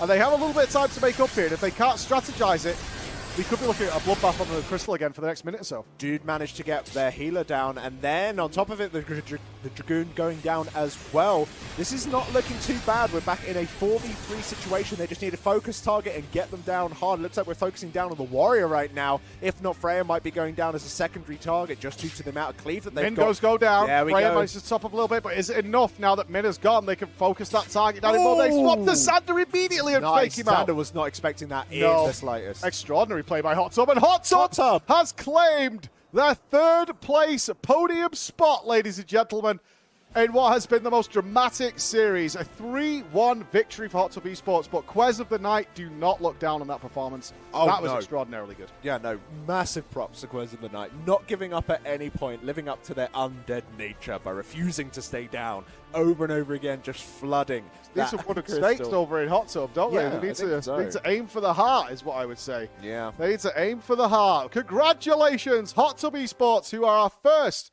confirmed third place on that podium. Yep. We have them up there. And that means, ladies and gentlemen, you know what time it is. We're now going to be setting up for the big grand final of today's tournament. Yeah. It is going to be the Lala Fellas taking on Team Allegan. Ooh. The scary thing is that when you spoke to the Lala fellas, they actually said things that made sense within the game. And It that sounds like terrified they me. thought about how this game mode works and then utilize that to their advantage. Not Which saying I that hate. the other teams didn't, but They had a strategy. yes, they did. Nerds, abusers of reading. Yeah, that is Yeah. cheating. That is cheating. There's nothing I hate more than trying. Kind of same. Pisses me off. Well, we are going to be trying from the Team Allegan side soon. Indeed. So, Absolutely we'll see, unreal. we'll see exactly how their effort comes through. Because I think they could upset. They really, really could upset. I think so. I really do think the Lala fellas right now are riding such a wave of confidence, like Yes. a crazy wave of confidence. They've had no players die. They've clean sweeps everybody, as has Team Allegan. Let's not take anything away from Team Allegan. It's just that Team Allegan's only discernible weakness is that at some point during the tournament, a player died. Yeah. But I think if the Team Allegan have had a good time, we've had this third place playoff, which was just the best. And now I think Team Allegan's probably looked back, looked at the VODs, and thought, okay, how do we break through this? And so it's really quite an extraordinary situation. So, Cool. Alex, after that amazing spectacle, I would love it if you could head down to the Quest Stadium floor, head to the locker room, and let's have a word with Hot Tub Esports. You're not sending me back in there, are you? You're the only. You already smell of coconut oil and sex, essentially. So you should head in there and see if you can get a word. Maybe we could talk to Ross. It would be nice if his silence within the community could be broken in some way. So as Alex heads down there, guys, we have the extraordinary finale coming up. The Lala Fellas versus Team Allegan. We have just watched the best game so far in the series, at least from a spectator point of view, in seeing Hot Tub Esports go one-on-one with the Quez of the Night, who put on an extraordinary performance of hurling themselves, both teams, that is not just the Quez, but also Hot Tub Esports, hurling themselves into that crystal to make it not move as much as possible. And we had a back and forth going on there, and Hot Tub Esports have claimed that third place spot in the Kwehstalline Conflict 2022. We are going to go over now live to the stadium, into the locker rooms of Hot Tub Esports to see what they think about that third place. Alex? Yep, no, I think I can hear you, Mike. I'm back in this unholy place and here to bring you a live and exclusive interview with Ross. Now, Ross, I know that you haven't been heard before on any of the channels, that nobody knows what your voice sounds like. Are you ready and are you excited to finally get your voice out there?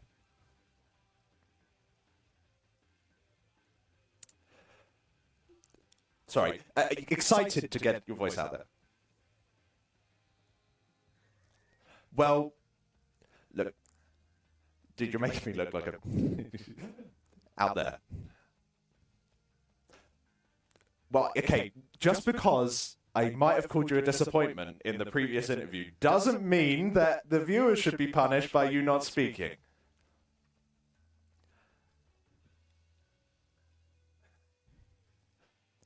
Fascinating stuff from... Back to you, Mike. Strong words from a strong man. Sometimes actions speak louder than words, and nobody personifies that more than Ross Quer. Community champion. Doesn't matter if he's not taking home the world title belt this time. In the eyes of the people, he's always a winner. And that's really great to see. Al, I couldn't help but notice you getting extraordinarily close to Ross's crotch there. Can you tell the people how that felt? Exhilarating. That is the appropriate response. I'm kind of jealous I didn't go down there myself. Well, yeah, although the interview was a failure, I think that was an experience that I will never forget. Yeah, I imagine as I'll do my best. I almost suspect you'll be reliving that experience for quite some time. I'll do my best to forget, mind you, but it's one that I won't forget. I feel you won't be allowed to forget. If No. I'm being honest with you, I feel that is what is going to happen. Ladies and gentlemen, we are approaching that time. I hope you've had a fun day, but it's not over yet because we have our grand finale in front of us. The murderous, evil, strategic minds, law-abiding, as we found out. They do pay that. The only thing the mafia seems to fear is the IRS. That's historically smart. accurate, Yeah, actually. that is very smart. Yeah, that's just another level of their character. Yeah, they did their homework Yeah, they did. before forming the La La Mafia. The naughty thugs. As we know, they sacrificed a player before today. A 6-man team reduced to 5, literally, as they put one of their players in a bucket and melted him. And I think the official thing is still missing. I think that's the actual official word. Was I not supposed to say anything? Am I in trouble now? Well, whilst Mike finds a safe house, which they would offer me, ironically. Of course, we are going up against Team Allegan. Yeah, who've been nothing short of exemplary. Very tough games for Team Allegan. Really tough, great performances. They've had to play against, I would say, Team Allegan has been the best adapters today. They have had to go against very different comps, playing very different styles over the course of the whole day. And each time they have learned, adapted, overcome. Yeah. Now, Team Lala has a very set-in-stone strategy that we talked about earlier when we got to have a good interview with the Lala fellas. Libsy explained to us what happens when that doesn't work. That's the question on everybody's lips, is what happens when that doesn't work. Because they come in like a buzzsaw, and then they intentionally stagger kills to make the resurrection almost useless, and then they camp your graveyard. Yeah, like, we haven't seen the Lala fellas actually have to do anything where they're not in control. They've always been in control, every single step of the way. They always get that first kill, they never die. And it's, as soon as they get that first kill, it honestly feels like the whole game is in their hands. Because at that point, they never let up. I want to see, regardless of what team I want to win, I still want Team Allegan to win the first game because I think it'll be the most interesting. Just to see what it looks like when the Lala fellas are on the back foot. Indeed. I'm so excited for this game. And on top of that, we have had the announcement just come through then that we have some fresh merch up in the PG store over on Streamlabs. We have some Emmett Selk stuff and some Tataru stuff. And if you want to go check that out, get yourself some cool t-shirts or anything like that, thumbs fresh. Thumbs fresh. The link will be posted in the chat shortly, so you can go and check those things out as we prepare to step into the grand final. And again, the prize on the line, 5 chairs from GT Omega, providing these chairs that we're sat in right now. Super comfy. Very, very nice. 1 each to the winning team. So 5 chairs will be going out to them, as well as the giveaway chairs we've been giving away through the day, and the displays, of course, that go with those things. So thank you to those guys for providing the prizes for today. It was really, really helpful in order to give a little incentive for us to put on this tournament, other than just, this is really fun. Yeah. Which is the initial incentive I had when I was like, oh, we should have a PvP tournament. And now we're here. Yeah. And of course, Squeenix stealing my idea and now having their own tournament later. I think that's exactly what happened. That's exactly what happened. Yeah. Hey, Yoshi P, a word. My idea, right? Oh, we're jumping in. And we are stepping into game 1 of the grand final, ladies and gentlemen. Best of 5 series. There they are. Oh, God. Menace. Menacing. In the blue corner, Lala fellas. Undefeated, unkillable. And in the red corner, for Umbra, Team Allegan. Undefeated, yet killable. I mean, that's all we can literally say about Team Allegan, is they are still undefeated, but one of them has died along this way. So we'll see how this performs for these guys. Lala fellas, of course, not going to be hard to miss during the action here when these two teams collide. Going to be interesting to see. So we do know, as we talked to Limsey earlier on, that the Lala fellas strategy is based entirely on the Astrologian buff. Yeah. That goes out on the team. Whichever card gets pulled, they change their strategy for the opener in order to see how things are going to do. Yeah, that's really smart. I never even thought of that. I just thought they were trolling. Like, I thought they were just being unpredictable. Yeah, just like, playing their food. Like they rolled the dice. Like, we're aggressive now. We're holding back now. They just know the game, which is, as you said, massively cheating. Here we go. The card has been drawn, the buff has been placed out, and the fight is beginning. Who is going down on either side? Looks like Waiting Room on at Team Allegan's side has unfortunately gone down. Looks like their Dancer is not too far behind them. Still nothing to worry about. Shy trying to hold on. Shy, oh no, Shy goes down as well as the Lalafella's strategy of trying to pick those people out, get an early kill, get those wins going and get the steam rolling. Now, what they don't want to have happen here, and this is where Team Allagan needs to shake up the Lala's plan, is if they the Lalafells, they are indeed staggering those deaths. Watch the deaths that are happening. This is where Team Lalafellas is so strong, is they intentionally try and stagger the deaths of the enemy to force horrible res timers onto the other team. And so far, that is working, because this buys them so much time, because the regroup just takes forever. It's just a slaughter again. Who's going to stop these tiny little nightmares? There's a way through. There's always a way through, you know? Now they need to, Team Allagan has to find it out, and they have 5 games to sort it out. Because they have to wait here. If they're not waiting here, then Team Lalafellas do know that they can go and camp the graveyard and start picking up one by one. They have to come in strong. 1 LB available over on that side. When it will help is the crystal has been abandoned. This is something else we've seen from the Lalafellas, Alex. Yeah. They don't care about the crystal.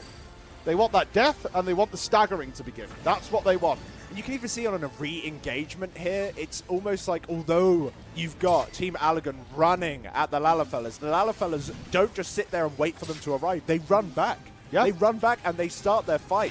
And still, a clean sweep from the Lalafellas. Still not a single player gone down just yet, although there is a lot of pressure being put out, forcing that Paladin LB. It's going to be a quick win in game 1. But that's it.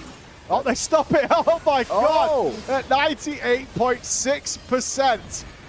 Oh, are we going for a Quer of the Night strategy? Bob Shagger charges in and pushes the crystal back out a little bit. There's the guard in the knockback. Oh, the knockback steals the victory for the Lalafellas.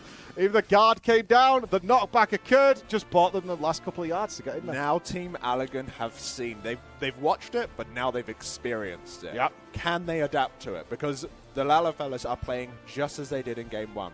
All the way back when they were fighting the Shin Eaters, all the way back those few rounds. And now they've got to adapt. They've got to come up with something. Because right now, they haven't even dented the Lalafellas. Nope, nobody's been able to get through that stalwart opening line. And the thing is, there's about a 10-second gap that you can see where the Lalafellas, their opener is so coordinated, so practiced, and now they've had 6 games to practice it and put it into place, that they know exactly how to do it and how to implement it. Team Allagan needs to break that. Yep. And then say, right, we're still 5 standing, let's go, right? Yeah, it honestly feels like because the Lalafellas, they managed to kill people in such a controlled way as well, I think that running away from them is a massive mistake. Correct. It's better to die and rest together. Yeah, so if you're Team Allagan in this point and you are going for an engagement, everyone dies at the same time. That's what you want to do. You want to be such a menace, such a threat that they have to kill you to get rid of you, rather than they're killing you to offset your kill timer. It feels like, you shouldn't let them be able to play with you that much. But unfortunately, that's what the Lalafellas, of course, for Team Allagan, unfortunately, that's what the Lalafellas have been so amazing at doing throughout this entire tournament. They have. They've been an incredibly impressive team. But Team Allagan has proven themselves already, taking out 2 other teams on their way to the grand finals.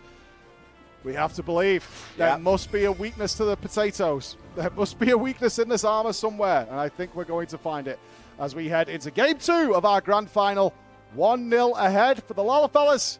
Team Allagan looking for a way to break on through. And this is a map that could help them out, actually, because if they could last a little bit, this map has some really interesting mechanics with the Bomberman mechanic that allows some teams to swing back and forward. Yeah, no, especially if you manage to get like a stun or a good CC on someone who, just as the explosion is about to land, you don't even need to kill them. You can just let the arena kill them. Having a Black Mage there being able to maybe place out a lot of freezes might be able to do something along those lines, or maybe the Machinist being able to put out some binds and things like that, might just at those correct points. If they haven't got the ways of the Purifying, or if they haven't got a guard available, then they would be in a bad spot. But of course, that isn't until a little while. And let's see as we are going into game 2 of the grand final. Can you imagine dying to a Lalafella in a yellow hat called Surfboard Cowabunga? That's what really rubs salt in the wound in these Lalafell battles. Obviously, a little holding back here. Okay, so it looks like we're... Poor card. Yeah, they got a different Astrologia buff here. Bob Shagger definitely looking a little bit like, we could maybe push the crystal. Lalafell's moving around.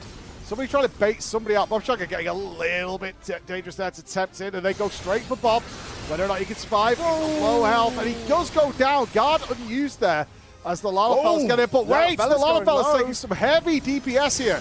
They're taking some heavy damage. Oh, God, Limsey almost going down there. They managed to recover it while taking Shy down. Paladin being able to just react to that focused target, get that cover in. Really, if they bleed, we can kill it. That's the line that comes back to me, mate. I figure, quoting Arnold Schwarzenegger here, if it bleeds, we can kill it. But this time it will be the Lalafellas. But they did not get the staggered deaths they used to, Al. No, it was a little bit more of a cluster, which obviously is beneficial to the Lalafellas. Yeah, they're trying to push the graveyard. You can see the Lalafellas were hoping that somebody would jump down. That's not happened. Little piranhas just sitting there waiting for someone to jump in the tank. Oh no, who's run forward here? Bob Shagger has pumped his way out and guarded, even though the crystal is on the lockdown and was unable to move anyway. And that is going to cost Bob Shagger his position as the guys come out here. No limit breaks available yet for the Team Allegan. The crystal is moving, but that's the thing with the Lalafellas. They don't care about the crystal too much. They just want that staggered death. Yeah. They will do everything just to stagger your deaths and ignore the crystal and to achieve their goals. And now you can see it maybe coming into action as 3 have gone down. This is much more the sort of staggered pace that we're used to coming out from the Lalafellas. Yeah, now they want to kill. The waiting room hold on and disrupt this entire plan. He's trying. He's doing his absolute best, but it wasn't quite enough. They're not even taking damage from the explosions. They're able to avoid them in time. Wow, this is just complete control, isn't it? It's looking really, really rough for Team Allegan, but we have seen games where the crystal can be held off at the last moment, just whether or not we're going to have the Lalafellas allow that to happen. Potentially, you can see how quickly they are on the defense there. You saw Summer Ashes taking a massive beating from Team Allegan, doing whatever they could, but just holding on as the Lalafellas take yet another game. And the best of 5 series, the Lalafellas need 1 more to claim that first place podium. 2 games, 3 games. They're now on 7 games without a death. 7 games without a death. Can they make it 8? Because if they're deserving of a win if they make it there. That's all I'm saying. Is at this point, are you hoping to just kill one of them to be like, yes? Maybe.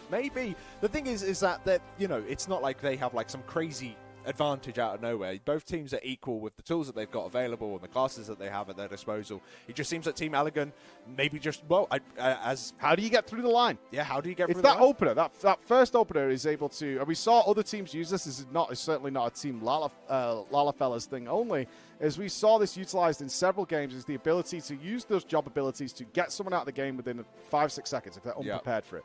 We saw in the opener there, like the heavy damage coming onto Bob Shagger. Didn't use his guard, saved it.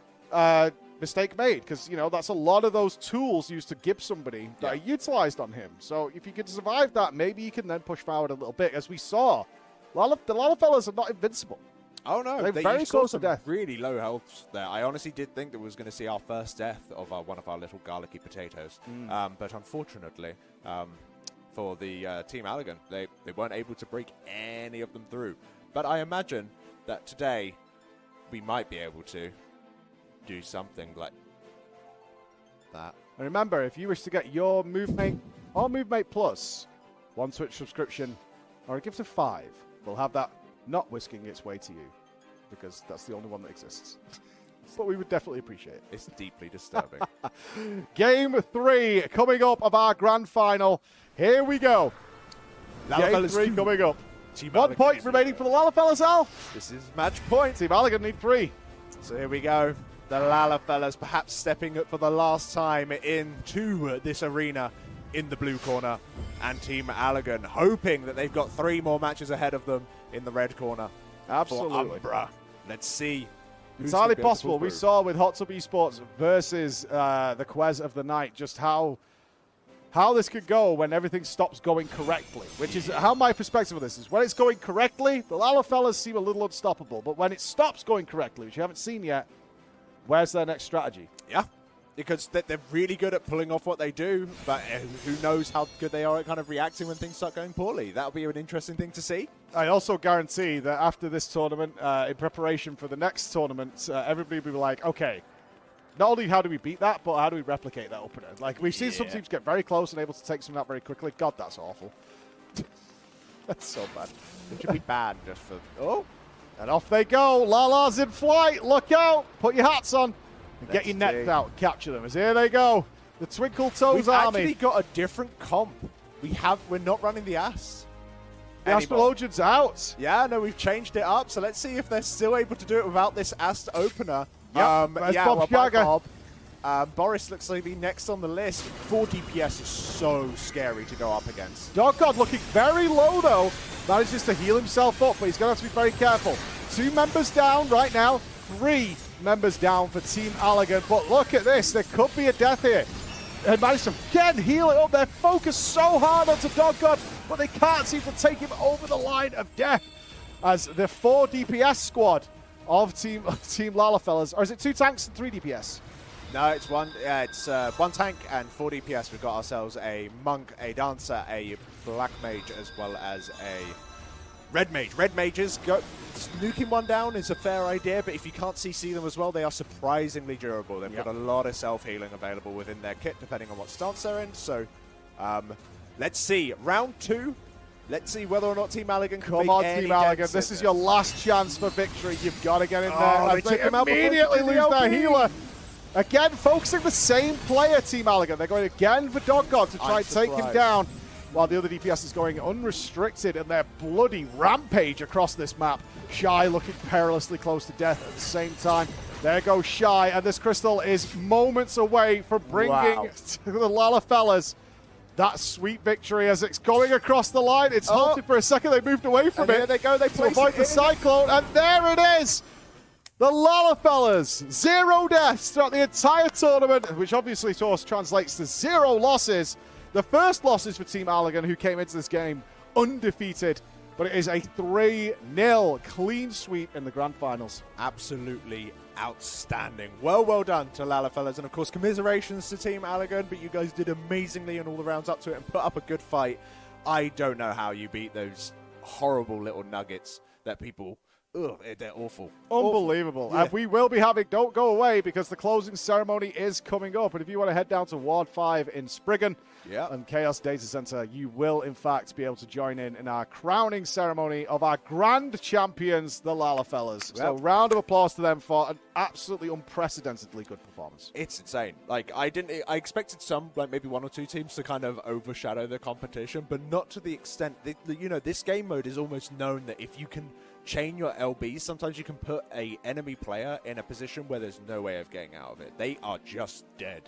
It's insta kills. It's kind of fun that way in a way. That's just like kind of part of the build. But not one person went down to the Lalafellas. No. Very close. Yeah, even the Lalafellas. Very close. A single person. Yeah, I think we saw like what, a sub 10k at one point. We did see some people go out to like 10%. We saw Summer Ashes dropping very low. But their teamwork, their coordination, their shot calling is incredible. They're focusing target. We saw, again, they seem to have the best of what I saw today. So in terms of their burst and opener, we did see the Hot Tub Esports pull out that kind of burst a couple of times. Not only did the Lalafellas have that, but they also had the shot calling and focus target that Quez of the Night had, which was their strength. Quez of the Night were able to swap targets throughout the day super efficiently. Pour DPS into certain characters and get them eliminated. But the combination of those things plus their strategy going in was extraordinarily good. And all those things melding together is what made them a great team today. And it was... What a competition it's been overall, though. I know. It's been crazy. Not only just, you know, seeing the actual games themselves and seeing how it would play out, but the community coming around it with all of the promos of those guys just talking trash to one another and having themes and all that kind of stuff. Really, really cool stuff to see. So a big thanks to, of course, everyone who signed up. We've got skip shouts. We've been talking about a lot of teams in the last couple of minutes, but we're obviously not forgetting the amazing teams who all stepped forth for this competition, including the Grime Scene Investigators, who unfortunately went out in the first round, but have spent the rest of the day cleaning the arena in order to make it ready for us for our remaining games. The Shin Eaters, the heavenly sent Lalafellas from the sky, who also performed super well. Hot Tub Esports, Ghostbusters, which unfortunately were my favourites for the competition, but went out unfortunately quickly, which is a bit of a shame. And the Crystal Crawlers, who were doing their best to prove to Alpha Note that the Crystal Braves was worthwhile. And it's time I went and said, do you want to say hi to the winners? I've been in that Lalafell room. It's pretty terrifying. You go. It's fine. You going to send me back in? Yeah, no, you go. I had to go double into the Hot Tub Esports. I don't know if you can call it a room more than a brothel or whatever, but you have to go back to a hot box. I'm going to make my way down to the Quest Stadium, and let's hear from our winners, the Lala fellas, after an extraordinary performance today. Yeah, no, go have a little bit of a listen. But of course, the other teams that were involved, absolutely big shout outs, of course, to Hot Tub Esports, who managed to come in third there. Quez of the night.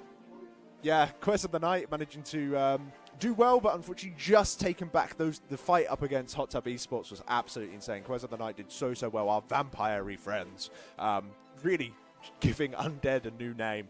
And of course, to Team Allegan coming in second place, really good showing. But of course, to go and speak to our grand final winners, Mike, we've sent you through the void. Alex, I am once again... Production, please. Shrink ray me. I need to be on par with our relative team. Can I stand on the table, please, production? I would appreciate it. Thank you very much. I am here in the locker room of the Lala fellas, our grand champions of the 2022 Kwehstalline conflict. And I have to say, talk to us, guys, of what has been an absolutely unstoppable performance today. Thank you.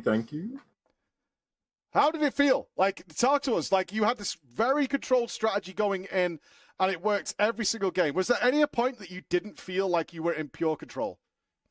Not really, but basically what we were doing the whole game was literally just like calling whoever that we're gonna go, and we just commit everything basically onto them. And if it just didn't work, and if it just didn't work, like they go into like the little blue bubble and all that, we just switch targets basically, and then we come back to that person later, and that's just kind of a strategy, really. Is it your intention to make everyone feel bad that you didn't lose a single player, but you just like, yeah, we just said like kill him and it worked? I mean, we technically lost a player. If you talked to Lynn Lynn earlier, like we actually have a dead body in the back. But anyways, don't worry about that anyway. But other than that, yeah. What was the question again? I'm sorry, I'm a little bit slow, you know. Well, I can understand why, as I now nestle into your hat. And there we go. I think this is an appropriate place for me to sit for this interview. Honestly, you guys have been utterly impressive. How did you put the team together? Was it just from members of the community, or how did it come together for you guys when we announced the tournament? Oh, we just took some team members together from the FC. Actually, that's what we did. Excellent. We just got together. We all became Lola fellas, and next thing you know, we thought about the theme and all that, and we were like, what should we do? And next thing you know, we thought about breaking kneecaps, bro. And so we decided to like, yo, what if we all become Lola fellas and start breaking people's shins, bro? That'd actually be fucking crazy. Don't you think? Well, so that was the whole idea behind it for our team. I would say that is absolutely in the spirit of why we put on this competition, is to get members of the community together, put together hopefully some good friendships here. And once again, congratulations. You are the winners, the grand champions of the Kwehstalline Cup 2022. And there will be 5 gaming chairs heading to you guys as a reward for yours. I can't give you a 6 for the dead guy. I do have a question though. Are we able to get gaming chairs in game? As you can tell, we don't really have the best of chairs. You know, not really too much comfort. It's kind of hard. You know what I mean? Watch your mouth. Yeah. You get what you're given. Don't ask questions. Okay. Yeah. I'm sorry, bro. You understand that I'm on top of your cranium right now, and I can fart, and I will. Okay, all right. Calm down. Well, you are the boss here, all right? Like we are in your establishment, so yeah, we'll take what we get, all right? I'm sorry. I think I just got pooped out of a Lalafell from what I saw on screen there. So it is time to crown you guys the champions. We are going to be going into our closing ceremony for this event. Have you guys enjoyed it? Mm-hmm. We all had a lot of fun. Excellent. All right, I'll be coming back to you, Alex, in the studio. Lala fellas, congratulations once again, and we'll see you downstairs for the closing ceremony of the event. All right.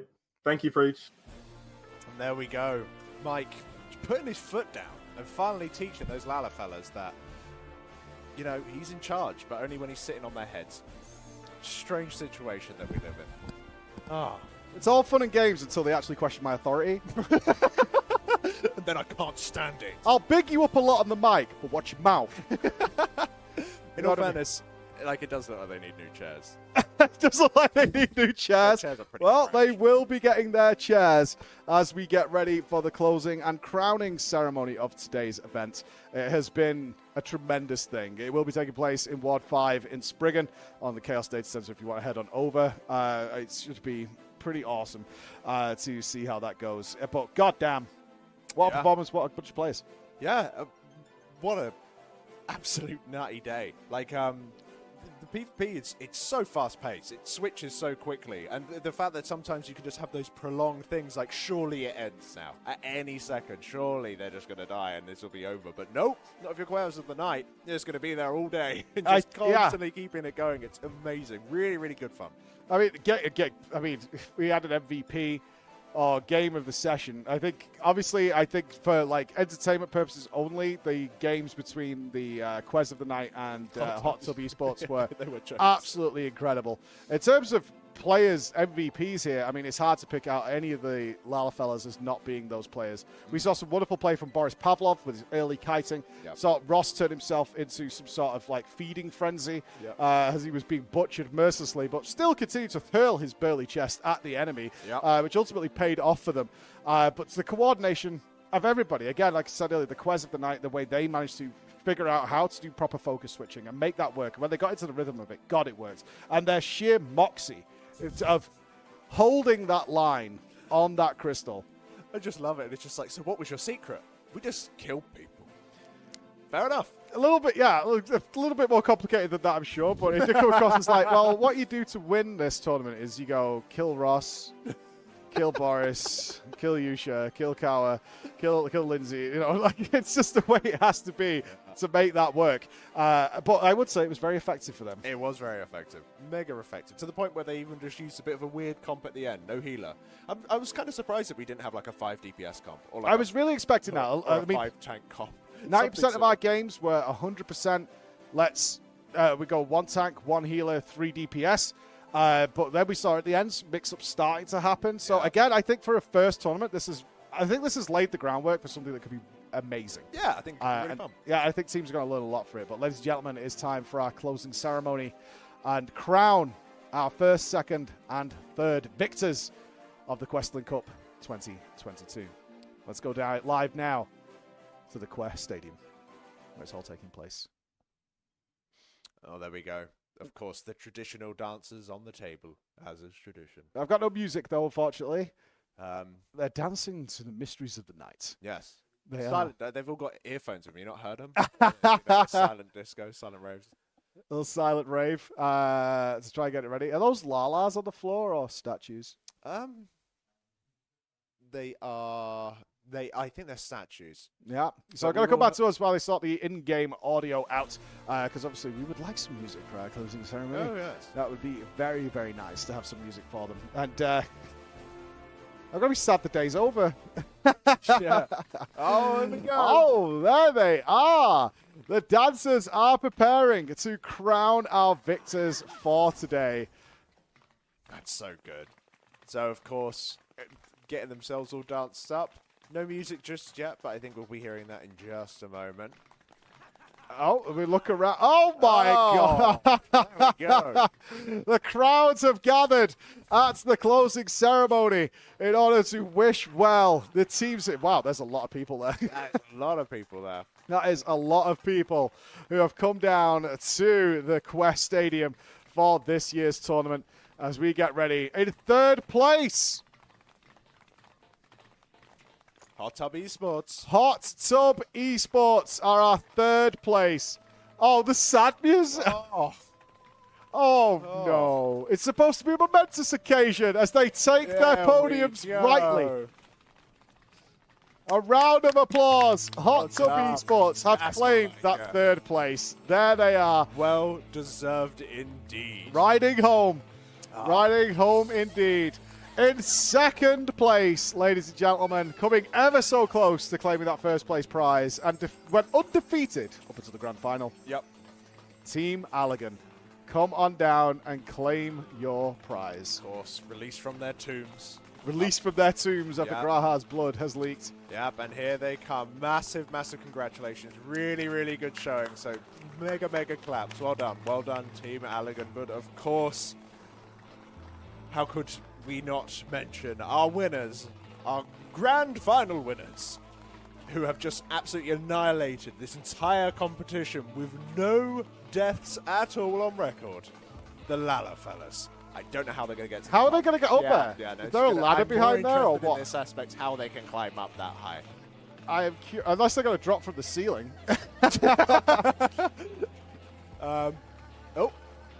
Here they come. There they are. There we go. Can't get up. There we go. Round of applause. And they're still being out-towered, but don't they look scary. Well done. Wah, wah, wah. And of course, a big congratulations to everyone who participated today. Indeed. It's been absolutely amazing. Really, Congratulations, Lala fellas. It was super amazing from all of you.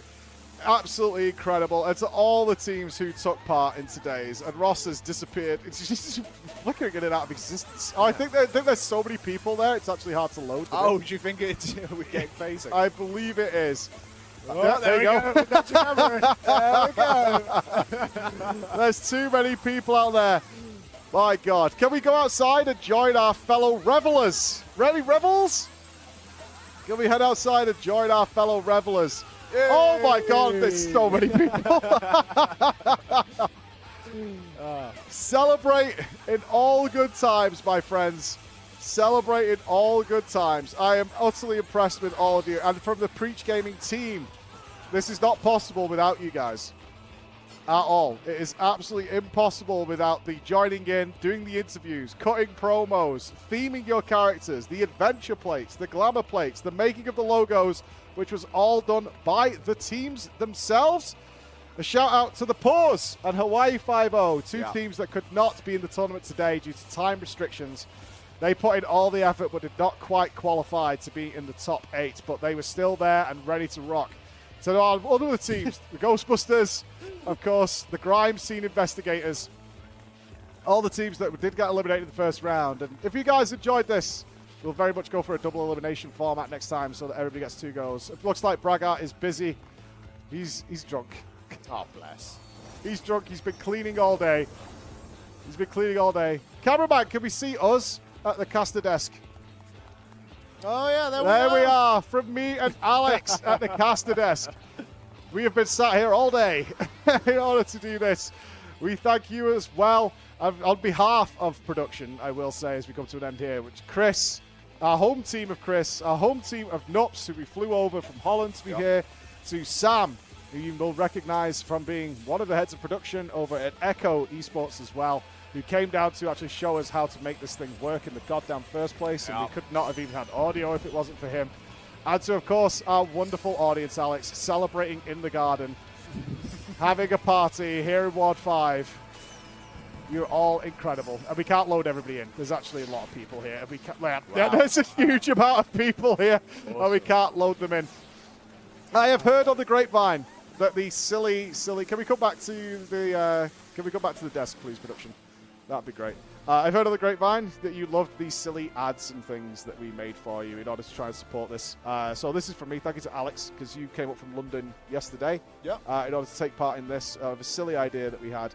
I hope you guys loved it. We will play those adverts for you again before we finish up today, because if anybody missed them, I think you'll have a good time. It was a pleasure. Although I do point out your giveaway codes don't work anymore. Yeah, it was a pleasure apart from wearing that wig yesterday.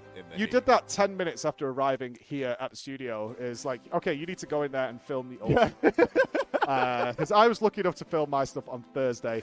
Oh, man. Thank you very much. I hope you guys enjoyed it. We put this on just for fun. GT Omega and Display provided the prizes. Thank you, everybody. I don't know how you received it. We haven't seen the chat, but I hope you did well. True. So from me and the team and everybody here, we bid you a good day. And to the crawlers, thank you so much for doing what you did and doing interviews and being on camera and stuff like that. You guys were awesome. All right. So enjoy these ads, which are not really ads, but have fun. See you later, gang. Bye, everybody. Ciao.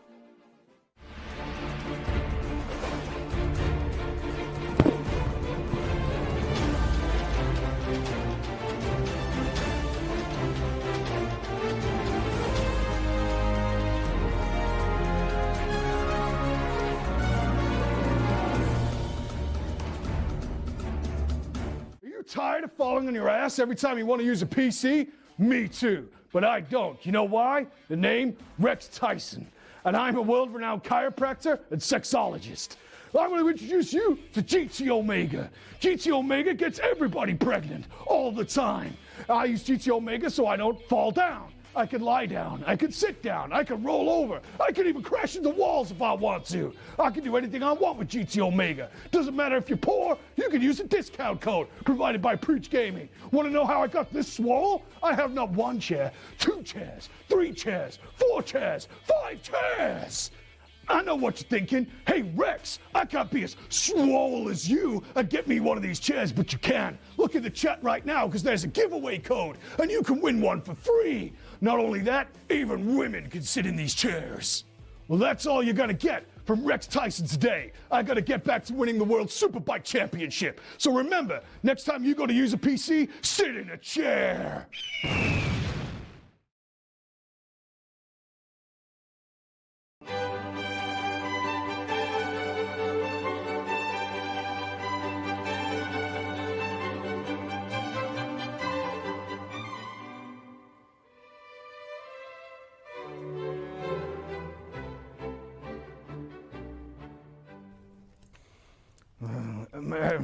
Hello, my name is Roger Testerfield, and I was the grand champion of the first ever Kwehstalline Cup all the way back in 1968. I remember those days vividly. I never quite understood why we called it the Kwehstalline Cup. Have you ever seen a chocobo? Smell like shit. Dirty creatures running around the field. I remember on the first ever opening ceremony, we had 5 chocobos leading us on trolleys into the arena, and 3 of them fucking died. Dysentery! Dysentery! Right all over the floor. On the way to the opening ceremony, I was surprised we made the grand finals. The other teams were considerably better than us, but apparently they'd been spending a lot of time with the chocobos, and, well, they all caught STDs.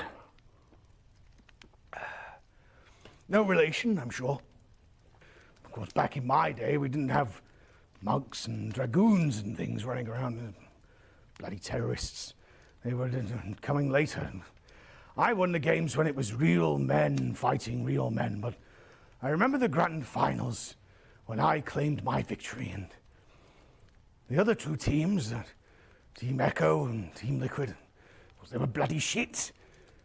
Knocked out of the cup before the finals, and it was us versus the Timperley Westersons, and they were bloody good lads, bloody good lads. I proceeded to the arena, and there it was, 50 people, all sat in the stadium, drunk as oxes, of course, because that's how we did it back in our day. I sat there with my trusty pint of Guinness and a cigar, waiting for the game to start.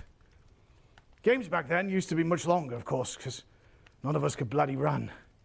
4 hours the first round took, back and forth.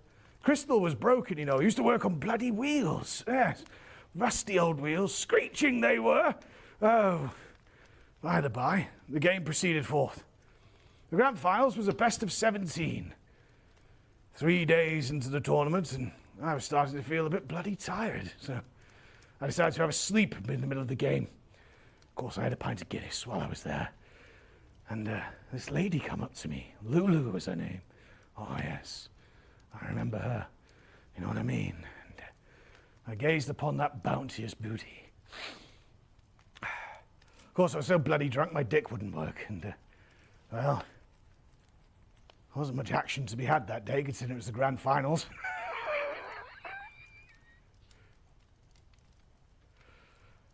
She was chesty.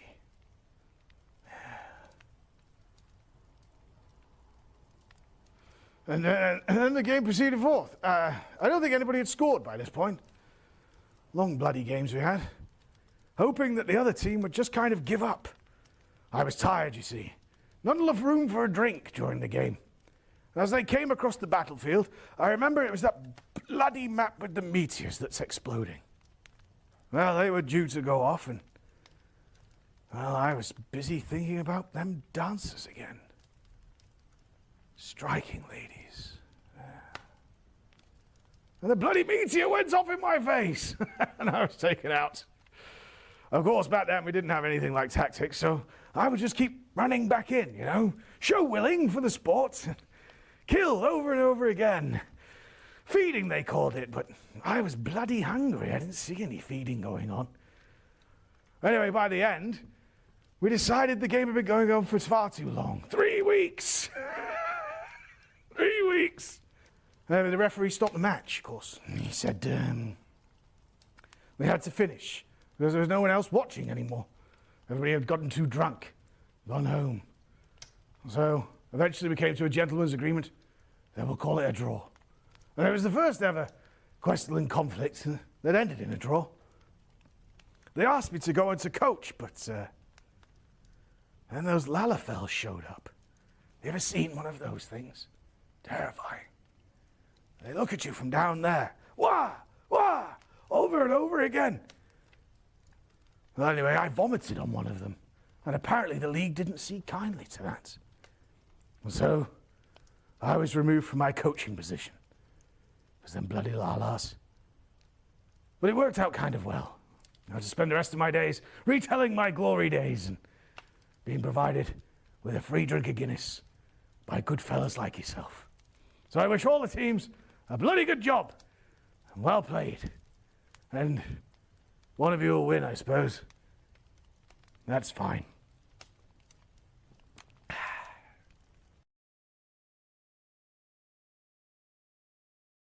you tired of running into situations with other people? Living in fear of having to socialize with that guy who smells like old socks? Dreading having to converse with someone you met that one time and have nothing in common? As soon as I saw him, I knew I had to have a conversation with him. I didn't know to move left, to move right. I almost vomited on the street. Introducing MoveMate. With MoveMate painted to distance intensifying technology, you could subtly avoid all those social situations and the other person will never know. But wait, there's more. Introducing MoveMate Plus. MoveMate Plus comes with our patented long-range stealth MoveMate technology. Now you can use your MoveMate to move awkward individuals without raising any suspicion that you were involved at all. Your life will be so much easier and free of burden. Thank you, MoveMate. You've made my life so much better. I can do so many things I could have never done before. This is fantastic. Simply use 1 Twitch subscription to get your MoveMate now, or 5 subs for MoveMate Plus, and its patented long-range stealth MoveMate technology. Why wait to make your life perfect? Biggest problems in the universe is when your wall suddenly splits in half. But what are you going to do? Is there anything that can fix this problem? Welcome to Displate. Displates are art for cool people, and you want to be cool, don't you? Did you know that putting pictures on your wall is the #1 cause of home-related injuries? Not anymore. Displates are incredibly simple to put up. Even this guy can do it. Displates use a simple leaf and magnet system to put them anywhere you want. Not only that, when you come to take them down, your walls aren't covered in holes and unsightly marks. You can put anything you want up there. Tired of it? Simply swap them around to keep them fresh. You could have this, or this, but not this. Go to Displate.com and use your code to receive your summer sale discount now. Look at that. Perfect. Thanks, Displate.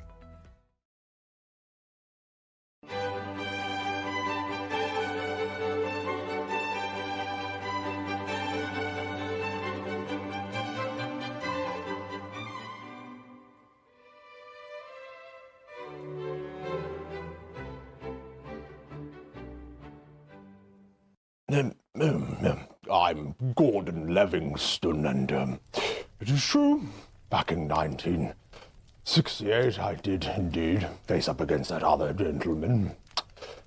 Ended in a draw. After all that time. What a waste, but I was devastated. We all were, really. So, of course, I went to the last stand, as we do, after our rounds, and it was there where my journey really did start to begin. There, across the way, was a beast of a creature. The head of a chocobo and the body of 10 men, I suppose. But it's the way that he looked at me with those cold, dead chocobo eyes that I knew that he could do what I could not. He could be a champion. So after a few shandies and some hot scotch, I went over to him and we got talking. Well, I did most of the talking. He more made strange noises and loosely gestured in my direction, but I knew that we had a connection. Not the connection I was expecting, mind you, but the connection of a strong coach-like figure and someone that needed to be nurtured. So I took him under my wing. That's not how I expected it to be, but there we go. I took him under my wing and we began our training, ready for the next year's cup. So in 1970, I started the Camden Cactars, I believe they were called. I was head coach. Of course, Ross being our star player, but he wasn't ready yet. The Kwehstalline Cup was not ready. It's a few months away, so we started our training. Rigorous training tech. I got him to push me all the way up Mount Gold and push me back down. And then back up. Mainly just going up and down the mountain, really. And he was good at it. His strong thighs making light work of the steep cliffs. Yes, so, well, either way, it came round to the cup itself, 1970. We actually implemented colour that year, which was quite great, but of course, still no computers, none of your fancy keyboards or tactics. So we had to instead shout what we wanted to do. So, go north, or go south, or attack, blast, fire four, etc. And that went well for the rest of our team, but it was only at that point that I noticed that, of course, Ross couldn't speak, being part chocobo. Instead, he just flailed around and kind of ruined the entire thing. He lost it that year. He lost it for those cactars. The Camden Cactars were never the same. And I gave the best years of my life to that man. And I'll never get them back. Now, I didn't see him for many, many years, not until about a few days ago, when I heard that he's entering this very tournament. Hot tub eSport. Disgusting, really.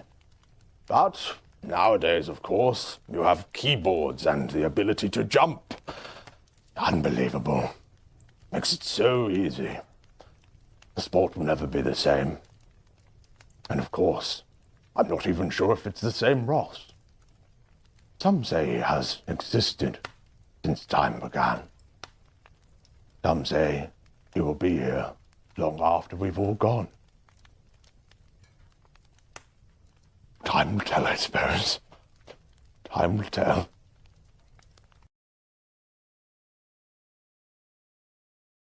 Don't you hate it when the light switch is so far away your body would break before you could reach it? MoveMate Plus is back. The device that took the world by storm has returned to shelves. Introducing MoveMate Plus Plus. Your favourite social device now has more uses than ever. Using our patented mass distance creation technology, your MoveMate Plus now not only saves you from social dilemmas, but also makes your life infinitely more convenient. Trying to make a point during your important meeting? MoveMate. Passing your friend a drink from across the room?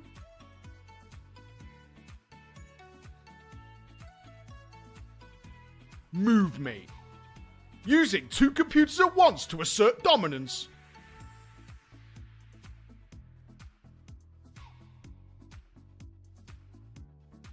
MoveMate. With MoveMate ++, that light switch will never be a problem again. So make your life perfect with MoveMate from MoveMate Incorporated. Simply use 1 Twitch subscription to get your MoveMate now, or 5 subs for MoveMate Plus, and its patented long-range stealth MoveMate technology now with mass distance creation technology. Why wait to make your life perfect?